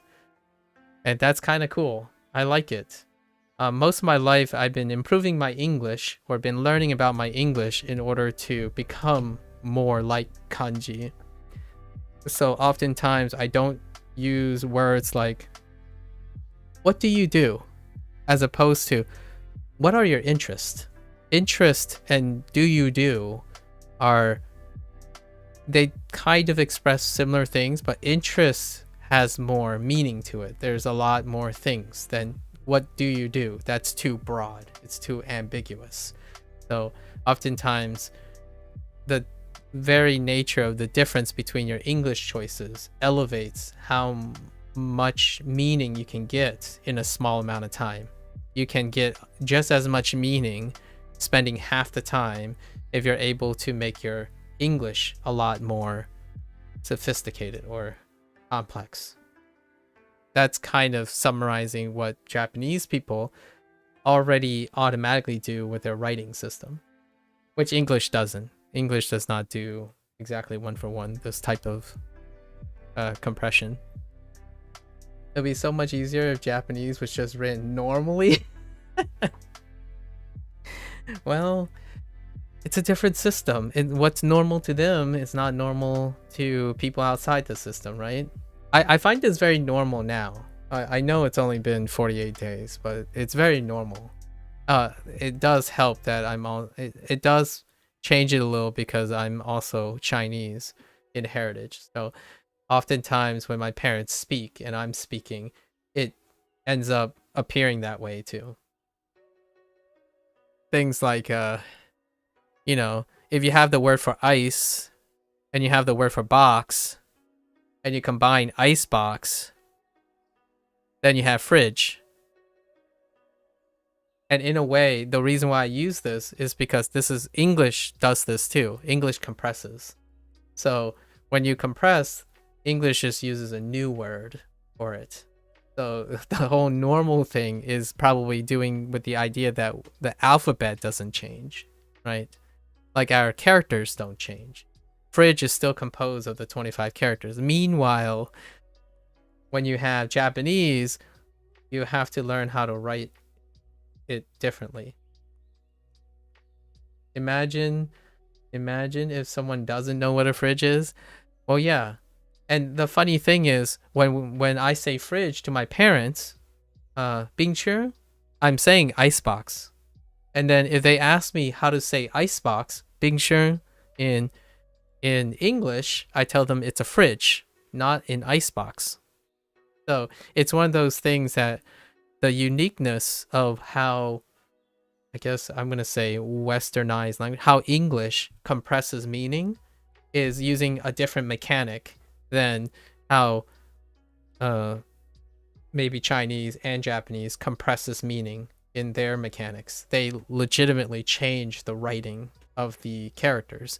Meanwhile, things like English use a different combination of the characters that they already know instead of creating new characters. And it's kind of cool. I mean, if you like drawing, I know you didn't give me any impression about pictures, right? Pictures. It's pictographic. And if you're a fan of drawing things to mean other things, then that's kind of how I feel about Japanese. The more you can draw, the more images and more spatially aware you are, you might take well to Japanese, adopt really well to Japanese pictorial and maybe like Mandarin and Korean pictorial type of language, as opposed to our alphabets in the Western world. Anyways, don't you worry, you're not distracting me. I actually love explaining these kind of things because it's also explaining how much I've learned about Japanese, right? Like you're giving me the opportunity to explain the things I've learned about Japanese in the last 48 days. And it's become very natural for me to be able to explain these things. Most of the time I learn and immediately I figure out how I can explain it to someone else. Just think like a teacher all the time. Make it approachable. And I don't ever want to make it sound like it's too complicated. So if someone tells me like, oh man, you're making it sound too complicated, and like that sounds not understandable, that's usually then you're failing to teach anything, because usually you're trying to make it sound understandable without sacrificing how complex it is, right? So if you, I hope I didn't scare you away from learning Japanese sometime down the road. It's a beautiful language. I really like the way it sounds. Minus some things. It does. It teaches me more, yes. If I fail to do something, or if I do something that I didn't know if I go to do something and I didn't know how to do it, then it teaches me more about myself and the other person. And also the other person then challenges me to do something, make sure that I learn more, right? That's kind of the idea. Always take risk in teaching something, but be aware of what you don't know and what you do know. Kanji is simplification in a way, yes. You could say it in that way, that kanji is trying to make it more condensed, as in there's more meaning to units of things. So it's more of a condensation where the meaning is still there. All the meaning is still there, but how to represent it has been condensed into smaller units, right? Kind of like I almost want to say it's more like a luggage, like your box. If your box is made of like 30 units, right? If it only can contain 30 units, you can make 60 units, pair them up, and they become 30 units. And then you can still fit in the box. But the thing is, you have 60 units worth of knowledge. So you're reducing it by half because they pair up. So you're just going to pair up half and half. So you only have to remember 30 things now instead of 60 things. And the reason why this is because if you think of if you think about how long a sentence is going to be, imagine a sentence with 60 words versus like 60 quote unquote words versus a sentence with 30 words, quote unquote. You're going to have a gigantic sentence versus half that length. And lots of the kanji writing helps to make the sentence look nice, like more legible. So a lot of the whole reason behind kanji, one of the bigger motivations behind kanji that you notice is it makes the sentence read a lot better, and it's not like gigantic to create a single expression. English does the same thing in a way. You substitute words so that your sentence become less wordy. As in, if it takes you 3 sentences to express something, you can attempt to make it more concise and write it in 2 sentences or in 1 sentence. Then you can have the rest of those sentences to convey other ideas. That's more or less how kanji is doing it in a different way.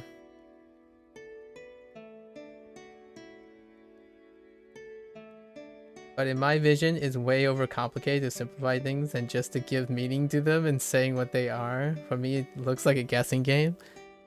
Hey, you might surprise yourself. Like, sometimes things might seem complicated until you expose yourself to it and you practice it a little bit, right? You'd be surprised how open-minded, like how it can introduce new ideas and new ways of thinking if you took some time to explore these things. So just because you say it's overly complicated and it looks like a guessing game, I feel like that's even more fun, wouldn't it? Wouldn't it be more fun for you to see like, hey, can you get used to this? If you can get used to this, it's another tool you can do. Not just in language learning, but in other things. Like I do use this type of logic for other things like computer writing, computer languages, problem solving, how to play video games even. That's generally how this is one method you can use to become more efficient at things. So for example, numbers is a great example. Like if I told you these numbers, right? 3317658. If I just said 3317658. I chose 7 numbers because it's a rule of 7. 7 is a magic number when it comes to human memory, right? If I told you this, you will have a much easier time if I told you 33, 17, 658. Now this is 3 units versus 7. Or you break it up any way you want. You could say 31, 76, 58. That's 4 units versus 7. So kanji is doing that. They're taking the 2 and combining it into 1. So kanji is compressing the number of things. What I mean by magic number, back in the day, a long time ago, and it might not be true now, it might drift. Long time ago, when if someone is to give you information,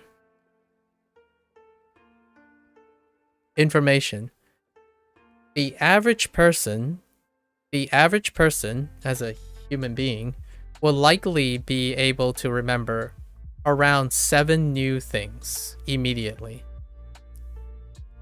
So this is the kind of one of the reasons behind certain number elements being around 7. So if I told you 8 different things, once I start getting past 7, it gets very, very difficult. So it's a lot of times people, when you're thinking about trying to remember things, you're trying to keep it below 7 new things. However you want to associate it. Like, for example, if I told you 3 animals, right? Or let's say I say dog, cat, elephant,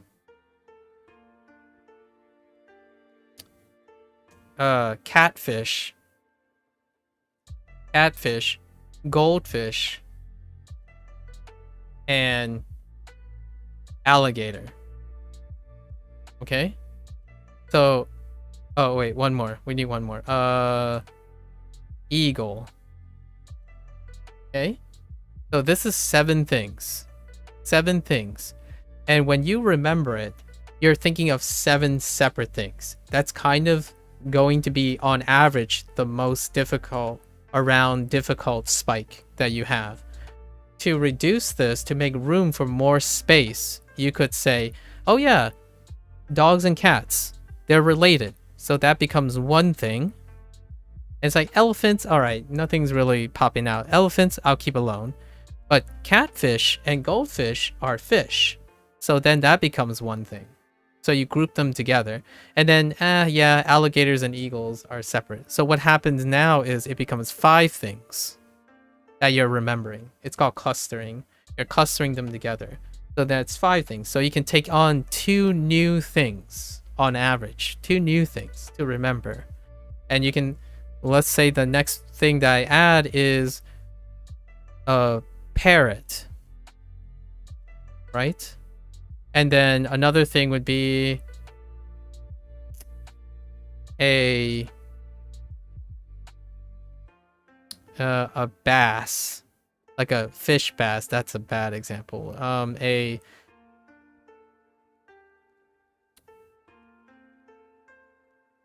trying to give another example, like I can just add another bird. So like an owl, right? So technically, you still have 5 things, but the new things you got were parrots and owls. They're all birds. So then you technically only have 6 new things.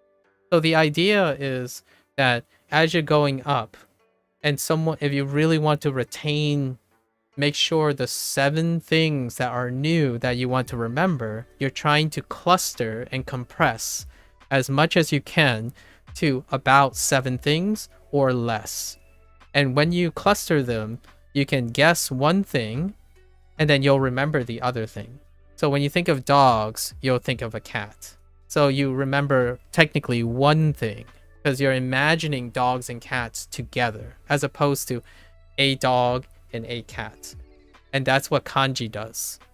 So kanji, this character unifies 2 separate characters. 2 separate characters together. So instead, it's going to feel like you're remembering one thing versus 2 separate things. And kanji, as you compress a lot more, a person in their mind is going to think of fewer things. So when someone's speaking, you can picture it. You don't think your mind functions like that. I think, so here's the thing. I know you probably don't feel or think your mind functions like that is largely because it's under practice. Like, I'm not going to convince you that this will solve, or maybe the case is oftentimes how it works is you're not using that technique. You might be using other types of techniques, but this is a technique you do not use very often. And oftentimes when you're repeating things, like you say, when you're learning something, right? When you're learning something, you repeat it. You repeat it until you keep it, right? That's not like saying or do what I just said. Do what I just said. It's a do you and do this. So it's not like if you repeat it and that helps you remember, it's not if you do this, you don't do the other thing. It's you decide you don't use the technique I'm talking about. And then you're using a technique you grew up using. Repeating stuff multiple times and try to use it in a sentence is a form of grouping. So here's the grouping for using a sentence. So say you learn 7 new things. 7 new things. And then you took those 7 things and you used them in a sentence. Right? You use them in a sentence to remember them. Right? And the other way you say is to repeat. This is grouping too. This is grouping because now you're learning however many things you have, but you're doing 2 different things. So you're doing 2 different exercises that reinforce the thing. So say if you have one thing you need to remember. One thing you need to remember. If you do 2 things with them, which is repeat, and then use in a sentence, right? You are grouping 2 things to one meaning. So you're still doing the same thing. It's just a different perspective.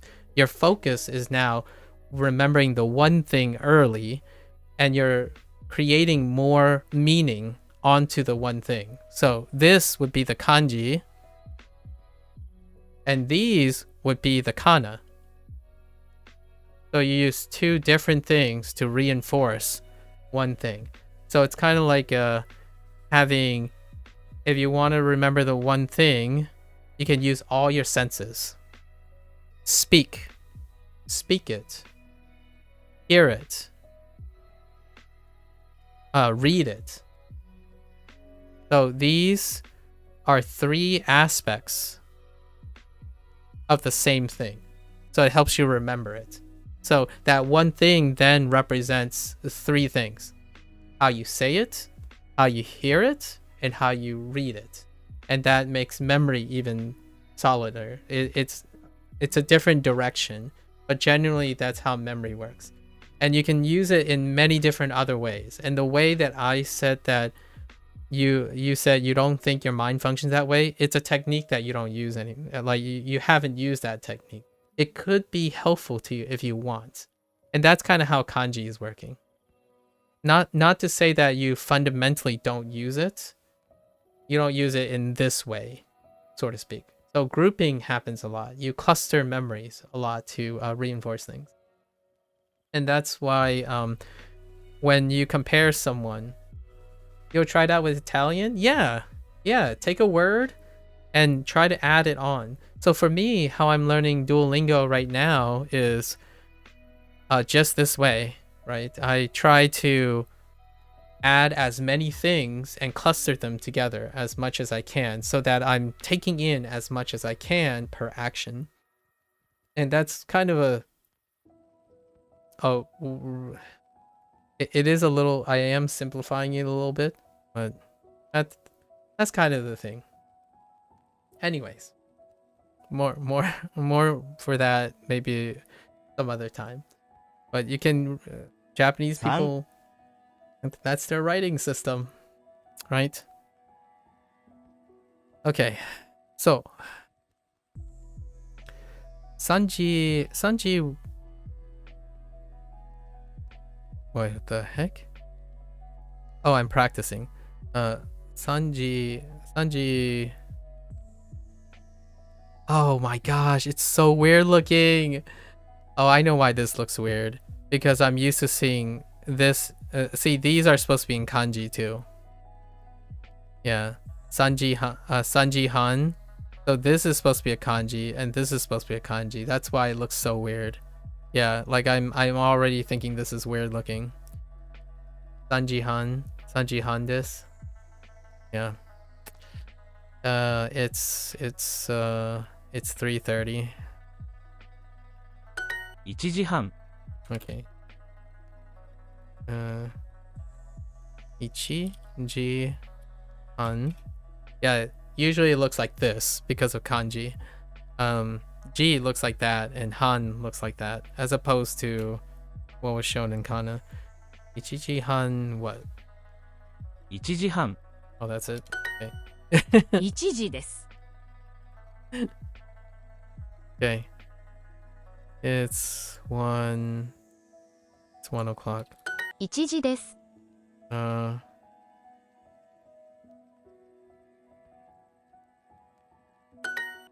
Okay.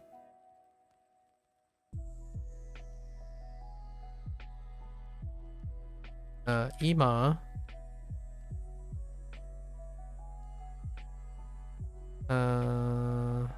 Yeah, that's fine. I think Goro also has a kanji that I don't know of yet. 今3時頃です。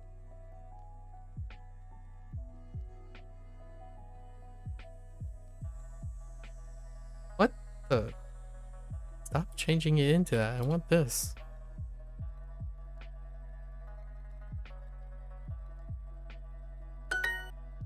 Okay.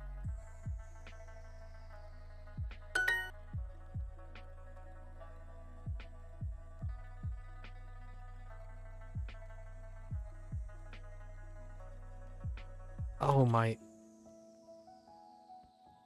I really want to know what that means now.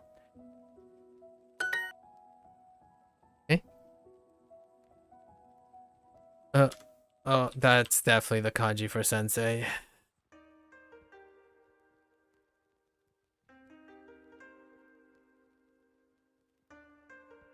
Oh no. Wait. I don't want that.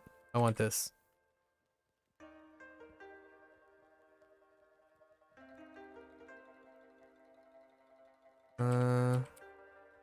Can I get in on here? Oh no. Okay. Never mind. I can't do it that way. Enter. Yes.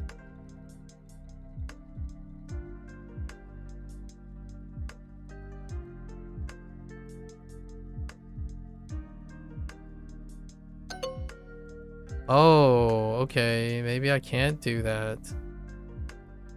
Oh, they don't accept it? Oh, no, never mind. I got a typo. I have a typo in Sensei after I tried to delete everything.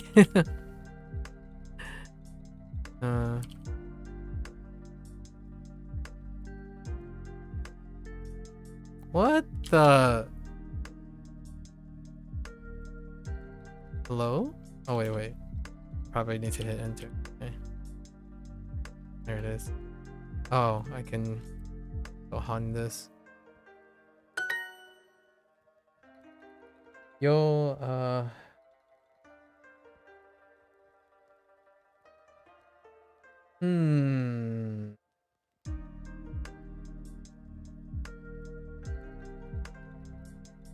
Nope. Something about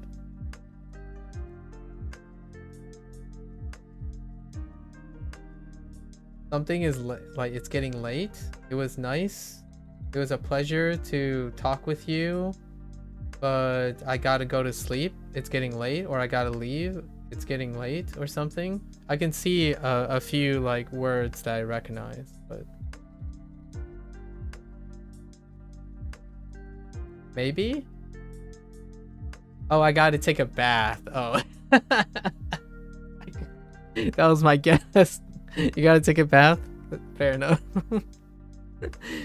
I tried. Fair enough. Wow, all that? Dang. Okay. You gotta try some, yeah. If you want, I will always try to take a guess.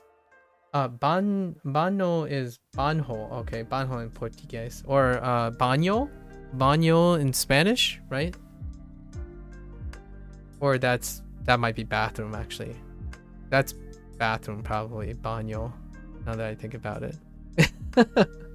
Baño. Alright.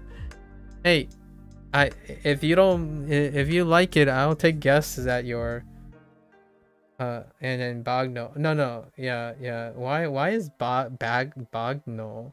Bagno. I don't know how to pronounce Italian pronunciation, but yeah. Yeah, bagno. Yeah, and the GN becomes ño. Yeah, baño in Spanish. Yeah. At least in my opinion. That's how they combine the G and ño. Nya is GN next to each other. Oh, it's the same in Portuguese? Yeah. Like nya in Japanese is the same too. When they have G's, like g, g can become ng. So ng is GN as well. So, and whenever I think about Spanish, I think about the GN being just N with the tilde, with that little like swirly thing on top. So ng, the GN next to each other. And I guess that's where Italians kept the BAGNO with the GN, ño. Like gnocchi. When you say gnocchi, the pasta thing, the potato pasta, gnocchi, GN, GNOCHCCHI or something, gnocchi, it's nya, so GN. The same, it would be like N tilde, gnocchi. Yeah, and they spell it this way, I think.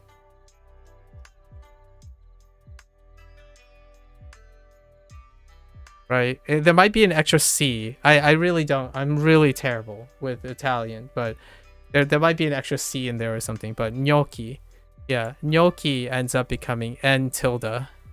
Is the sound. Oh, gnocchi. Oh, gnocchi. Okay, yeah, gnocchi. I see. Yeah. So that's exactly it. Yeah, and Japanese has that thing too. Sometimes G's become nyas from time to time. At least in whatever synthetic voice samples that they're using. Anyways, you need to take a bath, right? You could say ioke. You would sound similar. Yeah, true. Ioke. Yeah, ioke. True. Because of the diphthong. I-O are diphthongs. Two vowels next to each other. A fun thing about Japanese is if you know English, and maybe if you know either Portuguese or Espanol, when they do borrowed sounds, they have to get really creative too. And it's kind of like that, what you just did with, you can say ioke instead of nyoke. To get the same sounds. That's what they do with katakana all the time. Like nusu, basketball, jusu, jasu. They get really creative with their sounds. It's kind of fun, but also kind of frustrating to figure out what it is.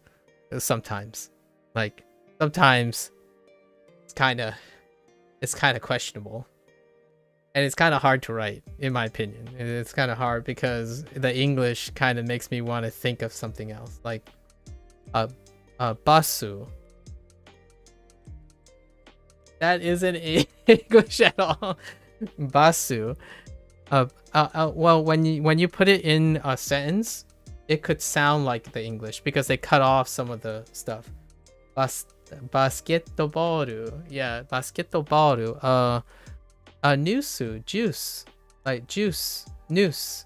So when you put it in a sentence, the U's at the end, you can like shorten it so that it ended up sounding like juice instead of juicu.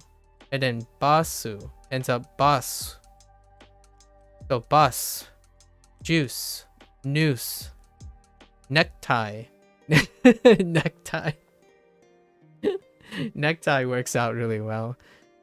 It's actually necktie, but when you cut it off, you know, it's like necktie. It's so good. Also so annoying to spell. the closest thing to Japanglish, you know? Anyways. Yeah. Next time. If I'm not getting you excited about Japanese, I would be... If I'm making you sound like Japanese is very not fun, I wouldn't be doing it for 48 days. So, hopefully I'm giving you the impression that Japanese is fun, if you have time and if it's interesting and all that stuff. But I wouldn't tell you that Japanese is a boring thing, and I just spent most of my time in the last a month and a half doing something boring. So hopefully I'm not giving you that impression that you should be scared of Japanese. Not here. Not here. You're too young for that. All right? Too young for that.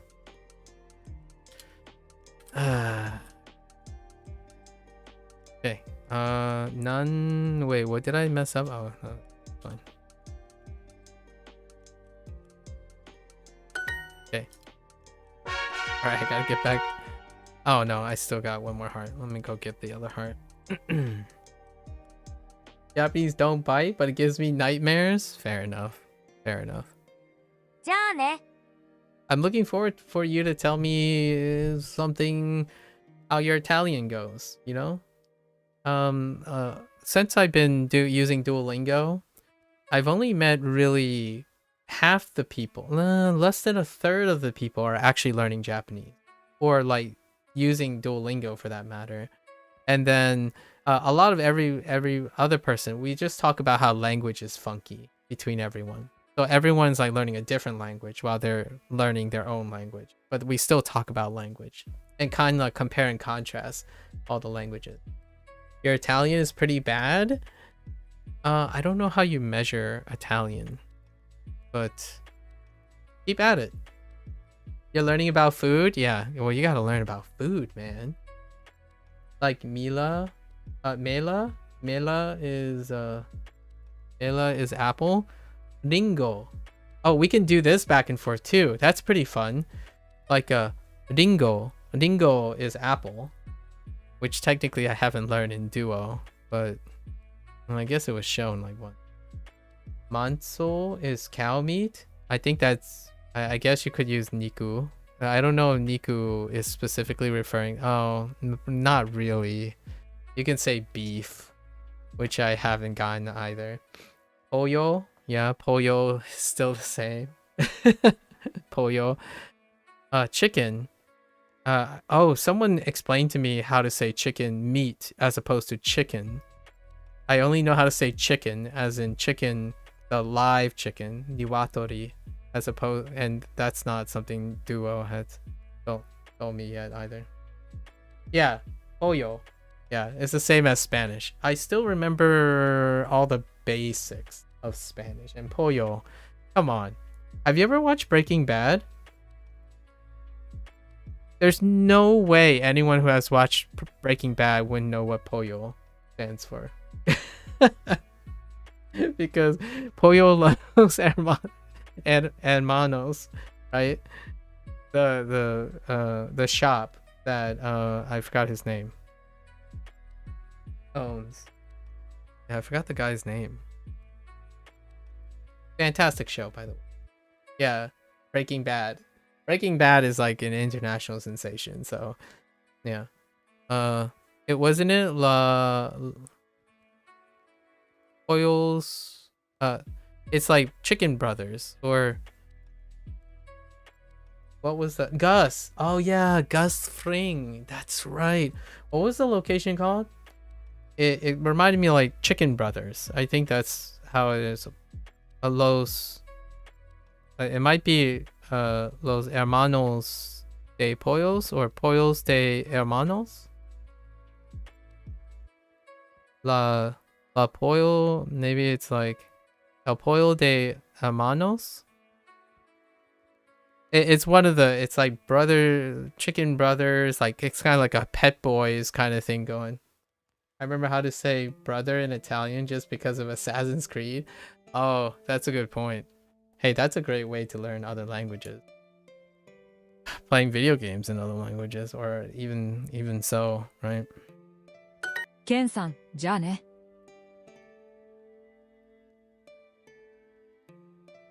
Ken-san, okay.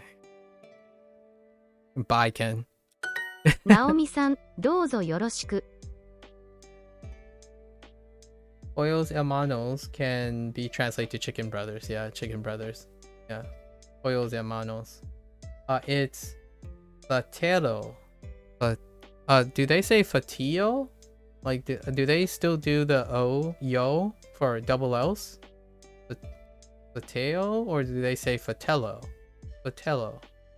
As in using both the L's. And that, I get where that's coming from. Like fraternity, frat, for men, like a brotherhood. It's more like a brotherhood.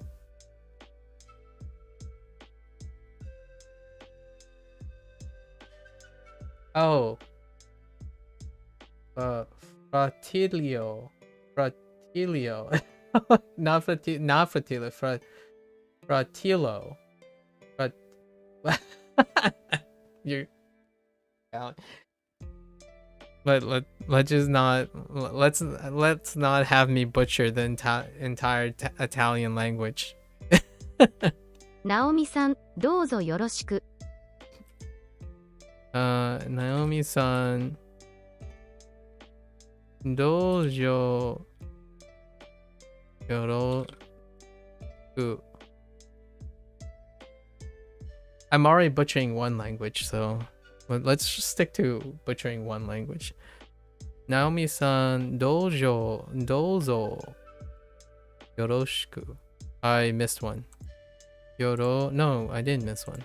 ナオミさん、どうぞよろしく。こんばんは。 I thought I ナオ missed ミ a です。 syllable. Okay. ケンです。こんにちは。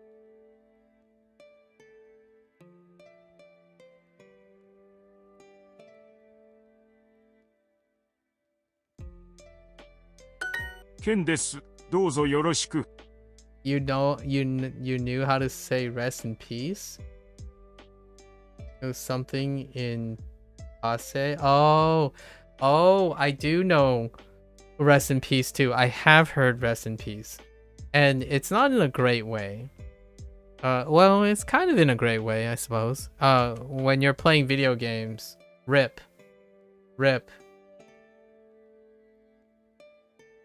Maybe not descanse. But I remember in pace, I think, right? Descanse in pace. I don't know the first word, but pace, I've heard rip before. Like rip as in good luck, sorry, wipe kind of thing, but rip. R.I.P.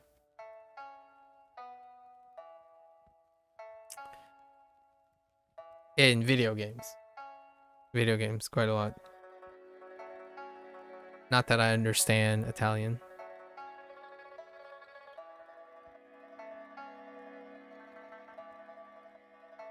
Naomi です。どうぞよろしく。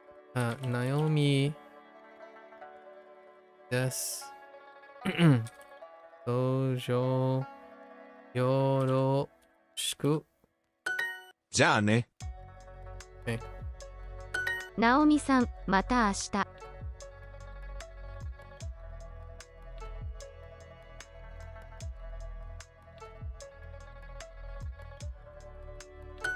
どうぞよろしく。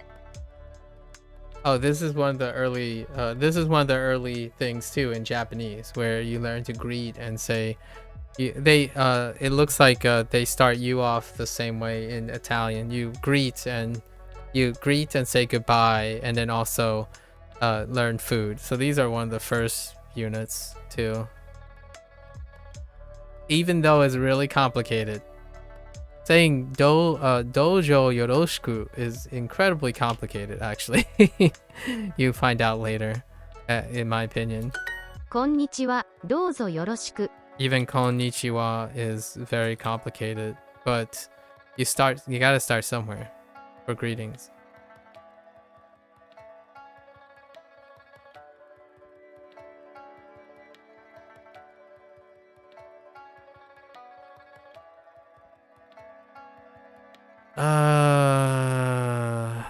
Yes. Okay.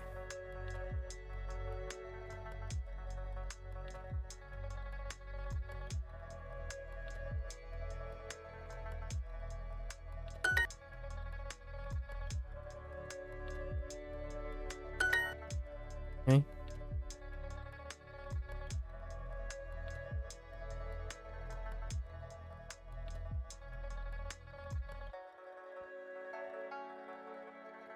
Why does that not look correct? Oh, I missed a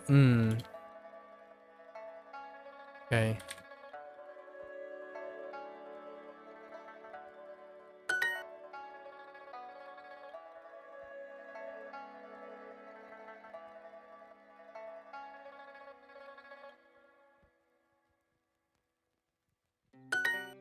Okay.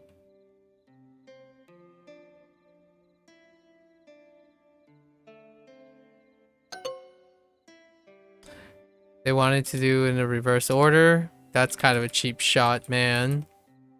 I'm just saying. Dang it! I was rushing. I had a typo.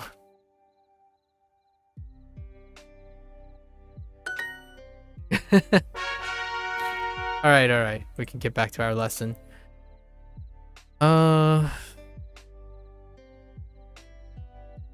I'm trying to think if I'm going to do the next 2 exercises. Probably not. I think I'm gonna save these repeats for tomorrow.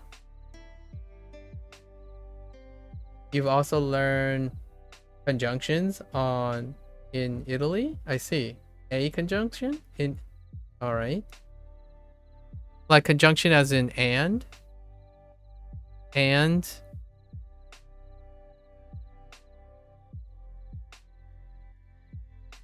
On like I.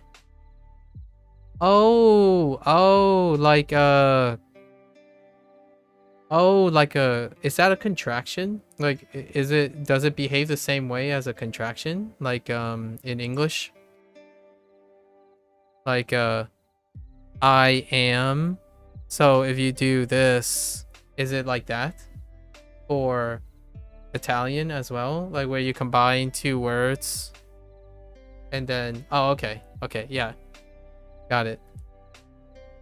I know we already just talked about the English words, like the English grammar, and it's usually it's referred to as a contraction. I know it's not really all that important because of English grammar, but this is a contraction. And then conjunction is things like and.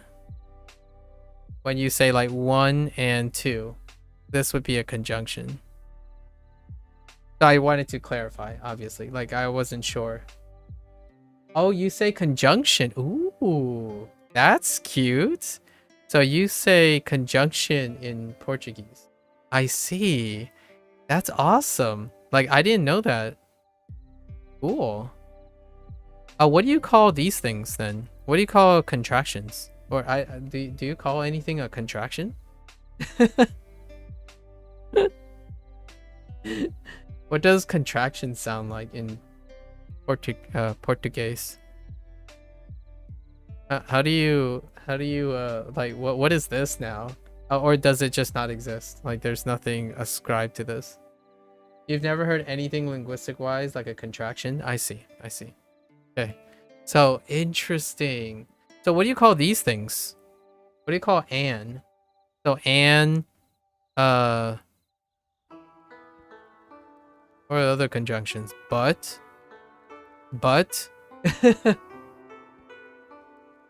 oh, but it means contraction. Oh. What do you call these things? An and but. Or these things. No. What I mean is, what word do you use to call these things? Like, since conjunctions are like this. What do you call these things in Portuguese? Like, what are these? What type of things are these? You guess conjunctions too? Okay, that works. No. Well, it's a fun question. I don't actually know how it works. So, I think it's easier to not use those names at all. But you know, that's just how grammar works, right? So, that's a funny question. I had no idea.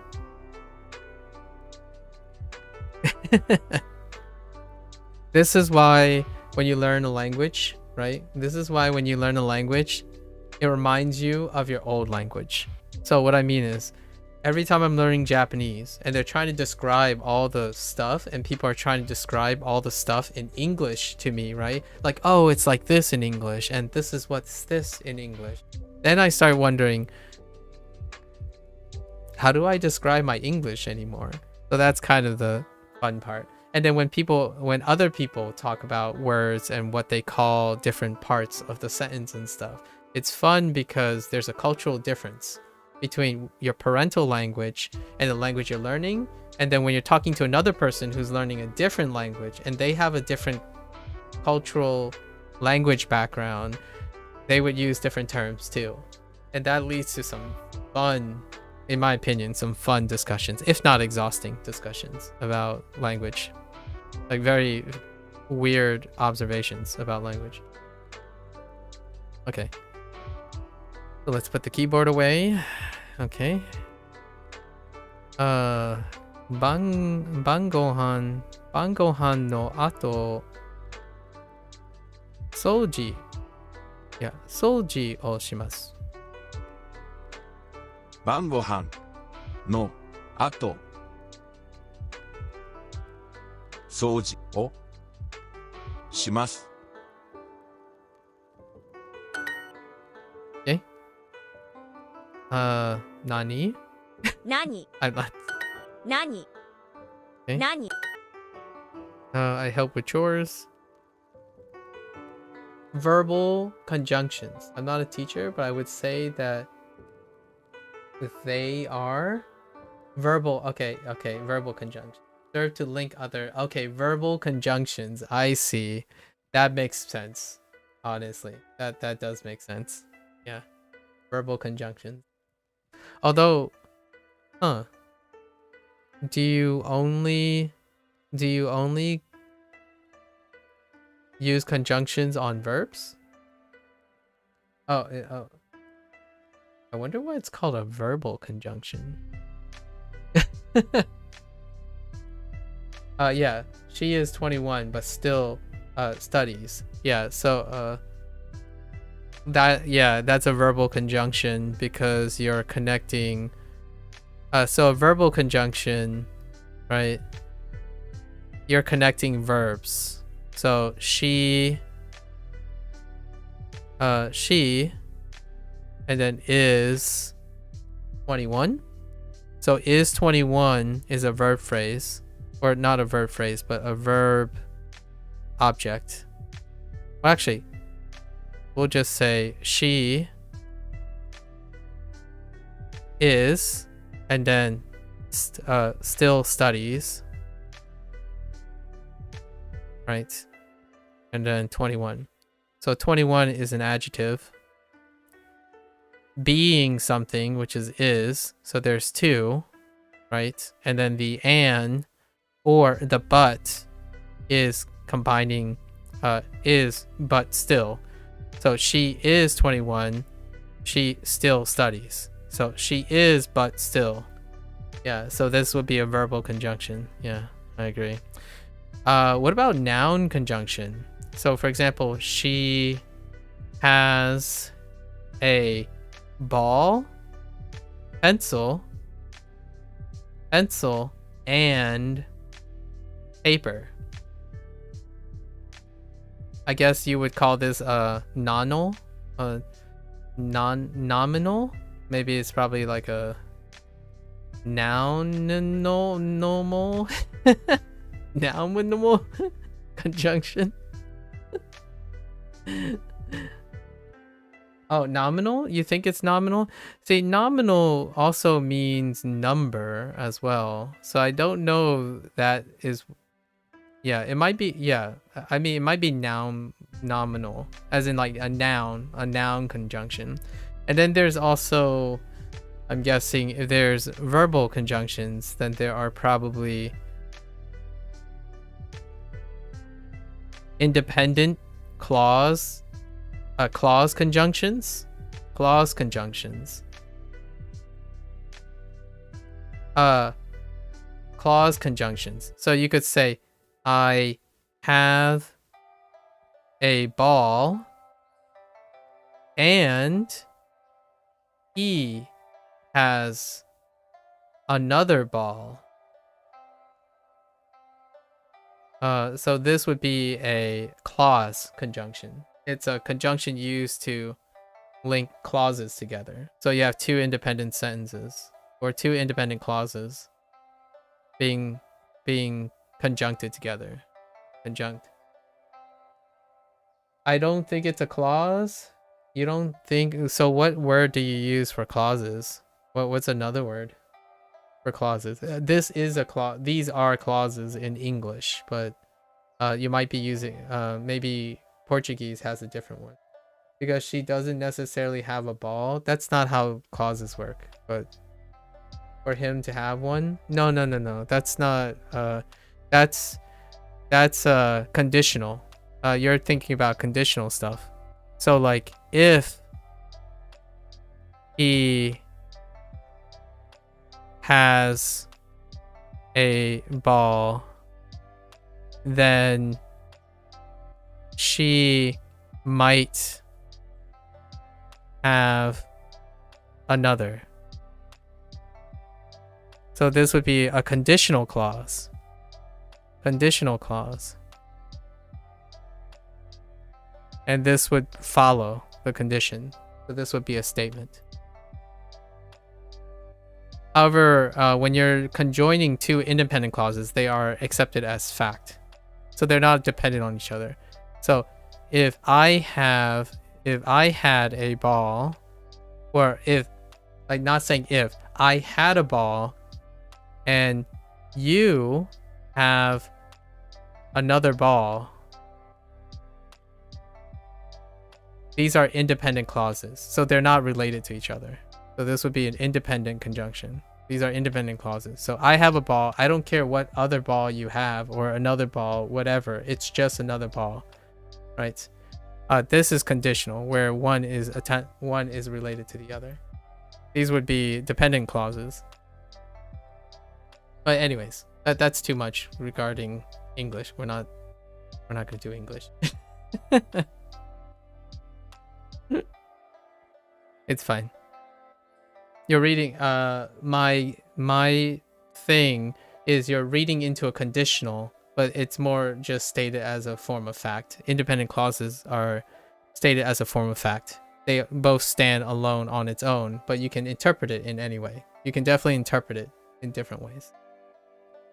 But they are independent. They're not dependent on each other. When you're using "and" in that manner. Like I learn Japanese and you learn Italian. There's no relation between the two. Well, there doesn't have to be any relation between the two of them.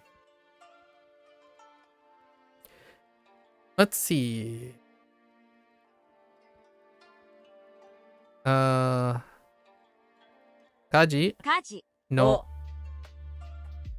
手伝います。手伝います。手伝います。毎日ちゃんと掃除をします。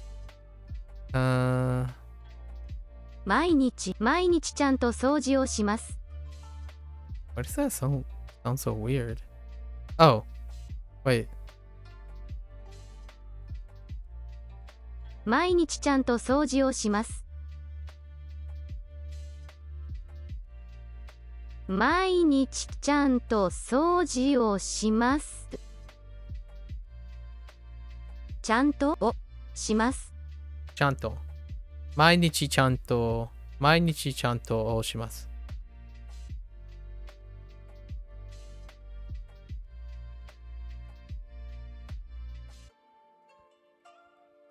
Oh, which one?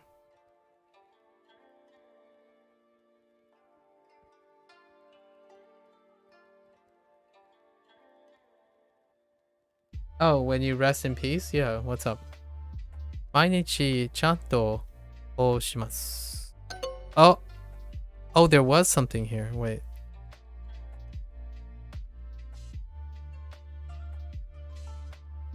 毎日ちゃんと oh, there it is. 掃除 oh, 毎 okay. 日ちゃん Fine. Fine. 何何山12 12 1000 1000 8 8毎日掃除をしますか？毎日毎日掃除掃除ををししまますすか？か？毎日掃除をしますか？ Pache reminds me Paz from Portuguese. Okay, okay. The word I knew was requiescat? Requies? Oh, wow. I don't. It kind of reminds me of request, but that's probably not even close to what that is.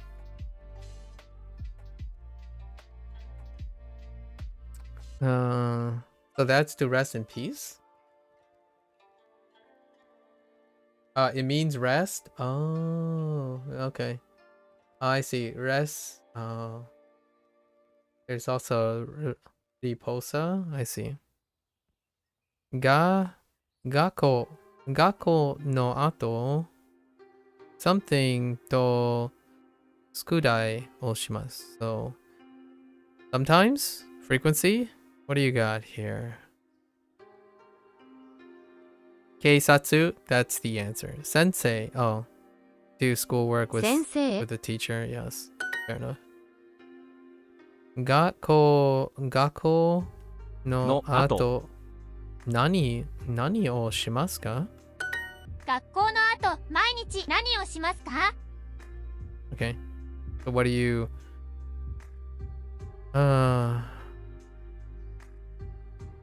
mainichi, so what do you always do after school?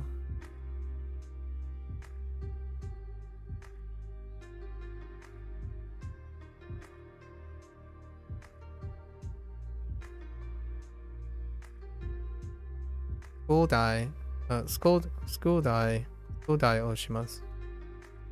Why does that look so weird? School. No, that. Wait, that's not it. Shuo. Oh, judo o shimasu. Judo. Ah, man, judo just doesn't look right. Judo o shimasu. And then Enki wa ii desu ne. Okay. Just do judo after school, I suppose. Gakko の no 後 ato 宿題 skudai o shimasu. Yeah, do school. Homework. After school. 宿題の後毎日何をしますか？ I see. It reminds you of another verb in Portuguese. Skudai no ato mainichi nani o shimasu ka? What is the response? Kazoku. Kazoku to bangohan o tabemasu. Eat dinner with the family. Sure. 家事を手伝います Kaji o tetsudaimasu. I help out with chores. I help with chores. Sure. 学校の後何をしますか？ Kako no ato nani. Okay, what do you do after school? What do you got? What do you got for me? Itsumo skudai o shimasu. Okay, I always do homework. 毎日家事を手伝います。 I help with kaji every day. I help with chores every day. Okay. How was today's homework? 今日school 宿題今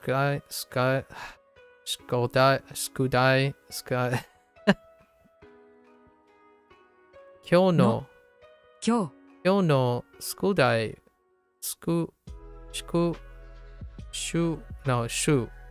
宿 yeah. No, 宿題はどうですか？どうでか今日の宿題はどうですか？よく家事を手伝います。よく家事を手伝います。家事を手伝います。手伝います。よく家事を手伝います。I often help with chores. Moving right along. 毎日ちゃんと掃除をします。 How did I screw this up? 毎日 Oh, I missedちゃんと the noun. 毎日ちゃんと掃除をします。掃除をします。Okay. Moving right along. We got 3 more lessons, or yes, 3 more lessons, including this for the day. Let's get it. Okay.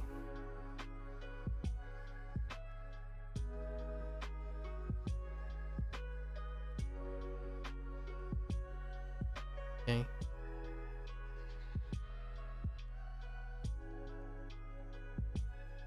I don't know if I need to. Okay.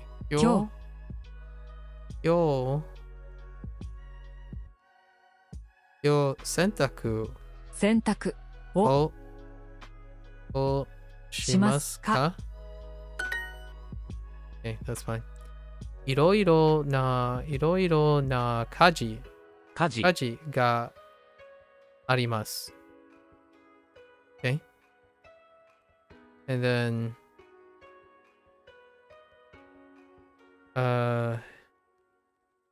忙しいです。Ooh. Kind of cut off. But 忙しい. Short. Very busy. I'm busy. Sorry, not very busy.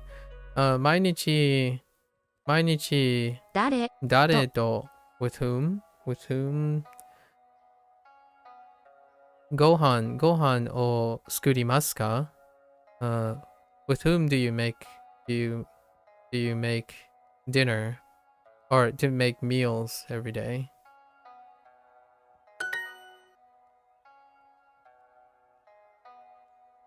Erikaさんは毎週洗濯をします。Just doing it.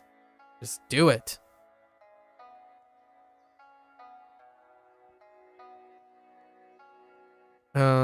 What does this actually say? Erica is going to do laundry tomorrow. Or next week. No, every week. Erica does laundry every week.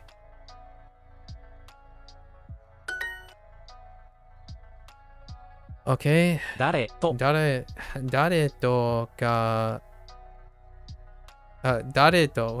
と家事をしますか？ With whom do you do chores?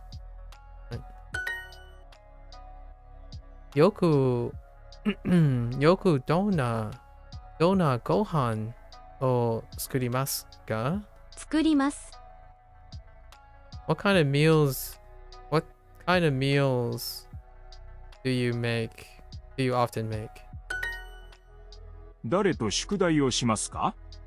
誰と宿題をしますか？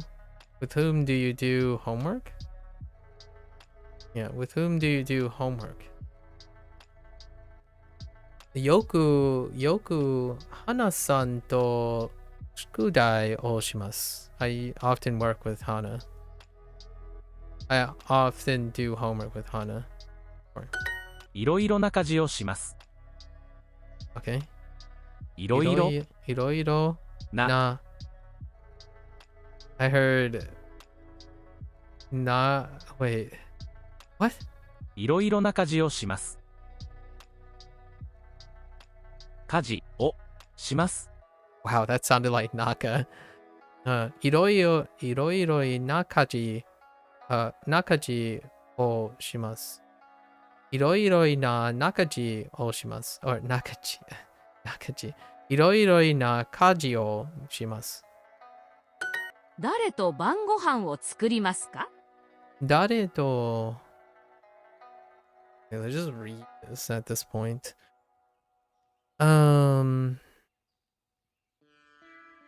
With whom do you make meals? Or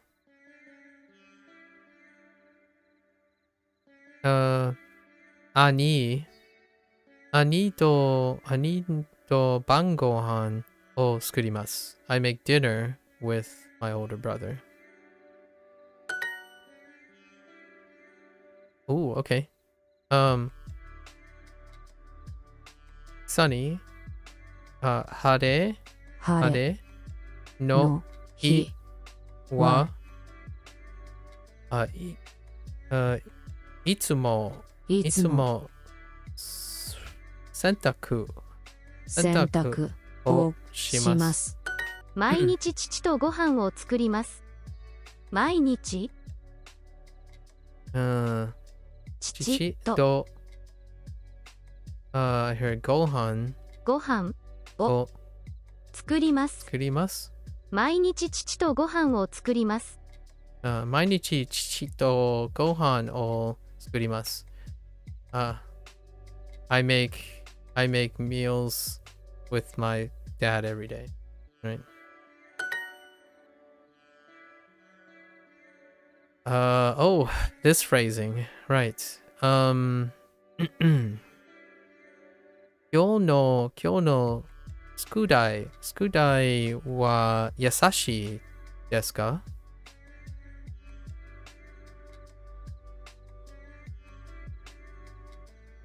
So, 今日の宿題は優しいですか？明日の仕事は優しいですか？明日のあと no. あと Wait. 明日の仕事は優しいですか？仕事は優しいあと Oops. あとですか？明日の仕事は優しいですか? Is tomorrow's work easy? Right. 毎日いろいろな家事をします。毎日いろいろな家事をします。Okay. I do all sorts of chores tomorrow. Oh, no, not tomorrow. Every day. よく一人で美味しいご飯を作ります。 Okay. よく Yoku.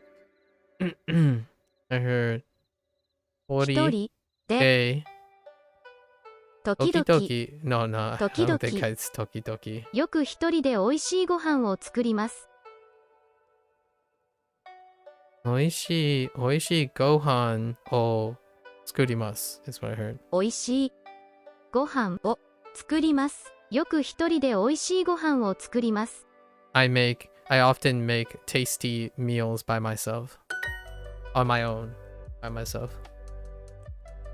Okay. このこの宿題は本当本に当に優しい優しいですね。ですね。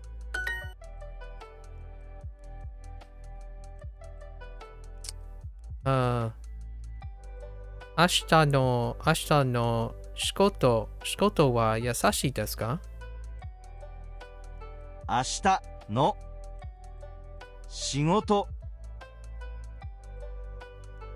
Did you really just 仕事 me? 仕事は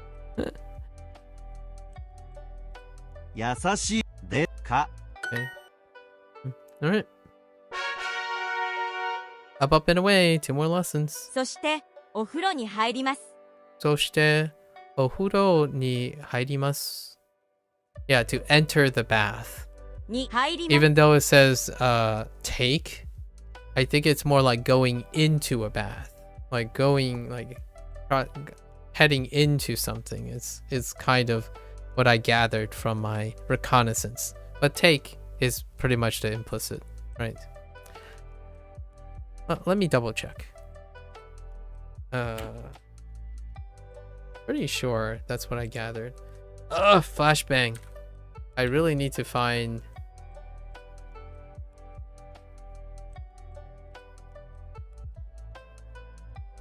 Yeah, enter to get in or go into. Yeah, to go into something. So it's kind of like taking a bath. To go into a bath is what I thought. I was like, oh, okay, maybe this is a very specific use case because it's the knee, right? The knee is was making me feel like, wait a minute. Huh. Anyways.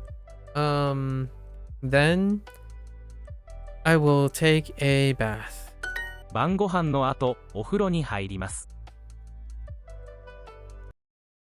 晩ご飯の後、お風呂に入ります。に入ります。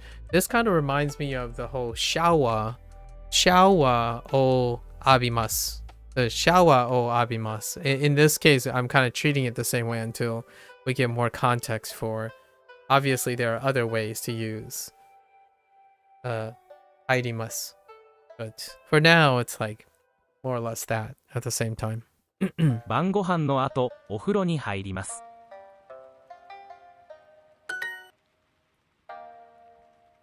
Oh, I forgot this word actually.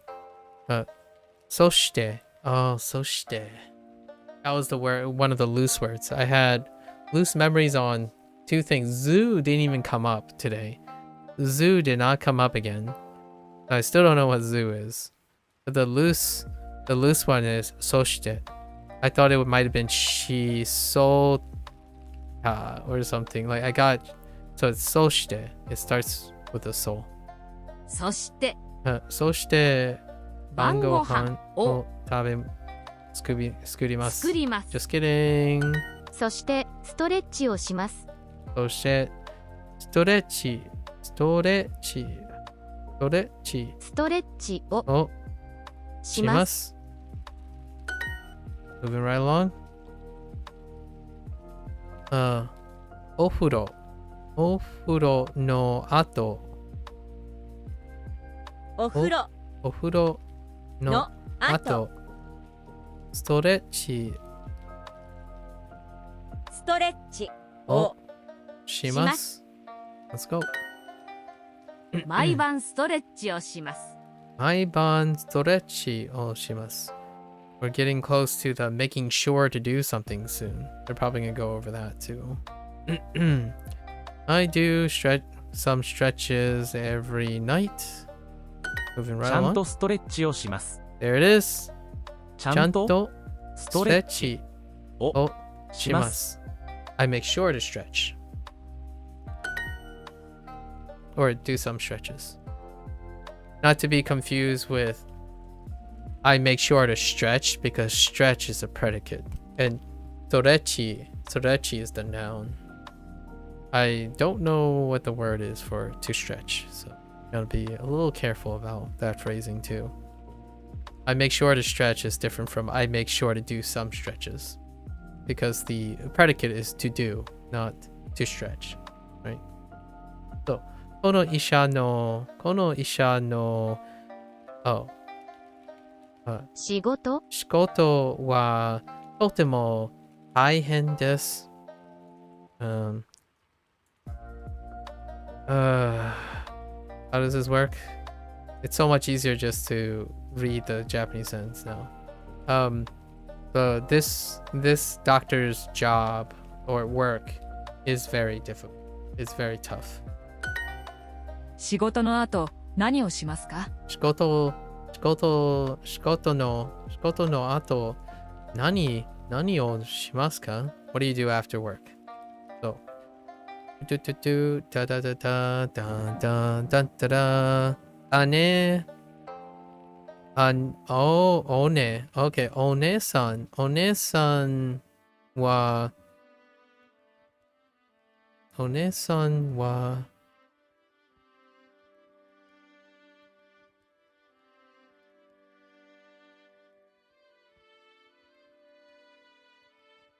What? 合間は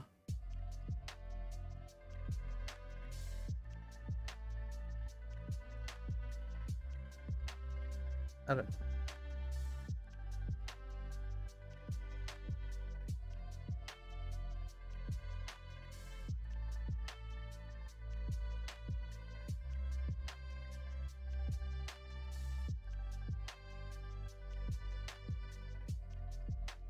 I'm having so hard parsing this. Hold up.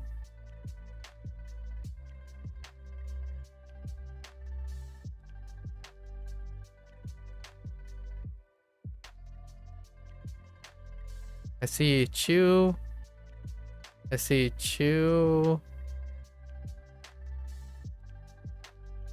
No, die.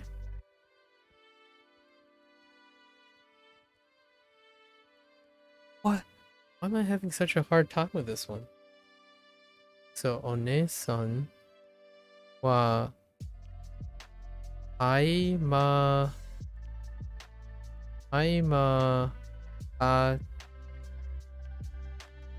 Harajuku. So Harajuku, there's Harajuku.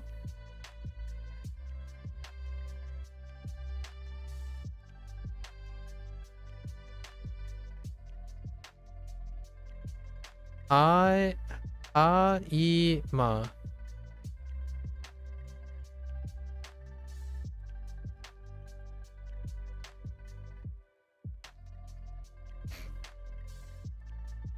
I'm being a pep. Why am I'm stuck on this. What the heck is... Because this is Harajuku. Harajuku is a place. Ni sundeimasu ka? Aima?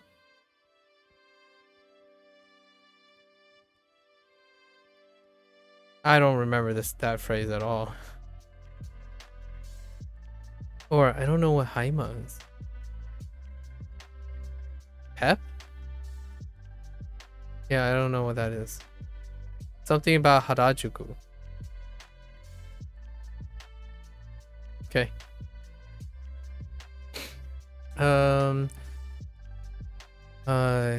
Uchi. Okay, uchi ni kirei desu. Kireimasu. Kareimasu. I mean, yeah, kareimasu. Oh my gosh. What am I saying? Uchi ni kareimasu.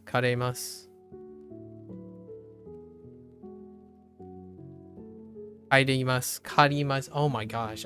Oh wow. That's okay. Hold up. Uchi ni kairimasu. Uchi ni kairimasu. Soshite, ofuro ni harimasu. Yeah, harimasu. Wow, this is tripping me up. What does that mean? How do I not know what that is? I mean, it's this one, but still.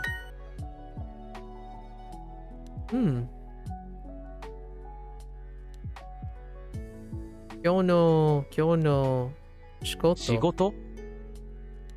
I was gonna look it up. Kyono shikoto wa totemo taihen desu. The job's rough. Today's work was tough. 宿題の後何をしますか？あ、宿題、宿題。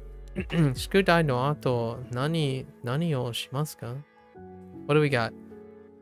今日横浜は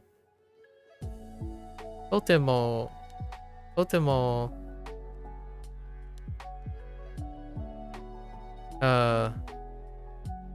暑いですね。Is it today Yokohama is also hot, isn't it? Today Yokohama is also hot, isn't it? As opposed to お風呂に入ります。そして寝ます。Oh, okay. Hop into a bath and then go to sleep. I sleep. 今日の宿題はとても大変です。Yeah. Today's homework is tough. It's very tough. とても。Okay. And then now we're saying the same thing. So, 今日の宿題は本当に大変ですね。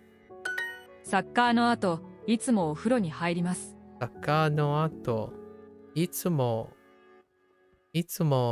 お風呂に入ります。After soccer, I always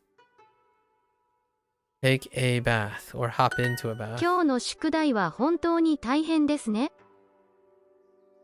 今日の宿題は本当に大変ですね。今日の宿題は本当に大変ですね。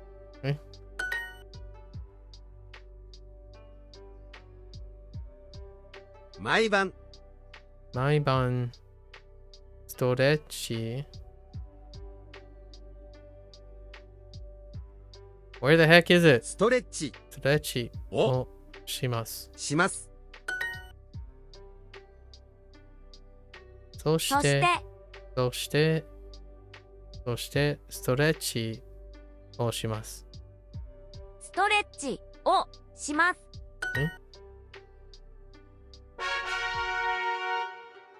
One more. 買い物。ガーデニングは楽しいです。ガーデニング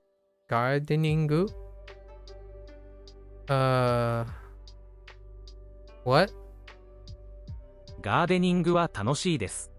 楽しいです。楽しいです。Gardening is fun. 買い物。音楽は楽しいです。音楽は楽しいです。Music is fun. Cooking is fun. 料理は楽しいです。Okay. 何？山。買い物。小さい。休み。うちに入ります。そして料理をします。Wait a minute.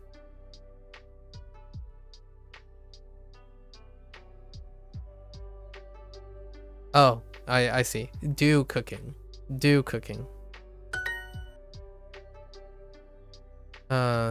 休みの日は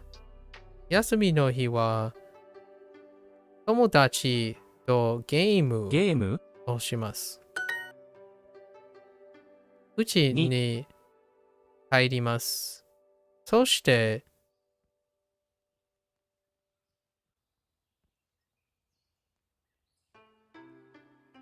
ガーデニング。Oh my gosh. So hard to see. ガーデニングをします。土曜日はガーデニングをします。There are a lot of interesting choices. We have 話します to talk, 寝ます sleep, and 飲みます to drink. 買い物をします。Doing shopping. そして、うちに帰ります。And returning home. What? What are my choices? Umi? Yeah, it's probably Umi. 海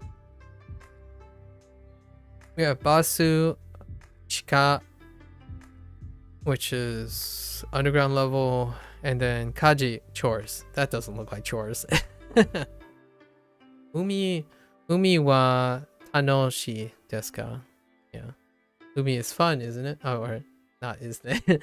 is the beach fun? Wow, what a question. 買い物の後、家に帰ります。買い物の後、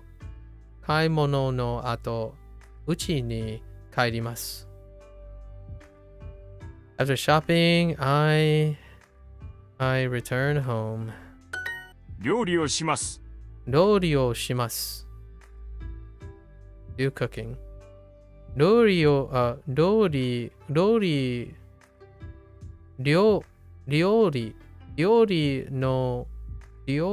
の後、何をしますか? What do you do after cooking? Okay. What are you going to do after cooking? On days off, what do you do? That's 休みの日は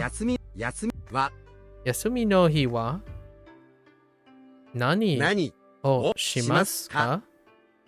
So, 休みの日は何をしますか? After shopping. 買い物の後。買い物の後。ダニエルとうちに帰ります。Oh, wait. 3 Don't forget my honorifics. とうちに帰ります。 Okay. 買い物の後、ダニエルさんとうちに帰ります。Okay. 休みの日はいつも日本のドラマを見ます。Okay. Well, we really started speeding up things. I think tomorrow's review is going to go pretty short. Like pretty quickly. If we weave in kanji, that might take a little longer. I kind of want to. What are we? Today's day 48. If we can include day 49 and cut into unit 10.